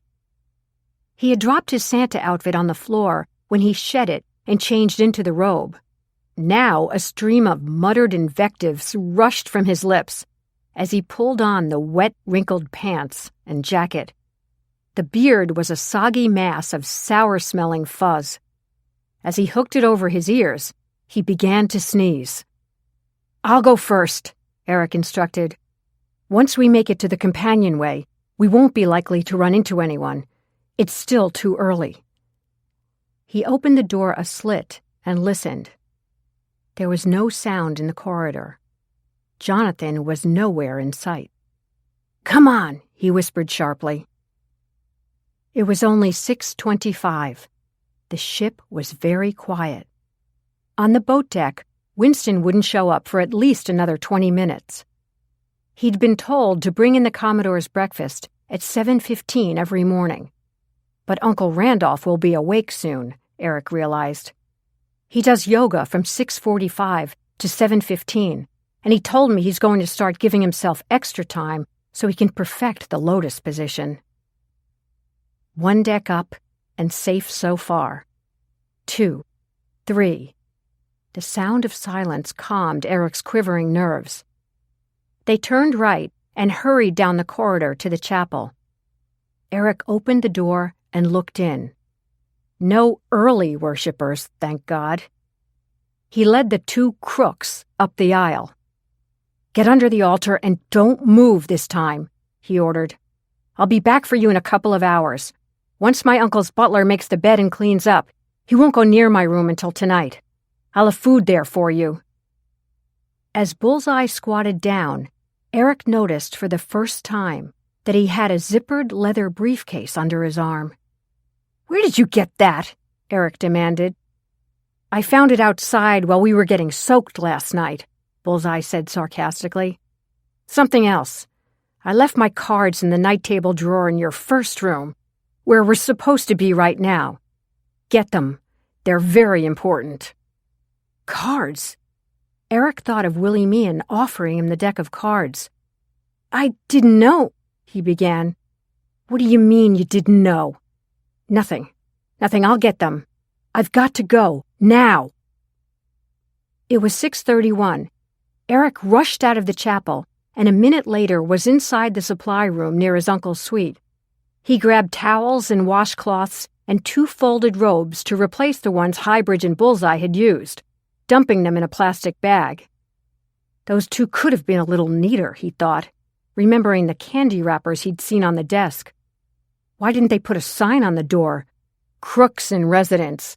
Do drop in." Never one to clean up after himself, he worked with enviable speed when he got back to Crater's room. He replaced the wet towels with fresh ones, rinsed and dried the drinking glasses, polished the mirror over the cabinet and the glass door of the shower, and hung the fresh robes in the closet. During dinner last night, Jonathan had already turned down Crater's bed and drawn the curtains. Eric fluffed the bed pillows and smoothed the spread. At least whatever sleeping those 2 jerks had done had been on top of the spread, so the sheets and blanket were neat. Had Bullseye taken that valise from this room? Eric wondered nervously. If so, there'd be hell to pay. It was 10 of 7. He had to get down to the infirmary and be able to report to his uncle that he'd seen Crater there. First, he ran up to the pool area and dropped the soiled towels and robes on a beach chair. He reached the infirmary just as Crater was being wheeled into the waiting room. Dr. Gephardt was beside him, saying, "Mr. Crater, your records indicate you have a serious health problem. When you get to your room, I suggest you go to bed and stay there. You've had a shock to your nervous system." Crater's face was flushed. Eric could see 2 purple bruises on either side of his neck. Did the medical attendants cause that when they moved him? He wondered. "Mr. Crater," he began, "my uncle, the Commodore—" Crater looked at him suspiciously. "Go away," he snarled. "We're all so sorry this happened. I will escort you to your room," Eric said firmly. "Eric, may I see you for a moment?" Gephardt asked. "Not now. I want to get Mr. Crater to his room where he can be comfortable." "Then please come back." Uh-oh, Eric thought, as he began to push the wheelchair. "Right away," he promised. Outside Crater's room, Eric asked him for his key. No use letting Crater know I can get in on my own, he decided. He was relieved to see that, looking through Crater's eyes, the cabin appeared exactly as it would have if he had returned last night. Crater stood up. "All right, you've seen me here. Now leave me alone." This guy is scared, Eric thought. Maybe I'm crazy, but he looks as though he's even afraid of me. "I'm on my way, sir. Let me know if you need anything." "I do. Find my cell phone. I already told them in the infirmary to look for it. It must have fallen out of my pocket when those brats floored me. I'll find it, don't you worry. Feel better, sir." At least I have something to report to Uncle Randolph, he thought, cheering himself up as he pushed the wheelchair back to the infirmary. Dr. Gephardt was in his office. "Come in, Eric," he said quietly. Eric stayed in the doorway. "Make it quick. I have to get showered and dressed. My uncle will be wondering what happened to me." "Eric, you must have noticed those bruises on Mr. Crater's neck." "I did." "Someone tried to kill him last night." "What are you talking about?" Eric asked, his voice incredulous. "I'm talking about the attempted murder of one of my patients. We've got to let the Commodore know and sound some kind of alarm." Eric's brain began to focus. Did Crater say someone tried to kill him? He denies it. Then what are we talking about? Gephardt related the story and the fact that a 4 a.m. visitor to the infirmary, a Maggie Quirk, had seen an unknown person leaving through the waiting room. "You're crazy," Eric said. "Why would Crater deny it if someone tried to suffocate him?" "That's a good question. But it happened. If Miss Quirk hadn't happened to have come along and rung that buzzer, Nurse Rich would have found a suffocated corpse when she finally woke up." Eric seized on the fact that Crater had denied the attempt. "Do you realize how ridiculous it would be to claim there was an attempted murder if the victim denies it happened? No less, perhaps, than letting a would-be killer wander around this ship. There should be a general search for him immediately." As a matter of fact, Miss Quirk reported that the intruder bears a resemblance to Left Hook Louie, the writer whose photos are all over the ship. That is the same description Miss Pickering gave of the man she saw in the chapel last night, isn't it? Eric froze. He had to be talking about Bullseye. Had that idiot left the room last night? He started to sputter. Then you suggest we start a search for a ghost? Do you realize an action like that would finish this cruise line? Have a little loyalty, Doctor, and forget these histrionics." Alvirah had gotten up to go to the bathroom and caught every word of the exchange. Oh, boy, she thought. This is really something. It's a good thing I bumped my head and got in on all this. Chapter 35. After her startling announcement in Alvirah's room, Maggie had been almost apologetic. "I know I sound crazy," she had said, referring to her impression of the nocturnal visitor coming through the waiting room. "The sad thing is, given what's gone on around this place, you don't sound crazy at all," Alvirah had declared. As Maggie and Ted were leaving to resume their interrupted jog, Dr. Gephardt had nervously asked the Rileys to leave. He wanted to stitch up the cut on Alvirah's forehead and take an X-ray. "It won't take long," he promised. "And then, if Mrs. Meehan feels well enough, she can go and relax on one of our deck chairs. But no running any races," he tried to joke. Reagan, Jack, Luke, and Nora made their way up to the Lido. It was now beautiful outside, but after they selected food from the buffet, they carried their trays to a corner table inside the restaurant. It was a good place both to observe and to talk. Reagan had put a call in to Dudley, filled him in on Alvirah's accident, and asked him to join them. "It's urgent," she told him. Dudley, who had been toiling half the night on his second press release, extolling the happy atmosphere on the Santa Cruz, almost fainted when he heard about the nasty Santa. It has to be someone wearing one of the stolen suits, he thought. Even that miserable Bobby Grimes wouldn't have left Mrs. Meehan sprawled on the deck. "I'll be right there," he croaked. Papers were scattered on his bed, his desk, and on the floor, the result of his efforts at creative writing, portraying the mishaps of the first day as harmless and unimportant, and stressing the collective joy of good people sailing together. While the Rileys were waiting for Dudley to join them, Reagan and Jack called over one of the waiters, who refilled their coffee cups. "Were you here when the Lido opened at 6? Jack asked him. "Yes, I was, sir." "Did you notice the Santa Claus who would have been among your first customers?" "He was the first customer," the waiter said, then laughed. "I think he was one of the 2 Santas who were the first to arrive for the late-night buffet as well." The Rileys looked at each other. "Doesn't that buffet start practically as soon as dinner ends?" Nora asked. "What can I tell you? People like to eat on cruise ships.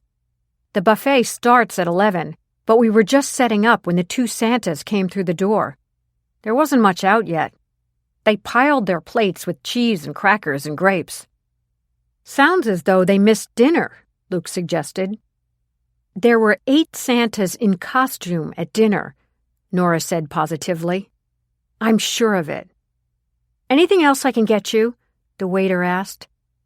"No, that's fine, thank you," Reagan said.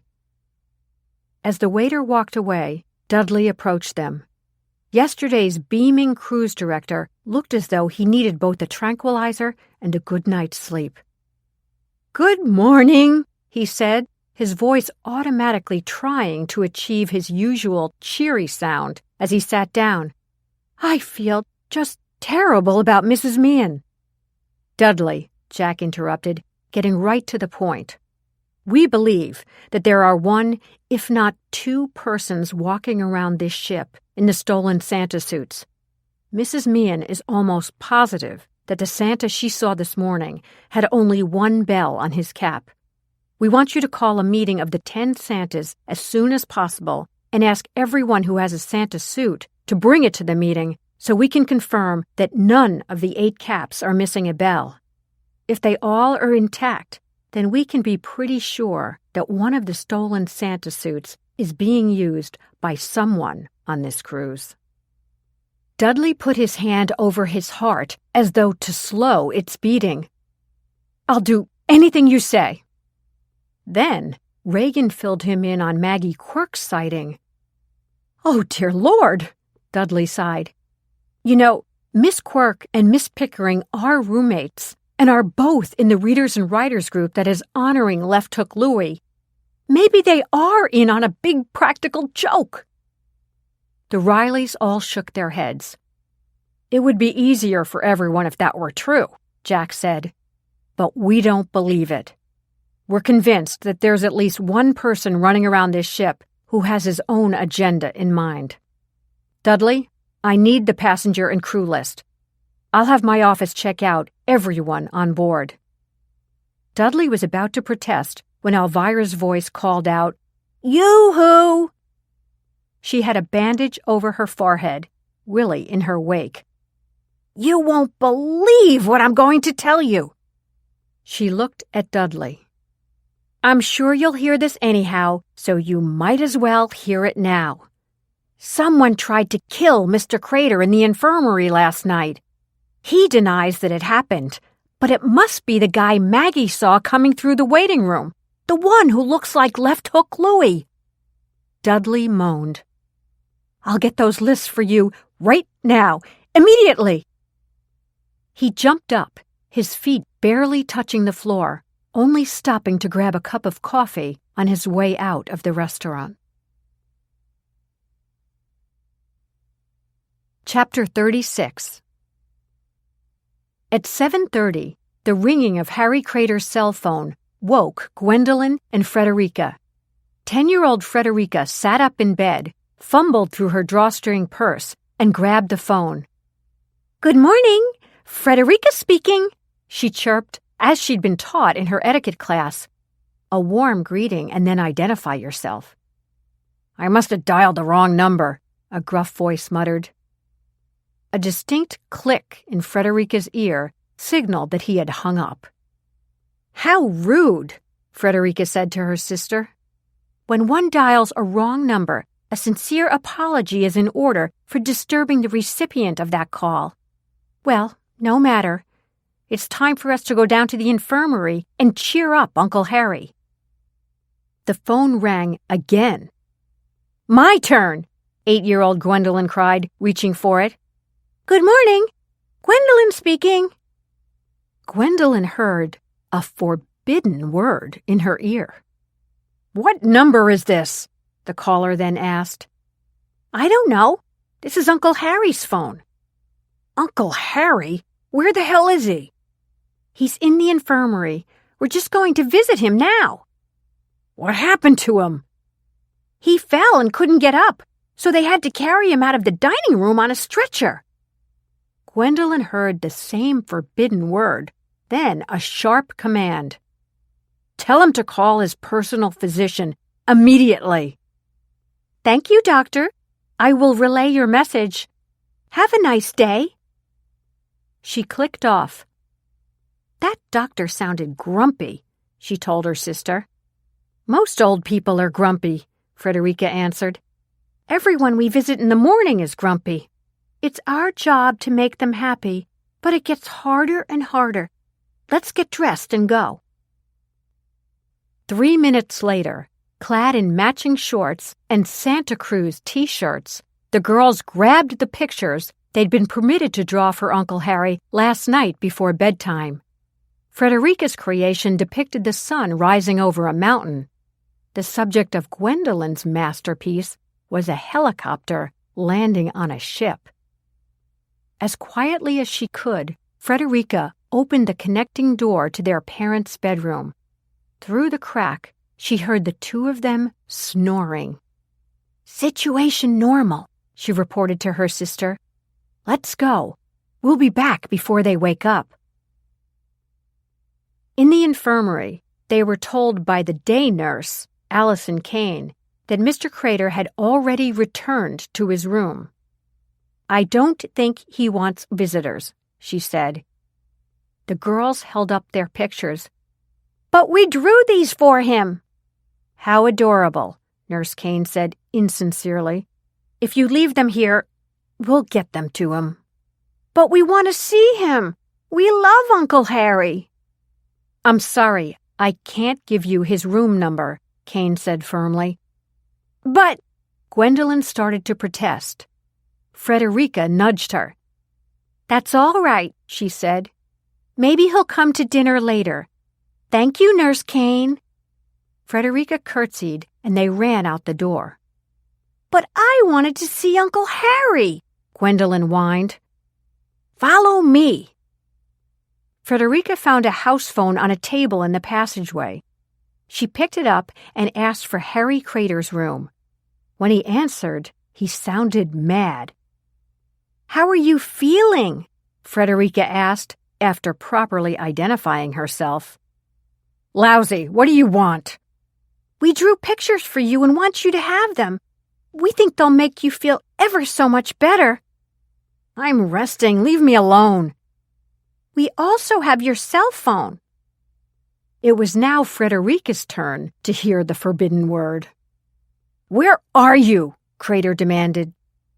"Where are you, Uncle Harry? We'll bring it to you." Crater gave them his room number. A few minutes later, the girls were knocking on his door. When he opened it, it was clear he wasn't going to invite them in. "Your doctor called," Frederica reported. "He wants you to call him." "I'll bet he does," Crater mumbled as he grabbed the phone. "Here are our drawings," Gwendolyn said proudly. "If you have any Scotch tape, we'll put them on the wall for you." Crater was staring at the picture of the helicopter landing on a ship. "Who drew this?" he demanded. "I did," Gwendolyn said proudly. "Can I have a ride in your helicopter someday?" "How did you know I had a helicopter?" "After you went to the infirmary last night, someone told Mommy and Daddy that if you got even sicker and felt like you might die or something, then your helicopter would come and pick you up. How cool!" Yeah. Listen, girls, I have to rest." "We'll come back later and make sure you didn't fall again. We like to take care of sick old people." Crater slammed the door in their faces. The girls shrugged as they heard him turning the locks. As Daddy would say, "No good deed goes unpunished," Gwendolyn commented. "But God is watching us and smiling." "Let's go get some coffee for Mommy and Daddy and bring it to the room," Frederica suggested. "You know how Mommy needs her coffee in the morning." Like a herd of elephants, the two girls thundered down the hallway, intent on performing their second good deed of the day.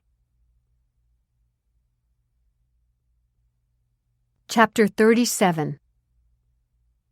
In the living room of his suite, still clad in his blue and white striped pajamas, the Commodore was sitting cross-legged on the floor in an attempt to achieve inner peace. He was also bracing himself for the local news from Miami, which was about to appear on his specially equipped satellite television. At this point, inner peace was a pipe dream. He had imagined that owning the Royal Mermaid would bring him the solace he'd craved after 3 unsuccessful marriages and the passing of his beloved mother. No such luck.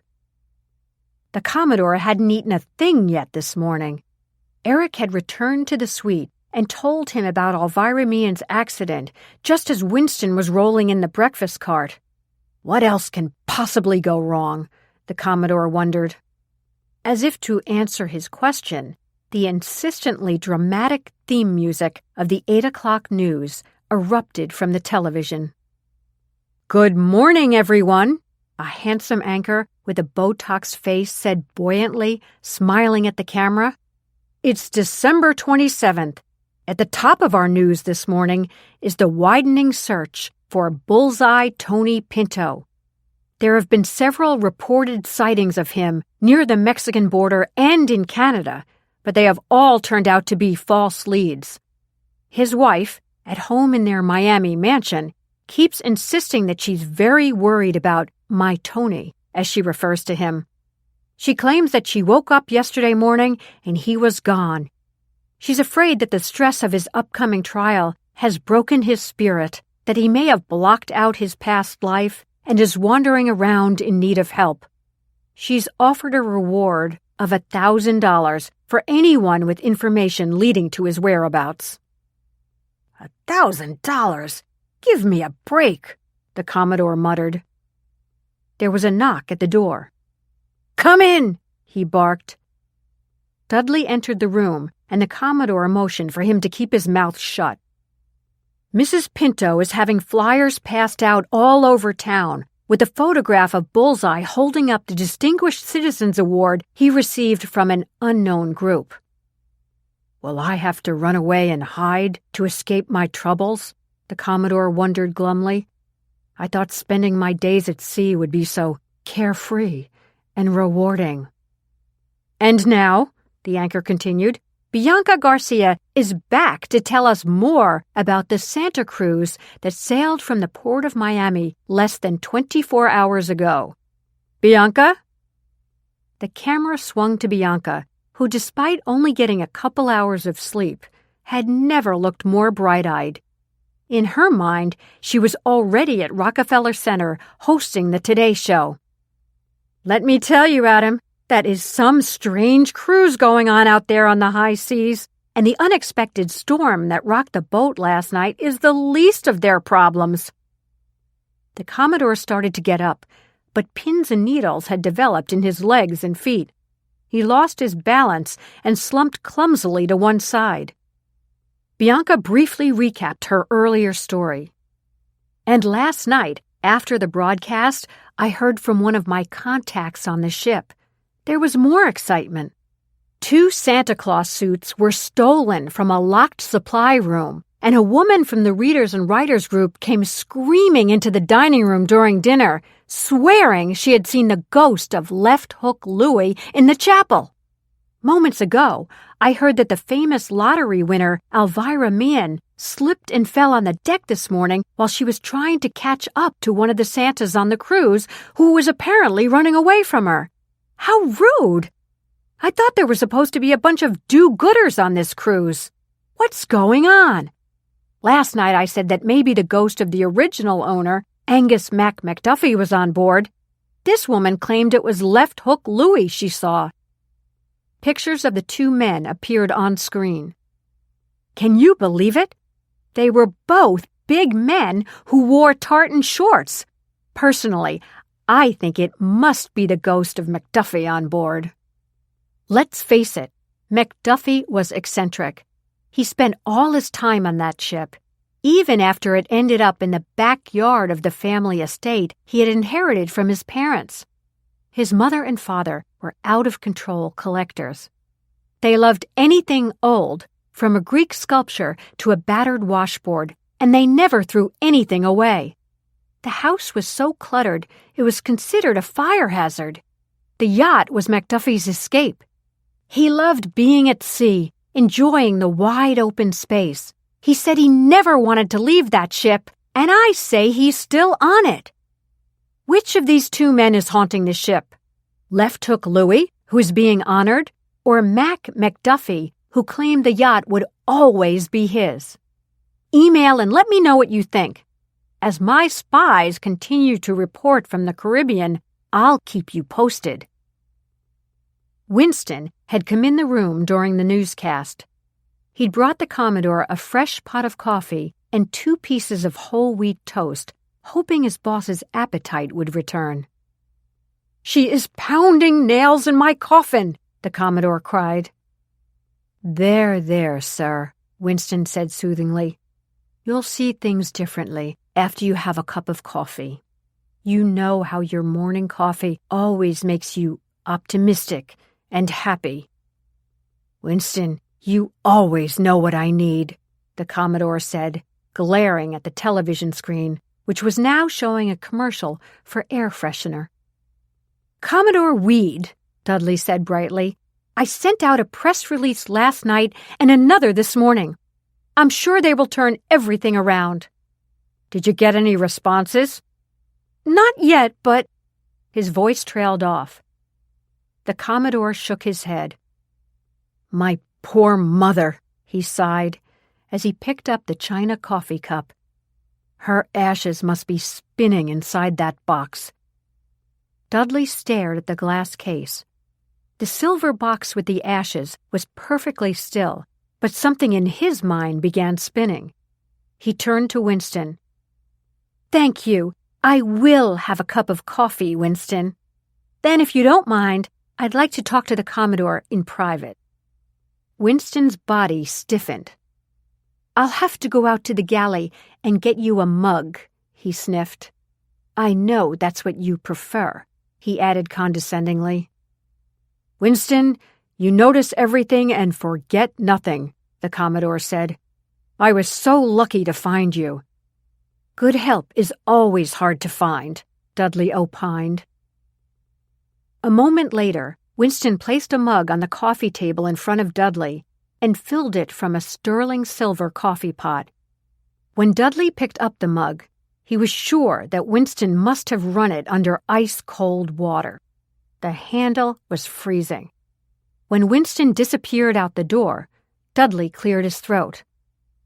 First of all, sir, where's Eric? He was here a little while ago. He got up early to check on Mr. Crater, then came back, showered and dressed, and went out again to check on the other passengers.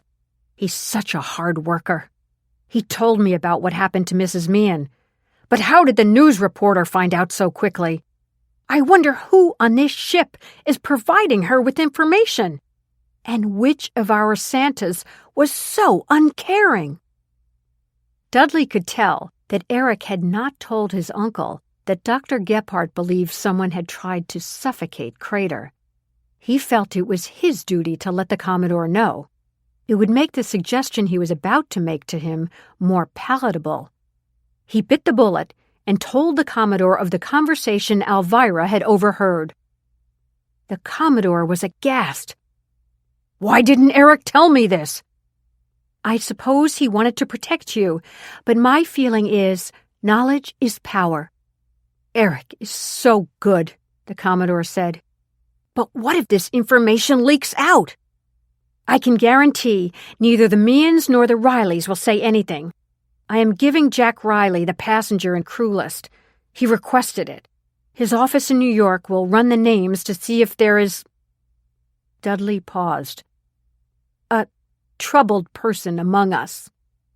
Whoever is talking to that reporter is roaming my ship right now looking for gossip, the Commodore said disgustedly. And they're getting a free cruise. I just can't win. Yes, you can, and your sainted mother is going to help you. My mother? The Commodore asked, his voice rising. Yes, sir.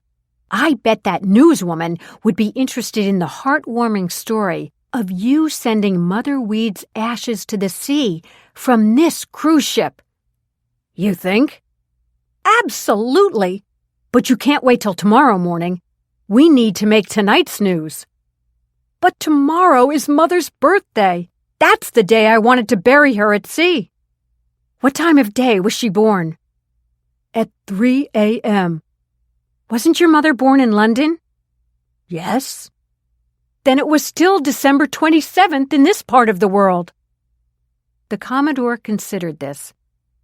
You think we'd get a nice story out of her burial at sea? I'm sure of it. Trust me, sir. More and more people are going on cruises to dispose of their beloved's ashes. This dreadful newswoman would just love a film of the ceremony. Her viewers would definitely be intrigued. We can have the ceremony at sunset today. And believe me, you'll get a lot more people to show up in the evening than if you invite them for dawn tomorrow. The Commodore looked over at the glass case. What do you think, Mother? He asked. Dudley almost expected the box to spring open and a head to pop out. You say more people would attend? The Commodore asked Dudley. Many more, sir. We'll have the ceremony out on deck at sunset. Your remarks will be poignant and brief. Then we will sing hymns and finally have a champagne toast after you drop Mother Weed's remains overboard. The Commodore hesitated. Isn't this exploiting my mother's burial for my own gain? She's your mother, Dudley answered quickly. She'd be so happy to know she was helping you out of this mess. The Commodore considered that. I know she would, he said. She was so unselfish. You said we should have the ceremony out on deck. What about that lovely chapel I built for just such a purpose? It's too small. I'm going to make sure everyone on board shows up this evening. We'll put up notices, make announcements over the loudspeaker, and at lunchtime, when everyone is together, we'll go from table to table reminding our guests that they won't want to miss the ceremony. "All right, Dudley. I think I'll spend the day alone with Mother. I only have 9 hours left with her, and," his voice caught, "I'd like to make the most of them." "You really should be at lunch, sir. Your presence is a statement that all is well." "You're right again, Dudley." The Commodore stood up. "High time I showered and dressed. Even when I was a lad, Mother never liked it when I lounged around in my pajamas." "I'm on my way to prepare the announcements and alert the staff," Dudley said. "I'll disturb you only if it's absolutely necessary." Chapter 38. Crater was frantic. It was bad enough that someone had tried to kill him, and he was greatly relieved that those annoying kids had returned his cell phone. But now his briefcase with all the cash and his several passports was missing. Someone had definitely been in his room when he was gone. How could he report the theft? If someone was just after the cash and then tossed the briefcase, he'd be better not having people look for it. Anyone who saw all the passports would know he was up to no good. But more important, would whoever had tried to kill him try again? Crater placed a call to his henchman and tersely explained why the kids had the phone. "You're still set to arrive at dawn tomorrow?" he asked. "I certainly won't have a problem faking a medical emergency now." "We're set to go," he was reassured. "We've seen television reports about problems on that ship. Do you think it will affect our mission?" "So someone thought she saw a ghost," Crater snapped. "Forget it. That's the last thing I'm worried about. You guys better be ready to move fast when you land on board tomorrow morning. We won't have much time, and we'll be a lot better off if nobody gets hurt. Don't screw up," he warned. Crater thought he could be sure of the personal loyalty of the 3 men who would be arriving in the helicopter. After a moment's debate with himself, he decided to say nothing about the attempt on his life. The guys who were coming had no idea that he wasn't the big boss on this job. They didn't have a clue that she even existed. And that's the way she wanted it, he reminded himself. He was getting a big enough piece of the action to go along with her wishes. He just wanted this job to be over with, to collect his pay, and ring in the new year on dry land. He turned on the television and caught a piece on the news feed about Bullseye Tony Pinto and the false sightings of him in Canada and Mexico. Crater's mouth went dry at the sight of Pinto filling the screen. The words his would-be killer had whispered ran through his head. "This is what you deserve." "Bullseye swore he'd get me after I ratted on his father," Crater remembered. It occurred to him that there was a strong resemblance between Bullseye and that writer whose posters were plastered all over the ship. "Wait a minute," he thought. "When I was working with Pinto Sr., didn't I hear something about his wife's brother being a boxer who started writing after he retired? I think so." A torrent of thoughts ran through his head. That woman screaming that she'd seen the writer in the chapel. Someone trying to kill me. Bullseye looks a lot like the pictures of that writer, and there's a good chance they're related. "This is what you deserve," echoed in his head. Crater suddenly felt sick to his stomach. The news people had it straight. Bullseye wasn't in Canada or Mexico. Crater knew in his bones that Bullseye, the man who had sworn to track him down, was hiding somewhere on this ship. Chapter 39. The Lido was quickly filling up with guests. Afraid of being overheard, the Rileys and Meehan's had gone to Alvirah and Willy's cabin so that they could talk and Alvirah could lie down on her bed. "I'm safer here than in that infirmary," Alvirah declared. "But who knows if anyone is safe on this ship? I'm just sorry I got you all into this." "No, you're not, Alvirah," Nora said, smiling. You attract trouble, and you enjoy it, Luke agreed. I'll admit it makes me feel alive, Alvirah said, then wished she hadn't nodded as a sharp pain shot across her forehead. I always preferred working in houses for people who were a little off, she declared. It was so much more interesting than just cleaning up after your average slob. You're not even safe with Santa Claus, Luke commented. Alvirah cleared her throat, anxious to get down to business. I know we don't have proof, but it sounds as if someone really tried to kill Crater. Why him, and why is he denying it? If it happened, that means there's a would-be killer on this ship who might strike again. The thing is, you can't tap someone on the shoulder and ask if they tried to suffocate Crater. Dudley promised he'd get me the passenger and crew list right away, Jack said. My office will have it checked out in a couple of hours. They'll find out if there's anyone of interest on the list, and we'll see what Crater's all about. Something else, Alvirah said. Trying to ignore the aching in her head, she pulled open the drawer and reached for the deck of cards. She explained how she had discovered the peculiar markings on the royal cards in the deck and what happened when you held them up to the mirror. Willy found the cards in the drawer of this room, which was Eric's, but Eric didn't seem to know anything about them when we tried to return the cards to him.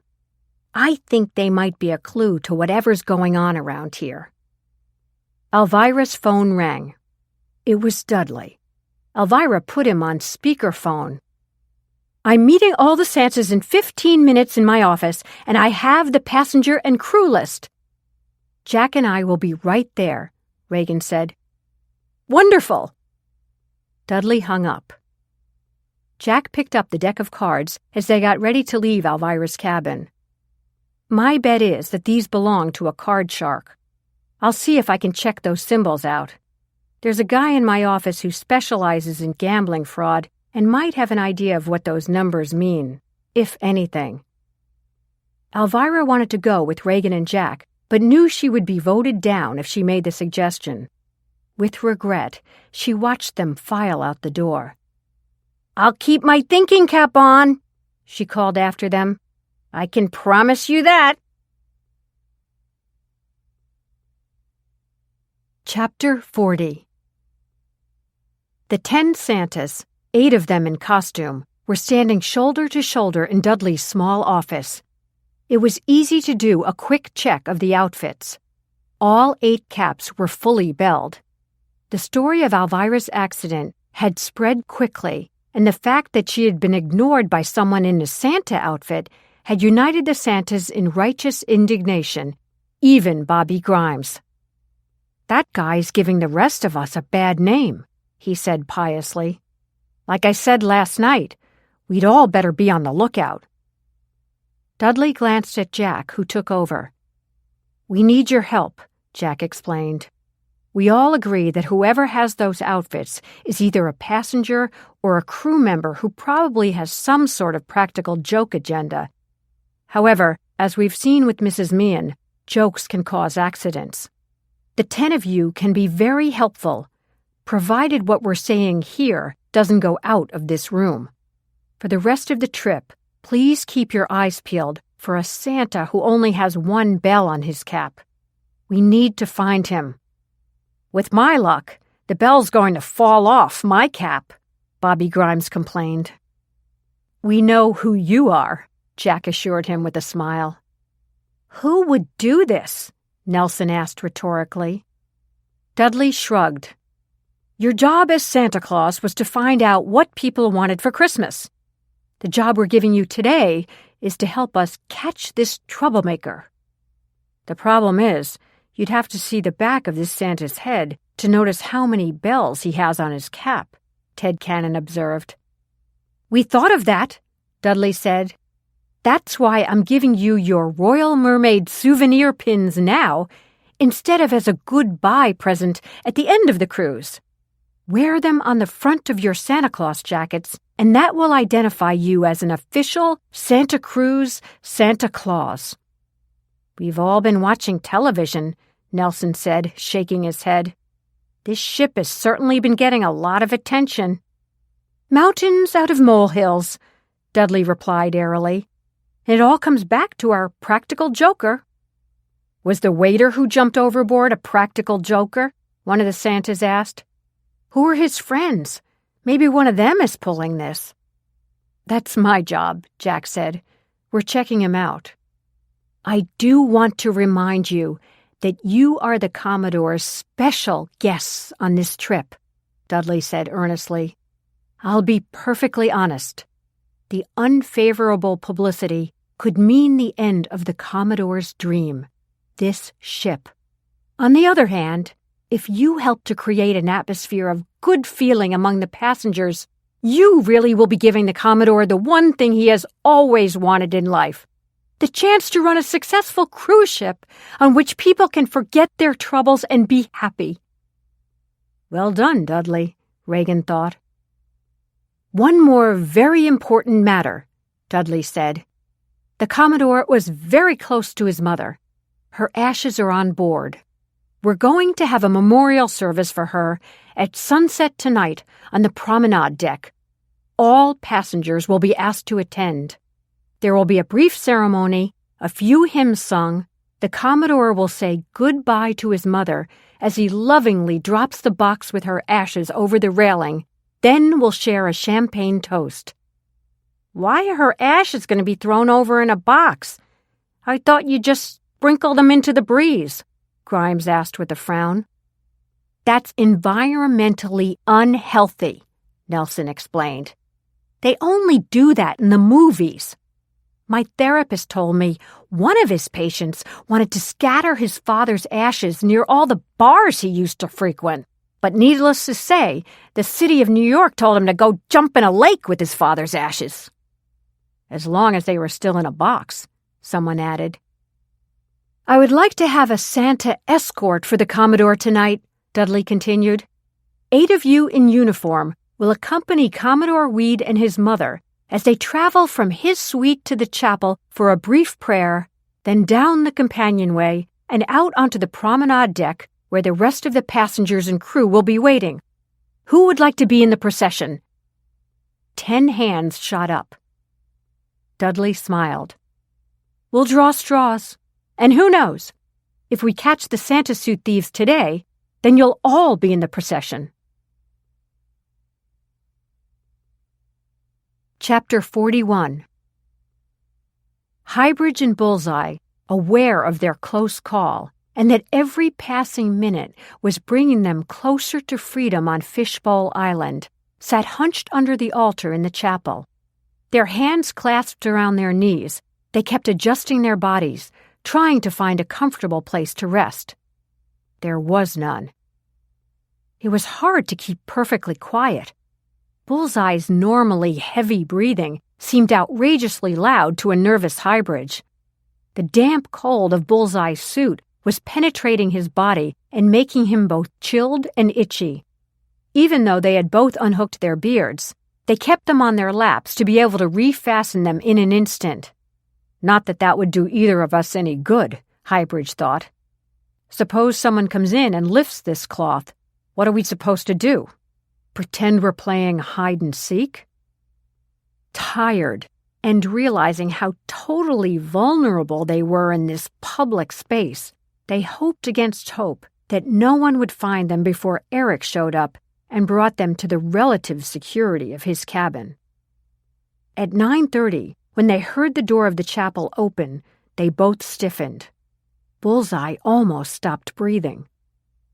"Here we are, Mother," they heard a male voice say. But there was no response. Footsteps coming down the aisle, getting closer and closer to the altar, made both men break into a cold sweat. The footsteps stopped at what must have been the first or second row, and the faint squeak suggested someone sat down. "This is a lovely chapel, isn't it, Mother?" Again, no response. Bullseye and Highbridge looked at each other, dumbfounded. "I was going to drop you overboard at dawn tomorrow," but we're moving up the ceremony to sunset tonight. I hope you don't mind. Dudley says you won't, that that's what mothers are for, helping out in time of need.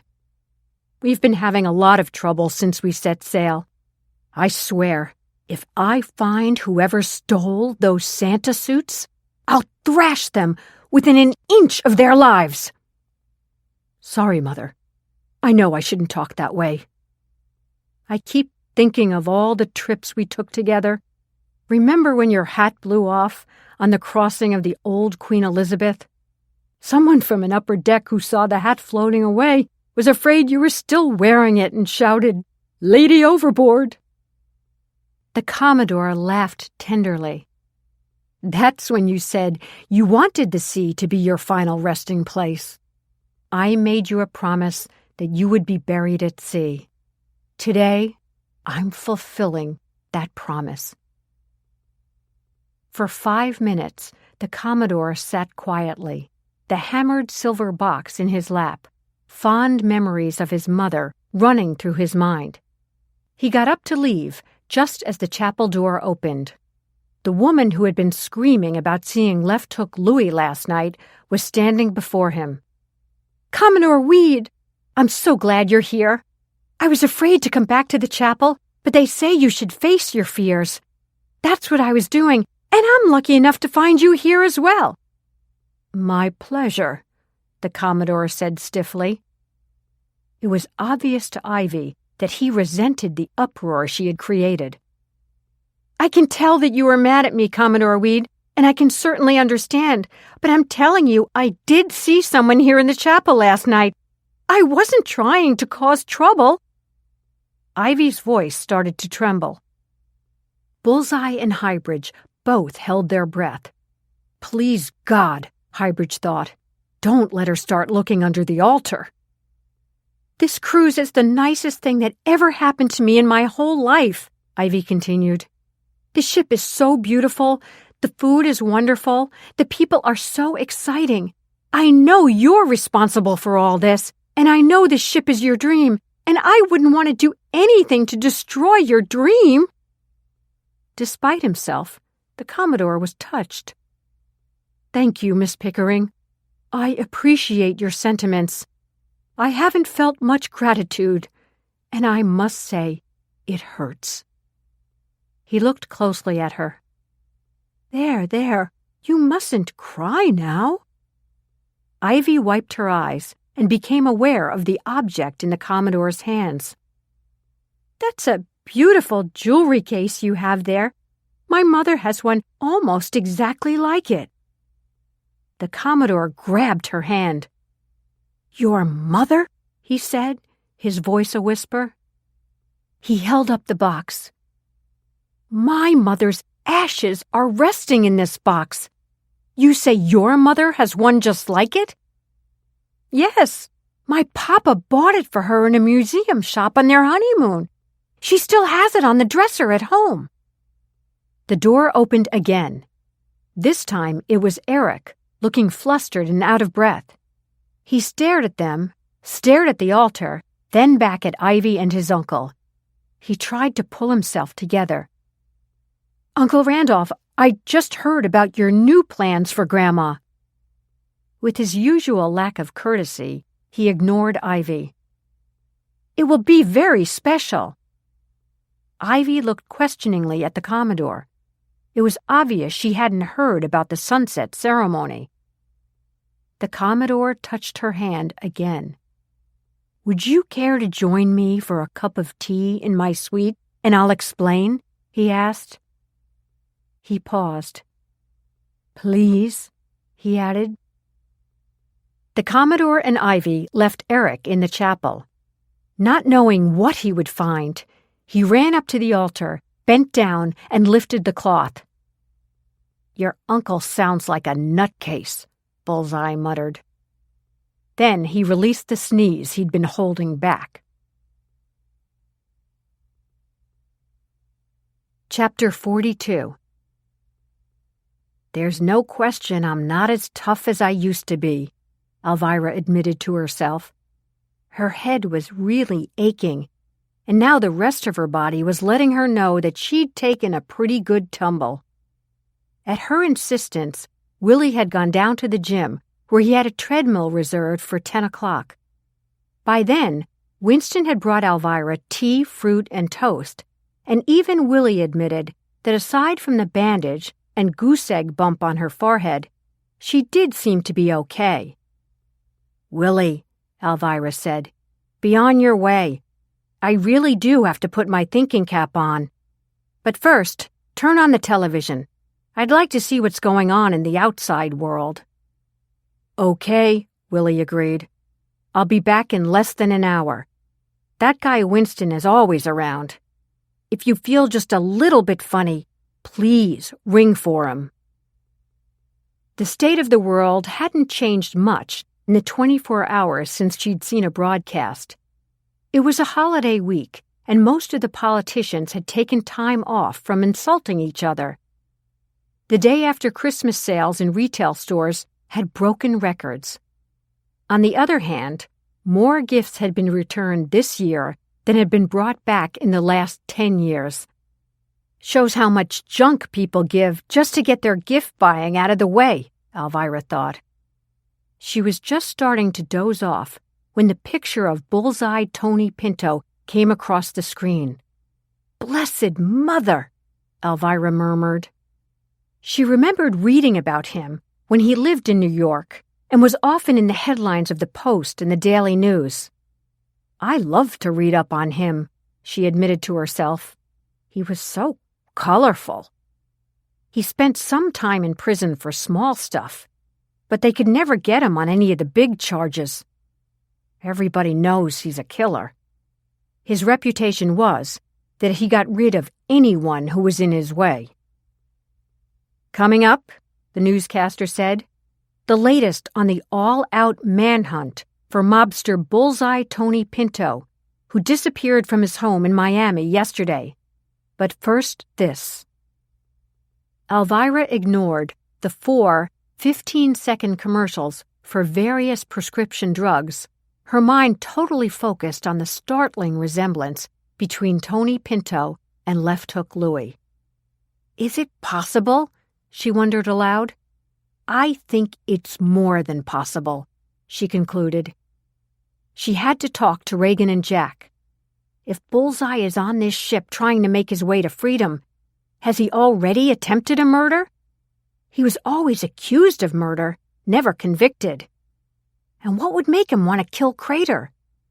And if he did try to kill him, who's next? She snapped on her microphone. Pinto lives in Miami. He's desperate to get out of the country. This ship was sailing from Miami the same day he disappeared. He looks like that writer guy in the posters, the same guy Ivy and Maggie thought they saw. But if he is on board, someone has to have helped him get here, and someone is hiding him now. Maybe the same person who stole the Santa suits. But who? A suspicion that was rapidly becoming a certainty had formed in Alvirah's mind. "I felt from minute one that there was something odd about that nephew Eric," she said.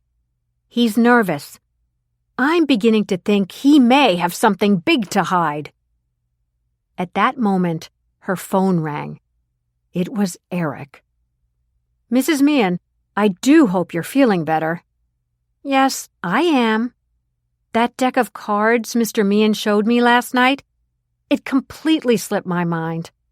One of the other officers stopped by to have a drink with me the night before you boarded. They belonged to him. He must have put them down, and when we went out to dinner, I bet Winston put them in my drawer, assuming they were mine. May I stop by and pick them up?" Alvirah didn't believe him for a minute. "I'm lying down, and Willie's not here," she said. "Let me call you back. Or if you give us the name of the officer, Willie would be happy to get them back to him." "That won't be necessary.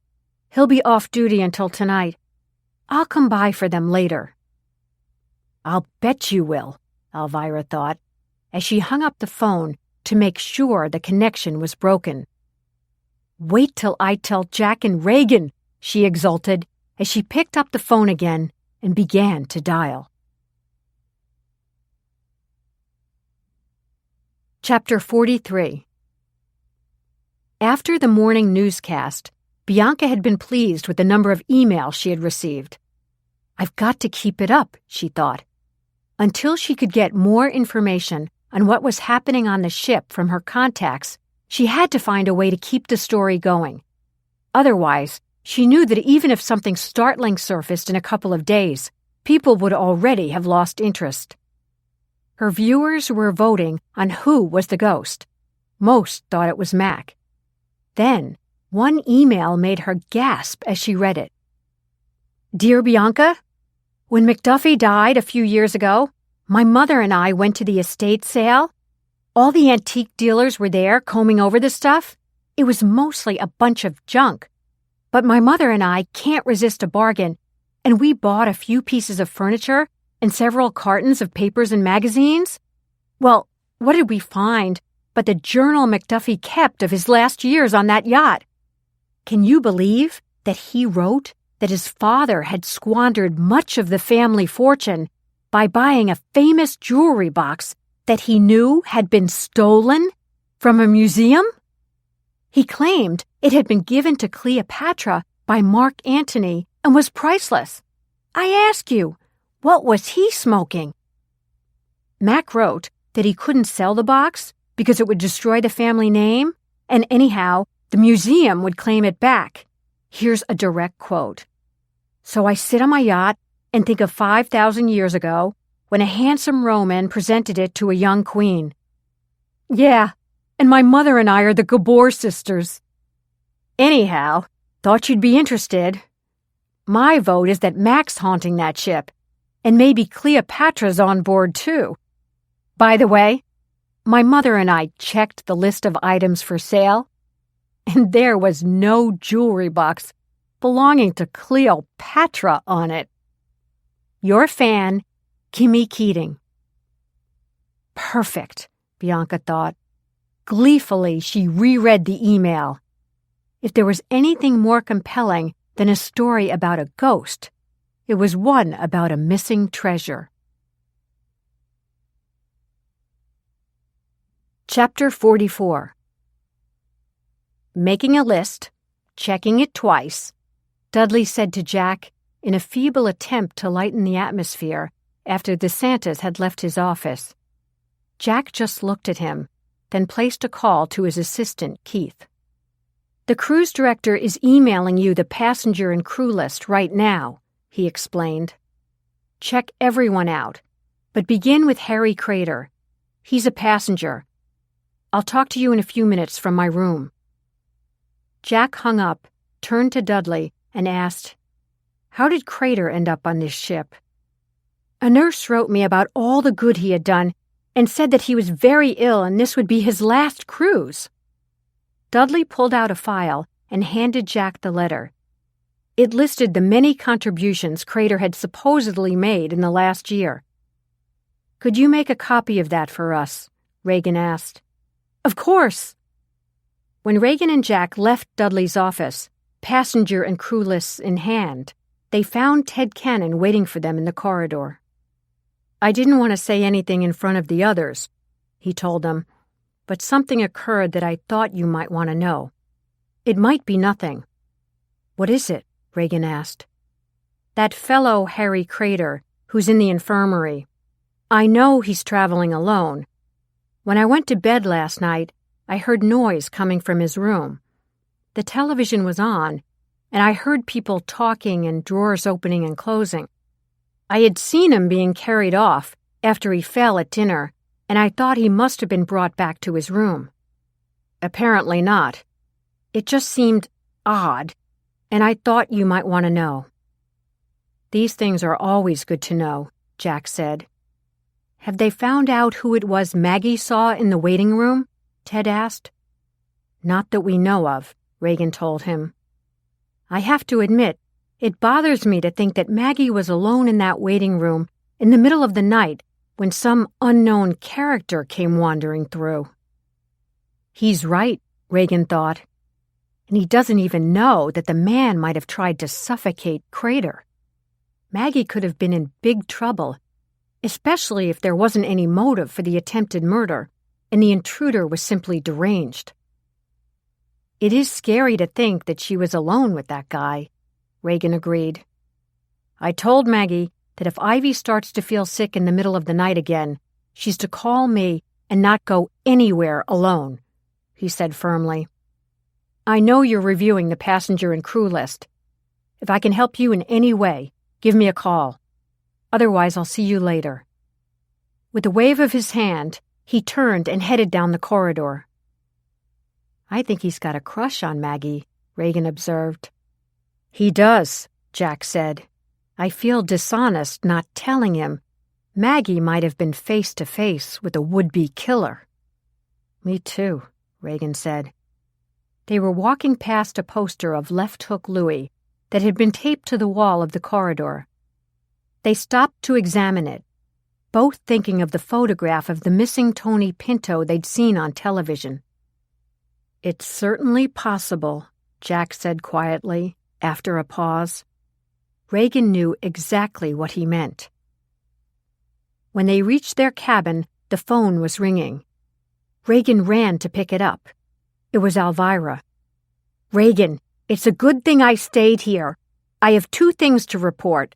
I was watching the news, and there's a mobster who's missing who— Bullseye Tony Pinto, Reagan interrupted. I know what you're going to say, and Jack and I have been thinking along the same lines. We joked about it last night, but it's not a joke anymore. 2 and 2 makes 4, Alvirah said. He was trying to get out of the country. He lives in Miami. He's been missing since the day our ship sailed, and 2 people on this cruise claim to have seen someone who looks just like him, and they didn't see him out on the deck sunning himself. The other thing I want to tell you, she went on without waiting for a comment from Reagan, is that Eric the nephew just called with a phony baloney story about that deck of cards belonging to one of the officers on the ship, and how he wanted to come by and pick them up. I told him Willie would be happy to deliver the cards to the officer, but of course that non-existent officer was off duty. Hold on, Alvirah. Reagan told Jack Eric's tall story about the cards. Jack took the phone from her. Alvirah, I'll get the pictures of the cards sent to the office right away. Then I'll get them back to you. If Eric is involved in any way with the problems on this ship, we don't want to tip our hand to him. I'll tell my office to look at his background carefully. As soon as they had hung up, Jack photographed the backs of the royal cards with his digital camera, emailed them to his office, and called Keith. While he was on the phone, Reagan took the cards, went into the bathroom, held them up to the magnifying mirror, and jotted down the numbers. If we're going to give these cards back to Eric, she thought, I want to be sure we have a copy of the information on them. She went back into the bedroom. Jack had just hung up the phone. Keith promised to get back to me as quickly as possible. I have an idea, Reagan said. Let's walk around this ship for a while. If Ivy, Maggie, and Alvirah all manage to run into strange characters without trying, maybe we'll get lucky when we are trying. Anyhow, I'd like to get some fresh air. Fine with me. Let's get cleaned up and see what's out there. This isn't that big a ship. If Tony Pinto is on board, he's not that far away.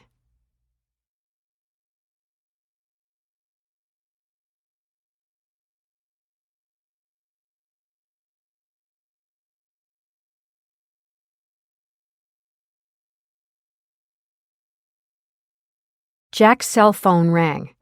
He raised his eyebrows questioningly as he answered it. The caller was Reagan's best friend, Kit. Hey, Kit, he said. How's it going? Still looking for a date for New Year's Eve. I went to a party in Greenwich last night, hoping I might find someone who doesn't have plans either. Needless to say, it didn't happen. But I did get some scoop I thought you guys might enjoy. Hold on, Kit. I'll put your buddy on. Reagan took the phone. I could hear what you were saying to Jack. Don't worry about New Year's Eve. It's always a terrible night anyway. I know, but that doesn't mean I'm not going to worry about it all week. But get this. I went to my friend Donna's annual post-Christmas party last night in Greenwich. All anyone was talking about was this guy Highbridge, who cheated so many investors, including a lot of people at the party. As you may have heard, he's now on the run. Everyone assumes he headed to the Caribbean, so I thought of you. And there's more. One of the women at the party said Highbridge's ex-girlfriend, Lindsay, who tried to get friendly with a lot of the people Highbridge knew in Greenwich, claimed that he phoned her yesterday. The number was blocked, but a radio was blasting in the background. She was sure she heard someone announce the local temperature in Miami. You're kidding, Reagan said. They must have had a bad breakup if she's telling people about his call. She's out in Aspen with her new beau and told people about the phone call late last night when she was out clubbing. I guess she'd had a few drinks by then. The sister of one of the girls at the party is out in Aspen. She and her husband were within earshot when Lindsay was blabbering on about Highbridge. Was there any talk of Lindsay going to the police with that story? Reagan asked. No. Now she's denying she ever said anything about Highbridge. Anyway, I thought you'd be interested since you're in the Caribbean and sailed from Miami. I am interested, Reagan said. You never met Highbridge at any of Donna's parties, did you? I met him once about 5 or 6 years ago. What was your impression of him? Tall, boring, and full of himself. I guess he didn't ask for your number, Reagan chuckled. How did you know? Kit laughed. I think when he realized I didn't have any money he could steal, he moved on.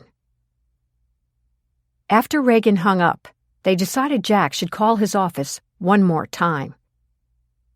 Keith, Jack said to his assistant, this is probably a long shot, but see if you can find any connection at all between Bullseye Pinto and Baron Highbridge.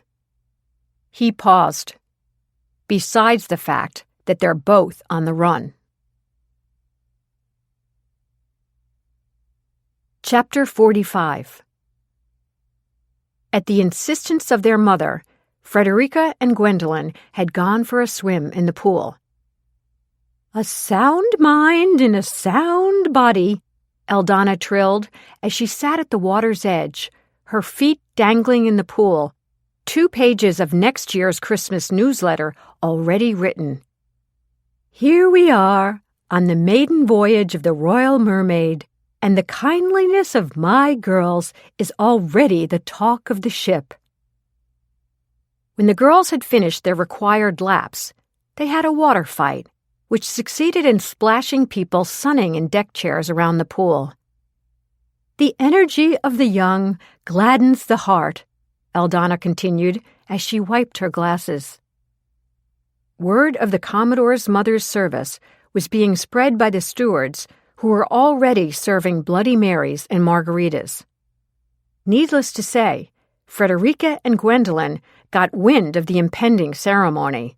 They climbed out of the pool. "Mommy," Frederica said breathlessly, "did you hear about the sunset service?" "Yes, dear, and you may attend. It will be very beautiful." "Maybe we can sing at it, like we do in church." Eldana's eyes glistened with tenderness. "What a lovely idea. I think the Commodore would appreciate that. But you should make sure. Why don't you run and put on a play outfit and ask him yourselves?" "Yay!" The 2 girls clapped hands and jumped up and down. "Where did Daddy go? Let's tell Daddy!" "Over there in the corner." Eldana pointed to her husband, who was sprawled on a lounge chair, a magazine covering his face. "He moved to the shade. You know how careful he is of his health. He'll be so happy to hear about your thoughtfulness." "I've got a better idea, Mommy. Let's make it a surprise for him when we sing tonight." "Whatever you want, darlings. Run along now." The Commodore and Ivy were on their third cup of English breakfast tea. He had tenderly placed the silver chest with his mother's ashes on the coffee table.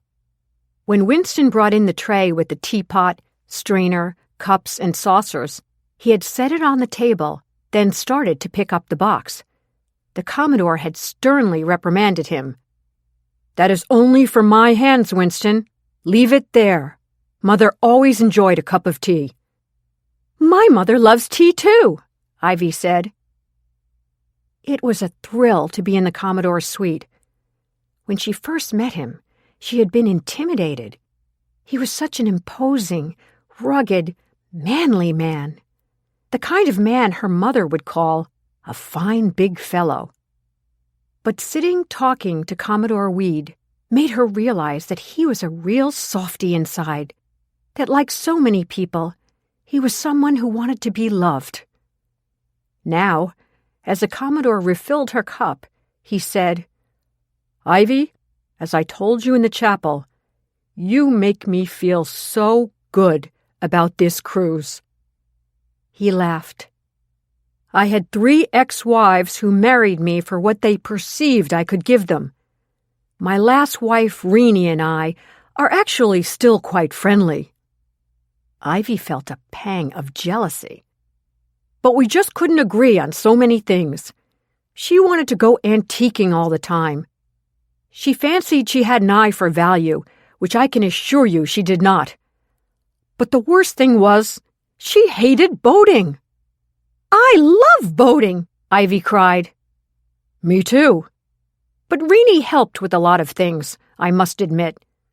She's a great organizer.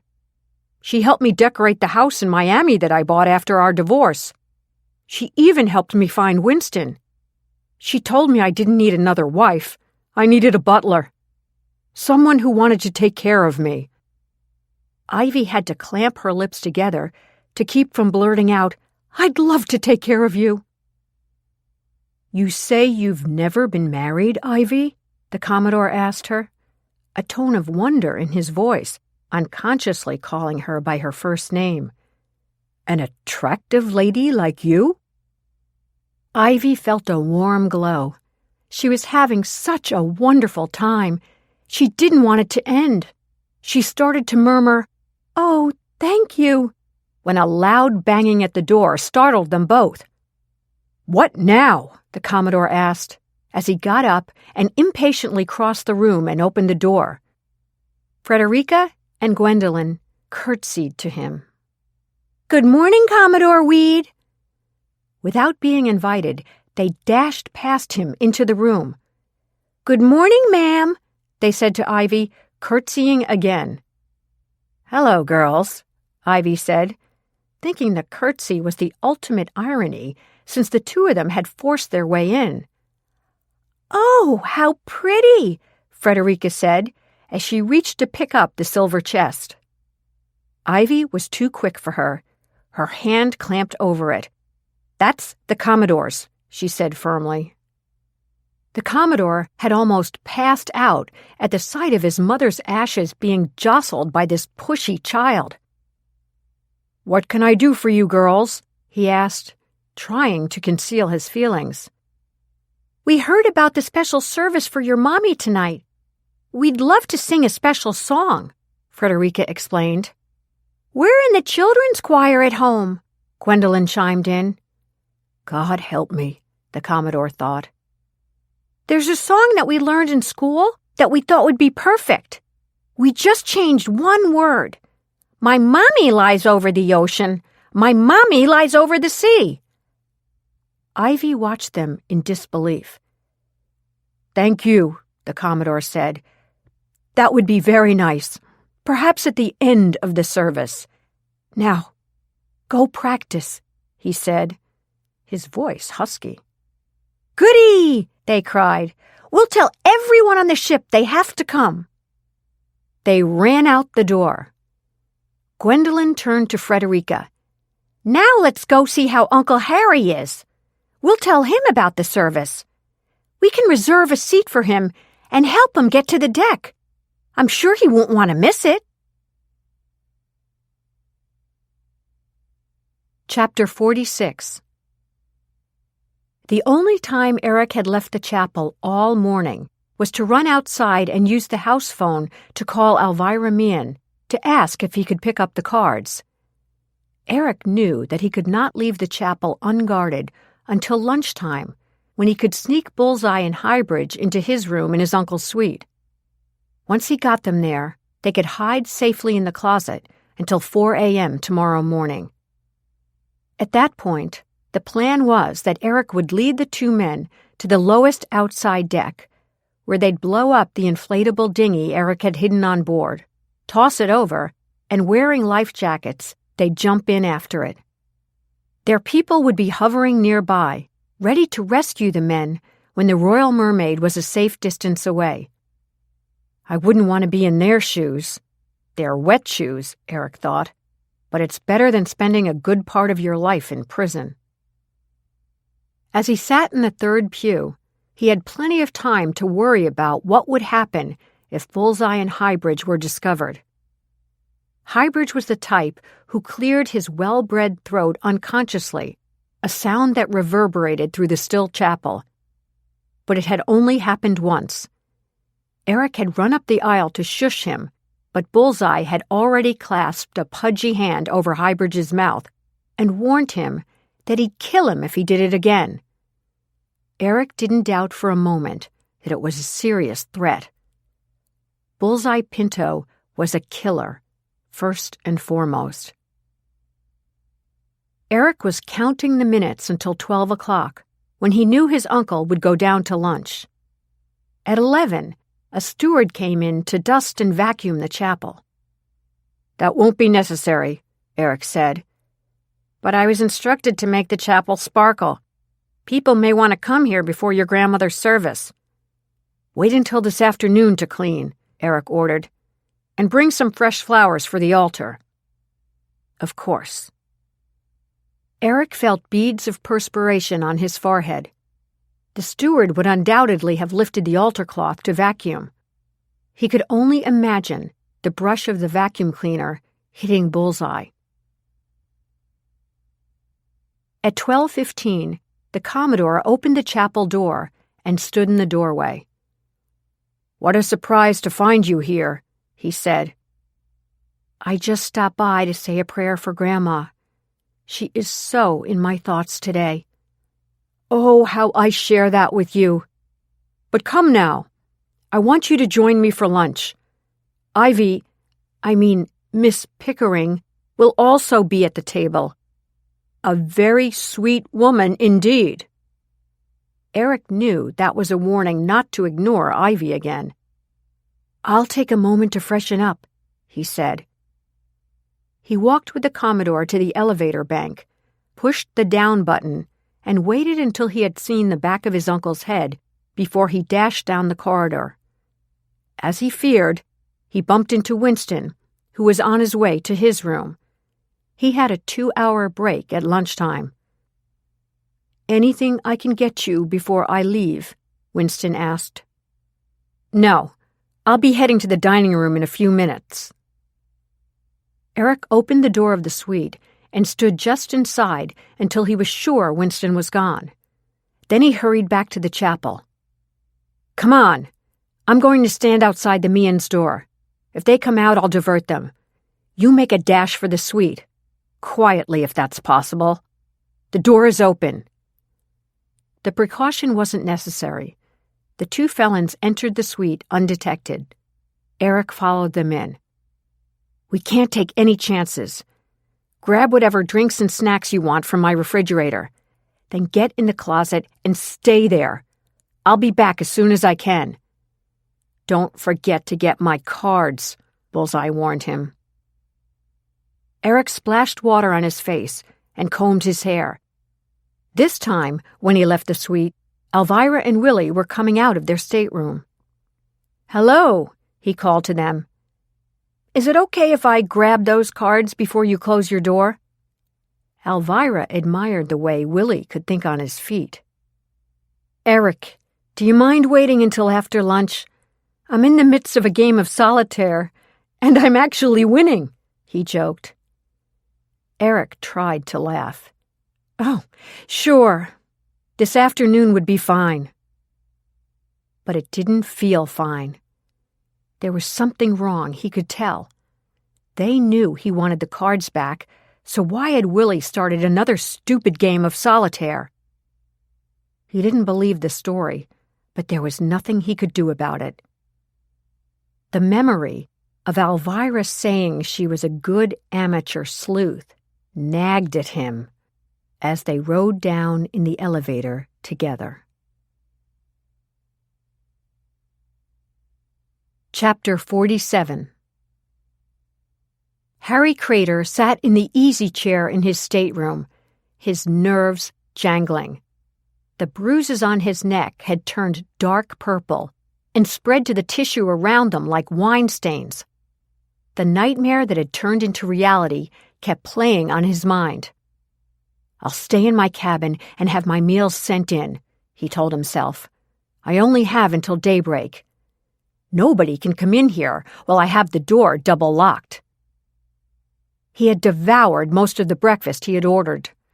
The sight of the empty plate, which had contained scrambled eggs and bacon, was another reminder that he was lucky to be alive to have eaten breakfast this morning. He was worried about Bullseye, and in his gut he was sure that the big boss had placed someone else on the ship. Who was it? And what would he or she do after the helicopter landed? He reached for the coffee pot, hoping there were a few sips remaining. A staccato banging at the door startled him so much that his hand jerked and the last of the coffee ended up on the tray. "Uncle Harry!" "I'm in bed. Go away." "We have an invitation for you." "For what?" he called. "We're going to sing at the ceremony when the Commodore throws his mother's ashes into the sea." Harry paled. He got up and hurried to open the door. Gwendolyn and Frederica beamed at him.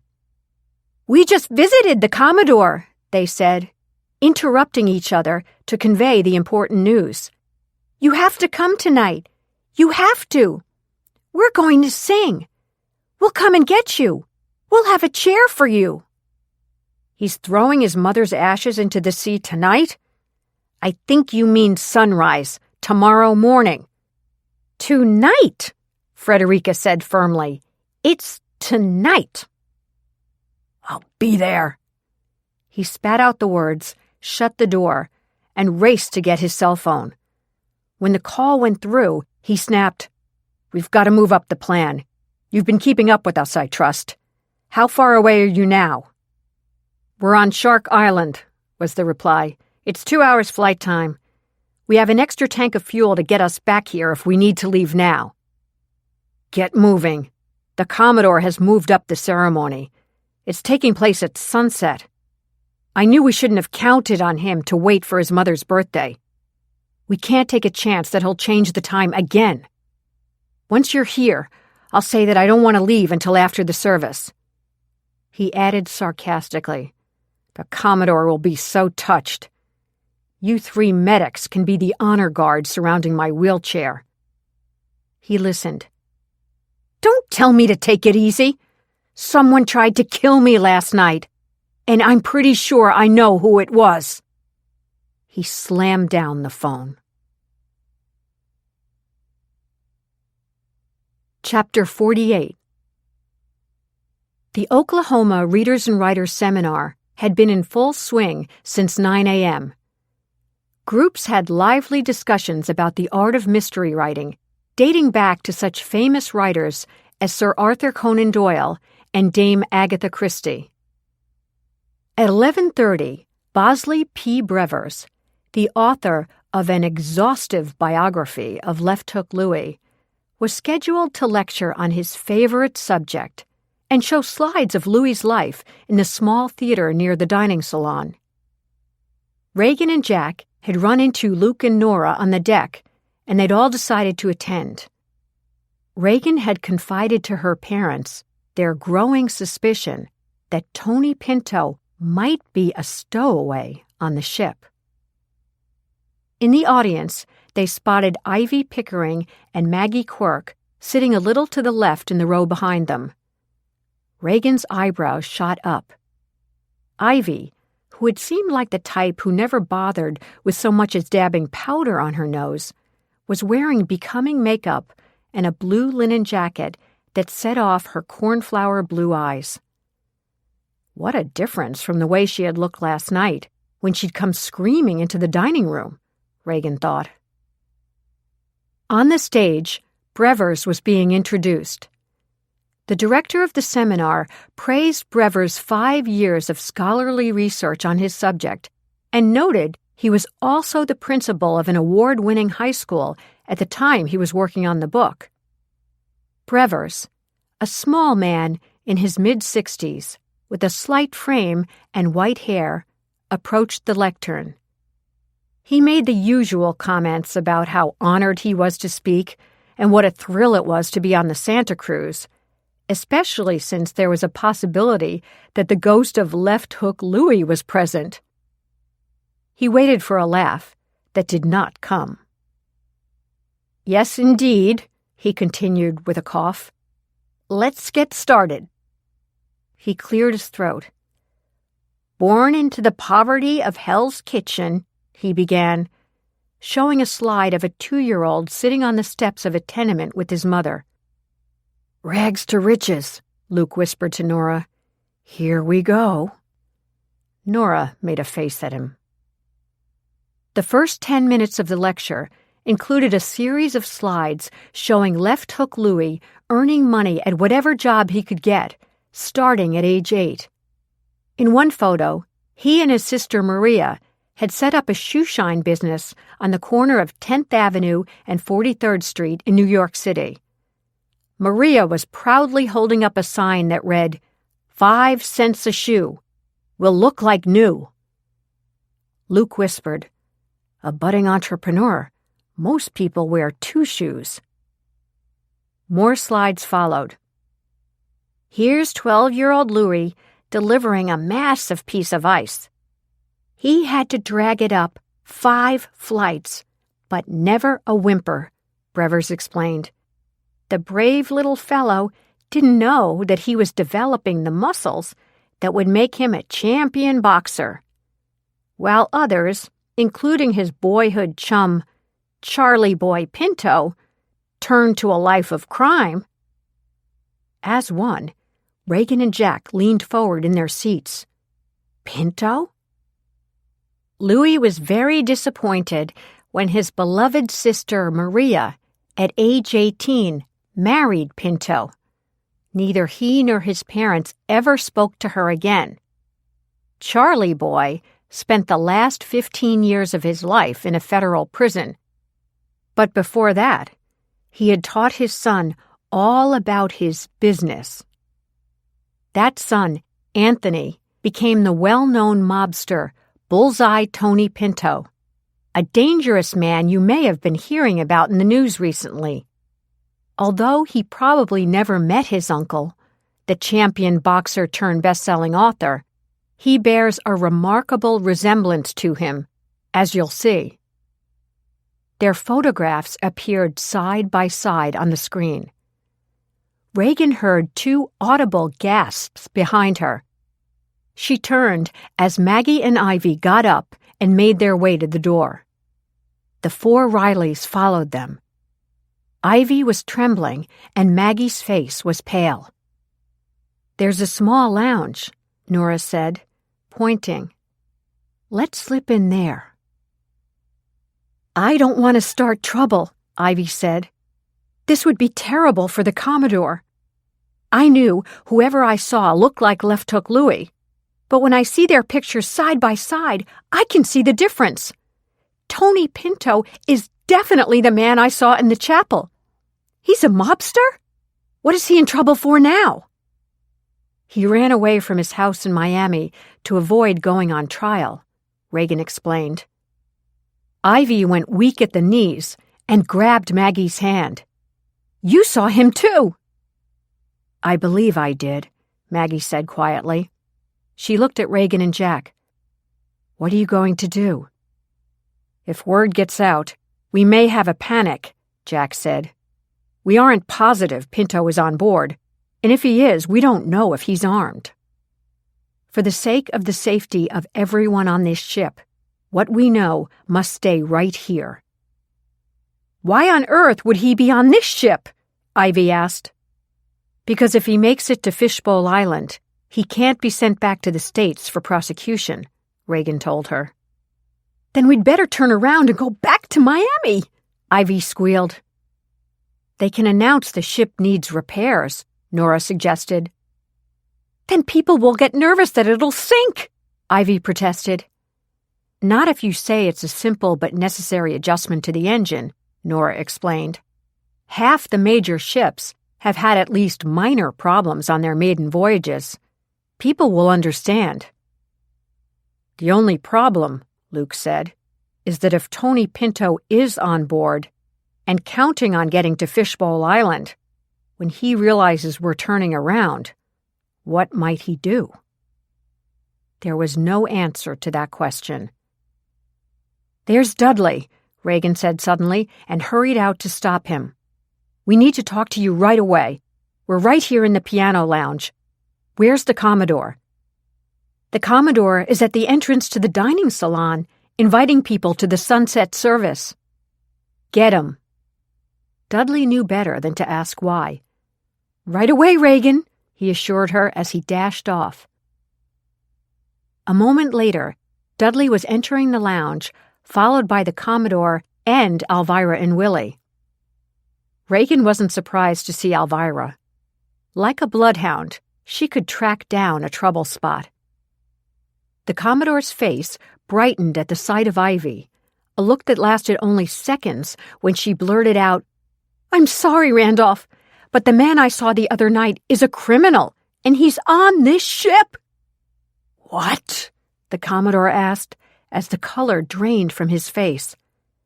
Reagan closed the door to the lounge and apprised everyone of the situation. "We'll never live this down," the Commodore said, "but we must consider the safety of the passengers first. What do you suggest we do?" Jack answered him. "We really must go back to Miami, have the passengers disembark, and then the police will make a thorough search of the ship without the danger of some innocent person being hurt." "What do we tell the passengers?" the Commodore asked him. "That there's minor engine trouble, we are returning to Miami for a replacement part for the engine, and then we'll cruise the local waters off Miami until Thursday." "We can always promise the passengers another free cruise," Dudley volunteered hysterically. "Bite your tongue," the Commodore snapped.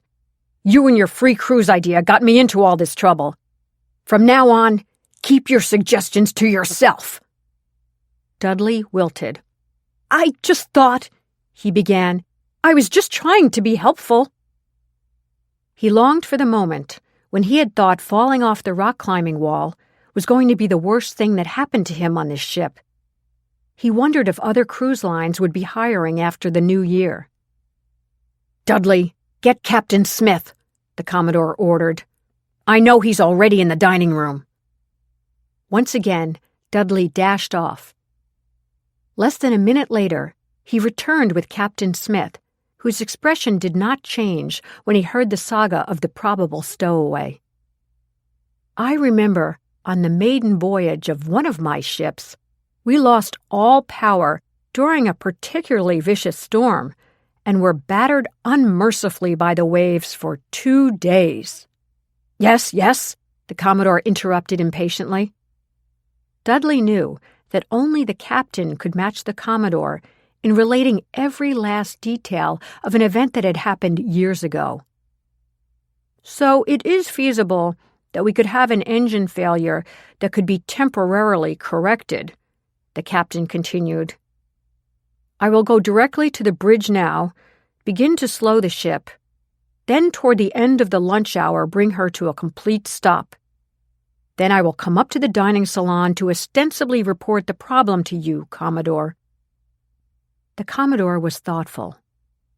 "At which time I will explain what is happening to the passengers. I will also make the announcement that in view of the circumstances, My dear mother's ceremony will begin at 2:30. I thought you wanted to have it at sunset, Dudley interrupted. Not anymore. If we are turning back, this is the nearest spot to where I had planned to leave Mother. With a brief nod, but without speaking, Captain Smith left them. Alvirah was debating. Should they warn the Commodore not to say anything to Eric about Tony Pinto? But what would be the reason for it? Should she explain that Eric was looking for a deck of cards and might possibly be connected to Tony Pinto? That there were traces of mysterious potato chips on the carpet of his room that he never would have eaten? We can't tell him that, she decided. If Eric was guilty, his uncle would find out soon enough. The Commodore squared his shoulders. Our guests are beginning to have lunch. I must join them. Ivy, there's a place for you at my table. Taking her arm, he steered her to the door. The others watched them leave. That's a classy guy, Luke commented. This could be the ruination of his cruise ship, Dudley said sadly. His back is against the financial wall. Nora sighed. Well, we'd better go inside. She turned to Maggie. Why don't you sit with us? With a wry smile, she added, You're our co-conspirator. Thank you, but Ted is planning to sit at my table for lunch. Jack and I will be right back, Reagan said, as they started walking toward the door. I have to call the office and let them know what's going on. Jack's voice was crisp. Bring the cards back, Alvirah directed them. Eric is bugging us for them. We will, Reagan assured her. Reagan and Jack turned toward the elevators. The others walked into the dining salon. 15 minutes later, Reagan and Jack were hurrying toward the table. What? Alvirah asked, before they even sat down. Reagan's voice was low. We just learned that there is a close connection between Bullseye Tony Pinto and Baron Highbridge, the classy crook from Greenwich who ran a huge investment scam and was about to be sentenced. Highbridge disappeared last week, and his ex-girlfriend is sure he called her from Miami. His gopher is a cousin of Bingo Mullins, the guy the police are sure arranged Bullseye's escape. What does Highbridge look like? Alvirah asked. Tall and thin, Reagan answered. Like the one-belled Santa who left me high and dry on the deck, Alvirah cried. Jack took the cards out of his pocket and slid them across the table. You can give the cards back to Eric, he said. My office is pretty sure these are numbers of Swiss bank accounts. They're working on it and we'll know soon. Alvirah said flatly, The big question is, what were those cards doing in Eric's room?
Chapter 49.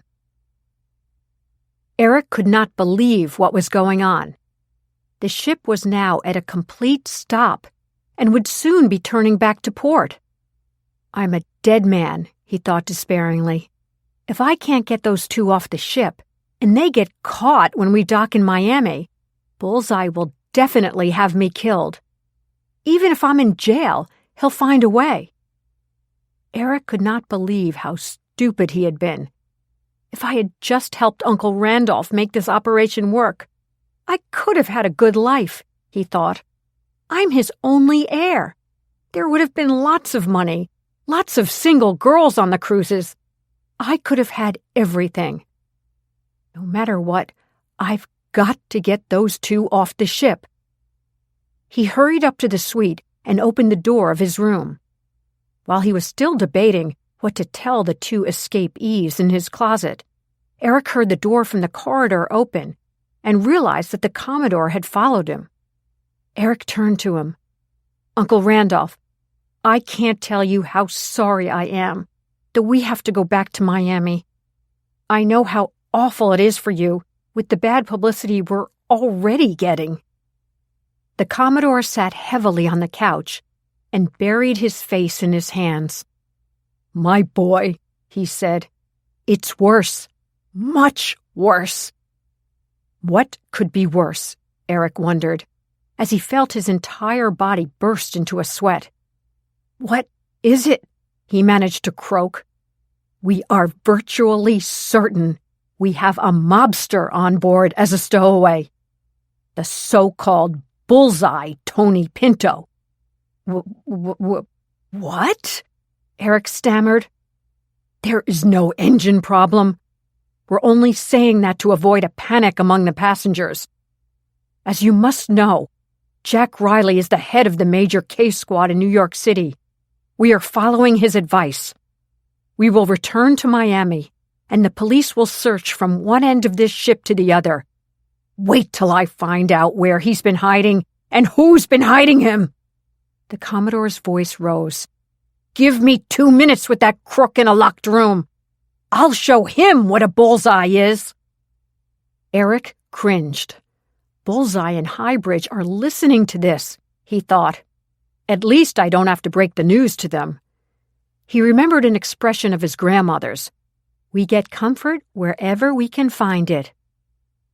Eric looked at the locked glass case, where his grandmother's ashes were reposing in the silver box. You never liked me, he thought. That's why I turned out the way I did.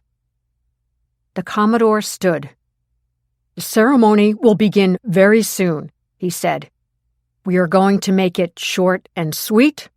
Then the captain will start the engines, and we'll head home. I'm going to spend these last precious moments with Grandma in the chapel. As soon as his uncle was gone, Eric went into his room and shut the door. His palms so sweaty he could barely open the door of the closet. He braced himself and turned the handle. I'd kill you now, but we still need you, Bullseye said, with no emotion in his voice. We have to get off the ship while it's stopped, Highbridge told Eric. Give me your satellite phone. Get the reading of the latitude and longitude. We'll call our people and tell them to find us in your dinghy. They can figure out how far we'd drift. Bullseye reached in the pocket of his Santa suit and pulled out Crater's gun. All the cash we gave you is coming with us, too. Eric looked up at the shelf and realized that his locked suitcase had been pried open. We were looking for our clothes, Bullseye explained. Too bad you weren't smart enough to put our deposit for this trip in the bank. Forget about it. It would have been easier to swim than to put up with your plans. And I'm not leaving without my cards, he said flatly. Eric ran out to his uncle's desk, checked the latitude and longitude of the ship, then hurried back and reported the readings to Highbridge. While you make the call, I'll get the cards, he promised desperately. He closed the doors of the closet and of his bedroom, hurried through the suite, and went out into the corridor. He was about to go to the Meehan's door and knock when he glanced down toward the elevator bank. They were just stepping off the elevator. He waited for them, and to his vast relief, he didn't even have to ask about the cards. "Oh, Eric," Alvirah said, "we have your friend's cards." Willy piped up, "Tell your buddy if he's getting together a game, I'd love to join him." Eric's palms were sweaty as he closed them around Bullseye's cards. Sure, I'll tell him. Thanks." His eyes briefly registered the chocolate syrup stains covering the front of Willy's shirt. Willy laughed. "Don't think I'm a slob. The waiter was being generous, but in my case he missed my bowl of ice cream when he was ladling out the hot fudge sauce. I'm on my way to change." "Sorry about that," Eric said, his grip on the cards so tight that they were cutting into his palm. "See you at your grandmother's ceremony," Alvirah said as they continued down the corridor. Eric waited until the Meehan's were safely inside their stateroom. "I need 30 seconds to get Bullseye and Highbridge to the crew companionway," he reasoned. It led directly down to the stern where he had hidden the dinghy. It was risky using the stairs now, but even if they passed a crew member, he would know better than to question Eric or anyone with him. Eric worried that Winston might be a problem. He used those stairs all the time to get down to his cabin and had a way of appearing out of nowhere.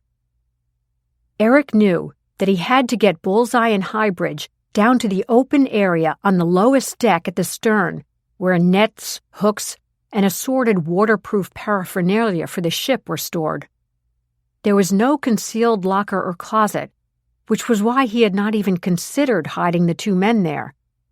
But there was an overhang, which meant no one from the upper decks could see what was happening there from above. The risk was that someone would spot them when they threw the inflatable dinghy over the stern in broad daylight. Once the two men were in the dinghy, Eric had a canvas cover they could pull over themselves so that anyone who saw the dinghy would assume it was empty. But hopefully everyone would be at his grandmother's ceremony. Eric went back into the suite, strode to his room, and opened the door of his closet.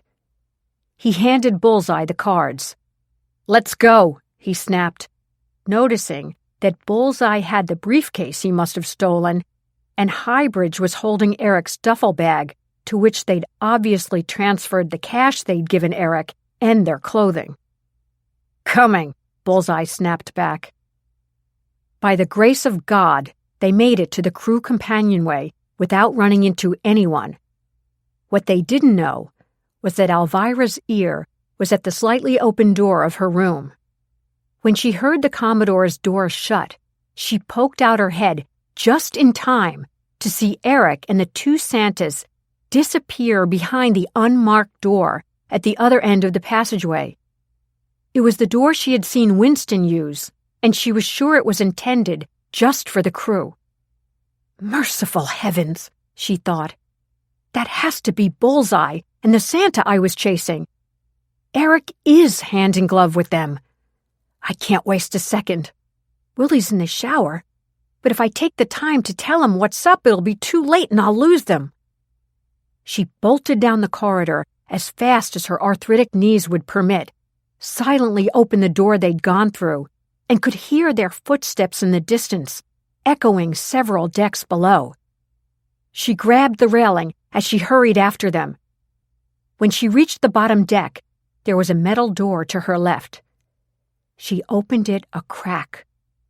A rubber dinghy was being inflated, and two men were strapping life jackets over their Santa suits. I've got to get help, she thought. She turned and started up the stairs, but before she had gone 6 steps, the door flew open behind her. She tried to run faster, but it was impossible to escape. She felt a strong hand clamp over her mouth, a muscled arm pull her back, and heard Eric's voice. You're not that good, an amateur sleuth, Mrs. Meehan. Chapter 50. Crater had panicked when Frederica and Gwendolyn had informed him once again that the time of the ceremony had been changed. He had placed an urgent call to his people. "There can be no delays." "Don't worry, we're almost there," he was told. Crater had then informed Dr. Gebhardt that he had sent for his helicopter. "With the breakdown of the ship, I don't feel comfortable, and I can tell from previous experiences that a major asthma attack is building up. My breathing's getting shorter. I want to go home where good medical care is close at hand." What a load of bull, Dr. Gebhardt had thought, sitting in his office and twirling a pencil as he listened. "But I am looking forward to the ceremony for the Commodore's mother. Those lovely children who have been so kind to me will be singing, I understand." "So I heard," Dr. Gebhardt said, thinking how glad he'd be when Crater was gone. Whoever tried to smother him could have another go at it. Jack Riley might be interested in this, Gebhardt thought as he hung up. He dialed the Riley stateroom, but there was no answer. On the top deck, at the bow of the ship, people were already gathering for the ceremony. Crew members had placed rows of folding chairs on either side of a makeshift aisle through which the Commodore, Eric, and the Santa Claus Guard of Honor would march. A small table from the Commodore's suite had been placed in front of the crowd, a bouquet of flowers and a hand microphone on it. Stereo speakers had been set up to play Amazing Grace. The sun was bright, the sea calm, the only movement of the Royal Mermaid being caused by the waves gently lapping against it. In the distance, the sound of a helicopter approaching caught everyone's attention. A buzz went through the ship, and in an instant the deck was full. Dudley came running out and rushed to pick up the microphone. "There is no need for alarm," he began. "Our friend Mr. Crater—" He nodded to Crater, sitting in a wheelchair at the end of the front row near the rail. "Needs to get home to consult with his family physician." "Louder!" someone yelled. "We can't hear you!" Dudley put his fingers to his lips and pointed at the helicopter. They all watched as, engines roaring and blades whipping, it slowly settled on the helipad, not far from where the ceremony was to take place. Frederica and Gwendolyn, standing on either side of the wheelchair, covered Crater's ears with their palms. The remaining seats in the left front row were reserved for the Commodore, Eric, Dudley, and Winston. The front row on the other side of the aisle was reserved for the Santas. The roaring of the helicopter's engine abruptly stopped, and the rotation of the blades slowed until they no longer moved. Dudley quickly repeated what he'd explained before, and then said, "We'll be starting our lovely tribute to Mrs. Penelope Weed in just a few moments. Please, take your seats." The four Rileys, Ivy, and Maggie were seated in the second row. They had saved 2 seats for Willie and Alvirah, but Willie came out on the deck by himself. His face fell when he saw that Alvirah wasn't with them.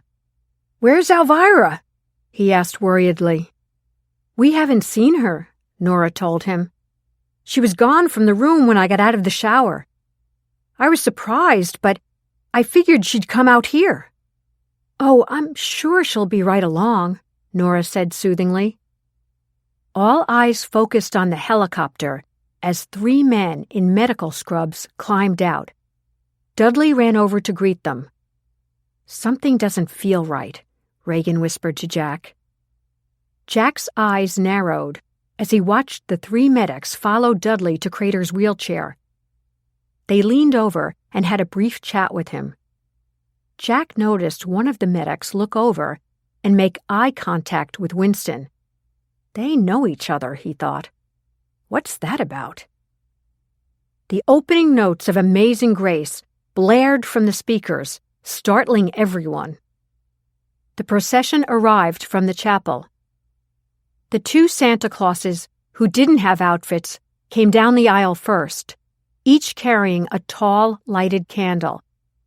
The 8 costume Santas followed, then Eric, and finally the Commodore, carrying the silver box with his mother's ashes. Reagan stared at Eric as the congregation sang, "That saved a wretch like me." Willy had taken his seat, but was noticeably upset. The Commodore placed the silver box on the table between the 2 lighted candles as the members of the procession took their places in the front row. A thin, middle-aged man from the Oklahoma Readers and Writers Group, who was a deacon in his church back home, came forward. He picked up the microphone.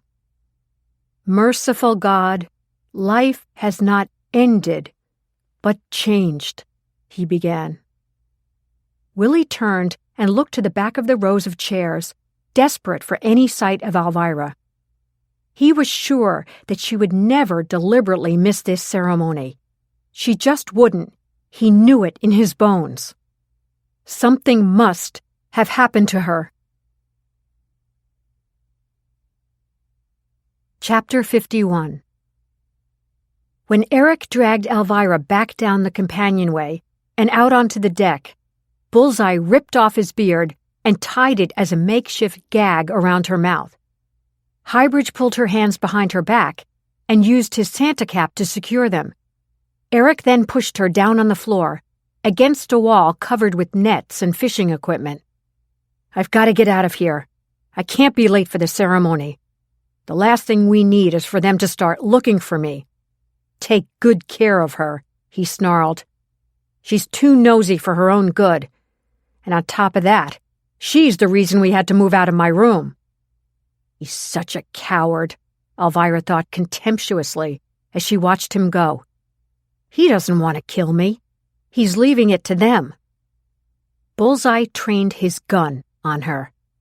"If you're so nosy, tell me what that 2-bit punk Crater is doing on the ship. He's here for a reason, and it has nothing to do with him being a do-gooder," Bullseye spat. "He ratted on my father. What's he planning now?" "I wish I knew," Alvirah answered. "I'll give you a minute to think about it before I whack you." The sound of an approaching helicopter startled all 3 of them. "That could be the cops." Highbridge's voice was panicked. He and Bullseye shifted into high gear. As they threw the dinghy off the back of the ship, Alvirah frantically began to twist her hands. She felt some kind of hook or sharp metal poking into her right side. Turning her body slightly, she moved just enough so that her bound hands were covering it. "If I can just get a tear in the cap," she thought anxiously. "It's thin, cheap material." The one bell at the end of the cap tinkled faintly, but Bullseye and Highbridge were too distracted to hear it.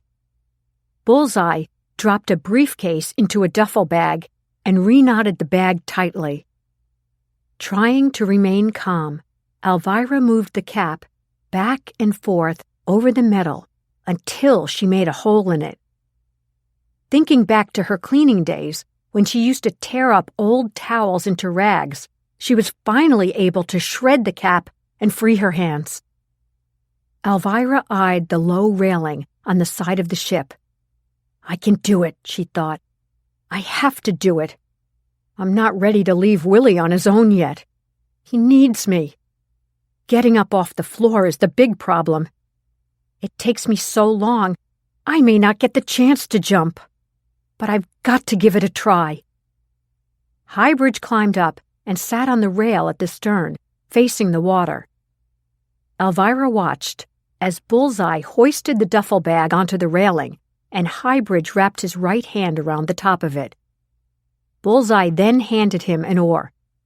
"Don't drop anything, especially the bag. I'll be right behind you."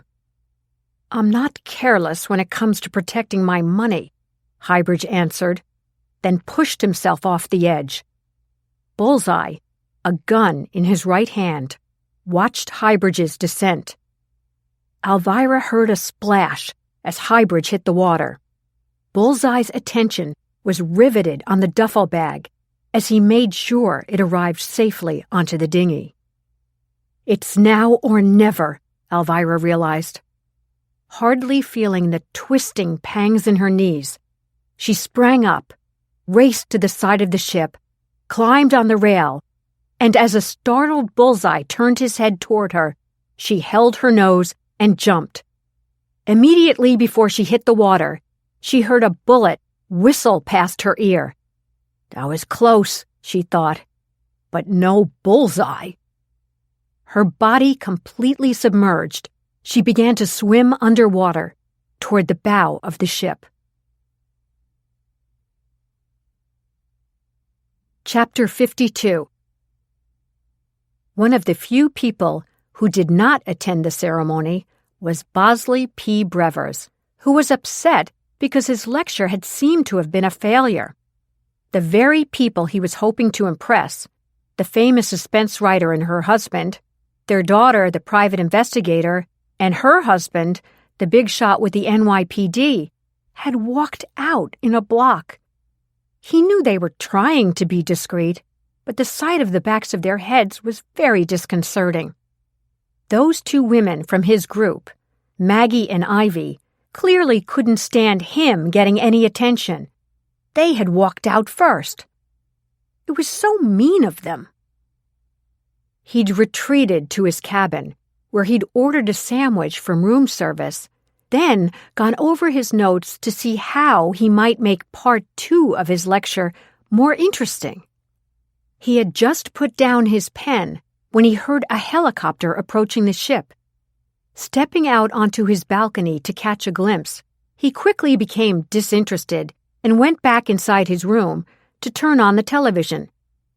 He wanted to see if there was any news on the search for Left Hook Louie's nephew, Tony Pinto.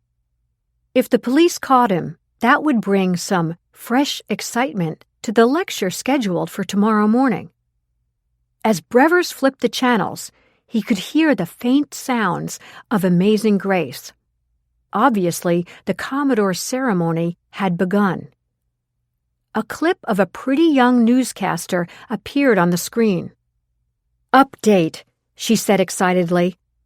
"I've been reporting to you about the Santa Cruz on the Royal Mermaid, which used to belong to the late Angus Mac McDuffie. It's been verified that years ago, McDuffie's father bought a priceless antique knowing it had been stolen from a Boston museum. A hammered silver jewelry box. It had once belonged to Cleopatra and is worth untold millions. That's right, folks, Cleopatra. This morning, I visited the people who had purchased furniture and papers from the estate sale after Angus McDuffie died. In a knee-hole desk, they discovered a journal which revealed that McDuffie knew about the antique. Today, we painstakingly went through hundreds of dusty magazines and letters, and we found a note McDuffie had written to his mother, saying that he had hidden the stolen silver box in a secret drawer he had built in the suite of his yacht so that evidence of his father's disgrace would die with him. Maybe Commodore Weed will start a treasure hunt." A replica of the box flashed on screen. Brevers' eyes bulged. He had been one of the first to arrive on the ship yesterday and had gone to the Commodore's suite to drop off a signed book. The Commodore had invited him into the living room and they had chatted briefly. Brevers had noticed an exquisite silver chest in a glass case against the wall and had commented on it. The Commodore had told him it contained his mother's ashes. Could it be? Brevers wondered, his mind racing. He had heard this morning that the Commodore would be throwing his mother's ashes overboard in a box. Could it be the priceless object that he had just seen? The Commodore's silver box certainly looked like the one they were showing on television. Not caring that he'd taken off his shoes, Brevers ran out the door and down the deserted corridor in what he believed was a race to save Cleopatra's jewelry box from disappearing to the bottom of the sea. Chapter 53. Goodbyes are always so difficult, but the time has come to say a loving farewell to the best mother a boy ever had. I'm so glad that you all could be with me to share this tender, albeit painful moment. The Commodore nodded to Gwendolyn and Frederica, who stepped forward and began to sing. My mommy lies over the ocean. The Commodore turned and began to walk toward the railing, the silver chest in hand. Alvirah held her breath as long as she could, until her lungs bursting, she had to come up for air. This water doesn't feel tropical to me, she thought. The beard was choking her. With one hand she grabbed it, and even though it had been tightly knotted around her mouth, she managed to yank it down. Gasping and freezing, she looked over her shoulder. All they care about is getting away now, she thought thankfully. They haven't got time to worry about me. Though the ship was stopped, the current was moving it slightly forward. The distance to the bow seemed farther and farther away. Her slacks and sandals felt as though they weighed a ton. She tried to kick off her sandals, but the effort was pulling her down. Just swim, she thought. Stay afloat and swim. A wave washed over her face, causing her to sputter and swallow water. Willie, she tried to call. By now I'm sure he's worried, but he won't think to look over the railing for me. Oh, Willie, if that dopey waiter hadn't dribbled hot fudge all over you, you wouldn't have been in the shower when I saw those guys. Her arms were so heavy. The ship looks as though it's moving forward. They say your life flashes before you when you're drowning, but all I can think of is how that hot fudge stained Willie's new blue shirt. I love you, Willie. One arm in front of the other, ever more slowly, she forced herself to keep moving. It happened in an instant. As the Commodore was slowly walking past Crater's wheelchair, Brevers came running down the deck. Don't throw that box overboard, he shouted. It's worth millions! Like a shot, Crater jumped out of his wheelchair. I'm getting closer, Alvirah promised herself. I'm getting closer. Her arms felt like lead. It was getting harder and harder to pull air into her lungs. She was shivering from head to foot. She was almost at the bow, praying that there were people up there. She looked up and saw 3 men standing directly above her. Help! She tried to call, but her voice came out a croaking whisper. And then, just as she thought they would spot her, the men hurried away from the railing. The shock of hearing Brevers' frantic outcry was followed by the equally astonishing sight of Crater wresting the silver box from the Commodore's arms. The helicopter's engine was suddenly turned on, and its blades began to whir. Reagan and Jack sprang to their feet. This is preposterous, the Commodore cried, as Crater gained possession of his mother's ashes, and like a football player making a forward pass, tossed the chest to one of his medics who caught it and turned to run for the helicopter. Frederica, annoyed that her singing had been interrupted, stuck out her foot. The medic tripped, crashed on the deck, and the box flew from his grasp. By then, Reagan, Jack, Luke, Willie, and the 10 Santa Clauses were galvanized into action. A sea of red suits knocked Crater down and surrounded the fallen medic. The other 2 raced for the safety of the helicopter. Nice try, Jack shouted as he and Ted tackled the 2 men. As the melee ensued, the silver chest was, for the moment, unguarded on the deck. Winston ran over, scooped it up, and started for the helicopter. Gwendolyn, always in competition with her sister, and the fastest runner in her gym class, was right behind him. She dove for his legs, and he too went sprawling. Grabbing the silver box as Winston released his grip on it, she ran to the rail and shouted, "This isn't nice! The Commodore wanted his mommy to go into the sea right here!" Curling her tongue, she lifted the chest over her head and determinedly threw it as far as she could over the side of the ship. Regan raced over to the rail. "Oh my God!" she screamed as she looked out and saw that the airborne box was headed not only for the ocean, but also for Alvirah's head. "Watch out, Alvirah!"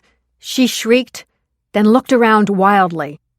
She spotted a round white life preserver hanging on a hook nearby, grabbed it, climbed over the rail, and jumped.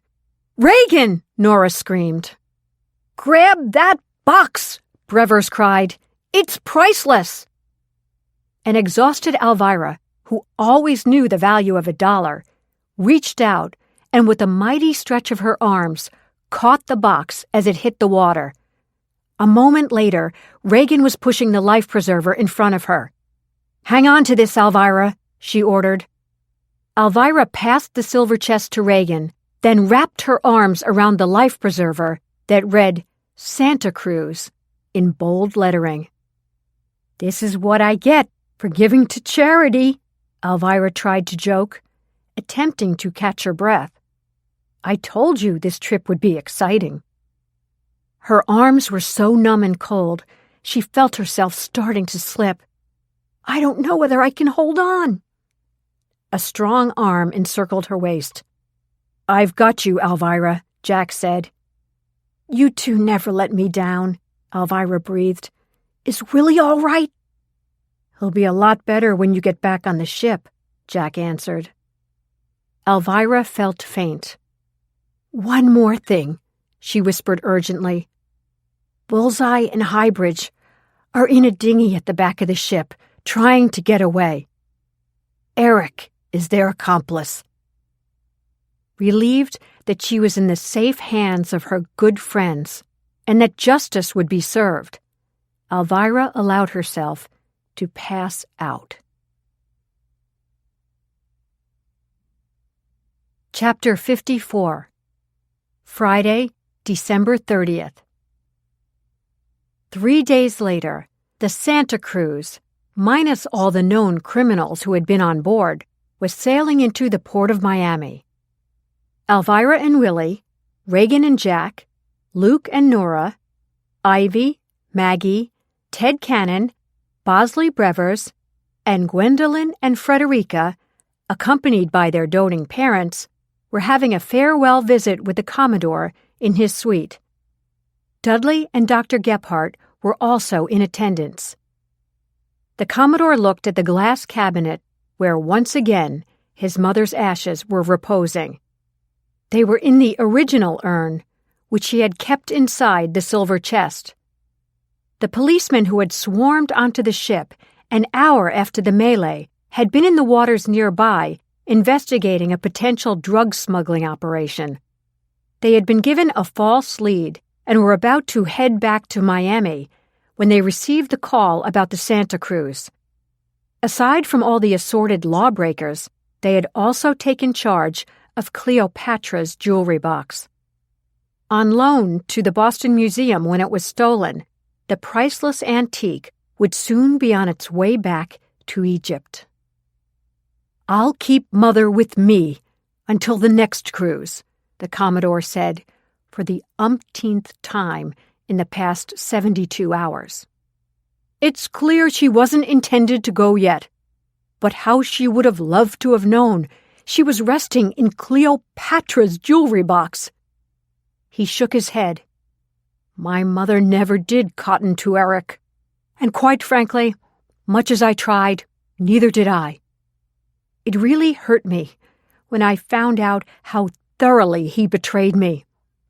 A good stint in prison will make him realize the error of his ways.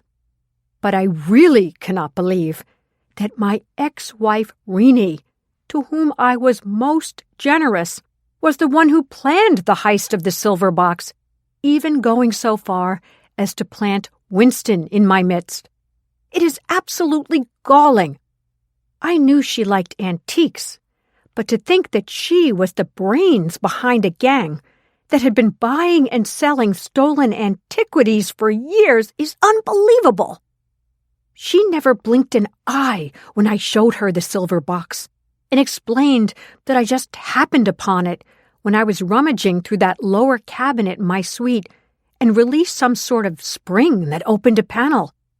All she said was that it was a cute little box. Cute, she said. She called it cute. Frederica jumped up and put her arm around the Commodore, effectively halting his narrative, which by now was familiar fare to the others. "Don't be sad, Uncle Randolph. We're your family now." "Forever," Gwendolyn cried. "I know you are," the Commodore said gently, his voice breaking. Some more than others, Alvirah thought, as she saw the tender look he exchanged with Ivy. She also noticed that Maggie and Ted's fingers were entwined as they sat side by side on the couch. This ship has turned into the Love Boat, she thought happily. Dudley jumped in before the Commodore could get started again. He held up his glass. "I propose a toast to all of you who have made this cruise so special, so memorable," he began. Willy looked at Alvirah. "Memorable?" he muttered. "Is he kidding?" "Afraid not," Alvirah answered, smiling at her husband. He hadn't left her side since she was plucked out of the water 3 days ago. "I heard that," Dudley laughed. "It has been memorable. Memorable, yet wonderful. Wonderful to have you all as our new friends. I'm sure the Commodore will agree that you are always welcome as our guests on the Royal Mermaid." There he goes again, the Commodore thought with amusement, giving away what isn't his. "But make your plans fast," Dudley continued. "With all the excitement, reservations are pouring in. Our first 4 cruises are already totally booked."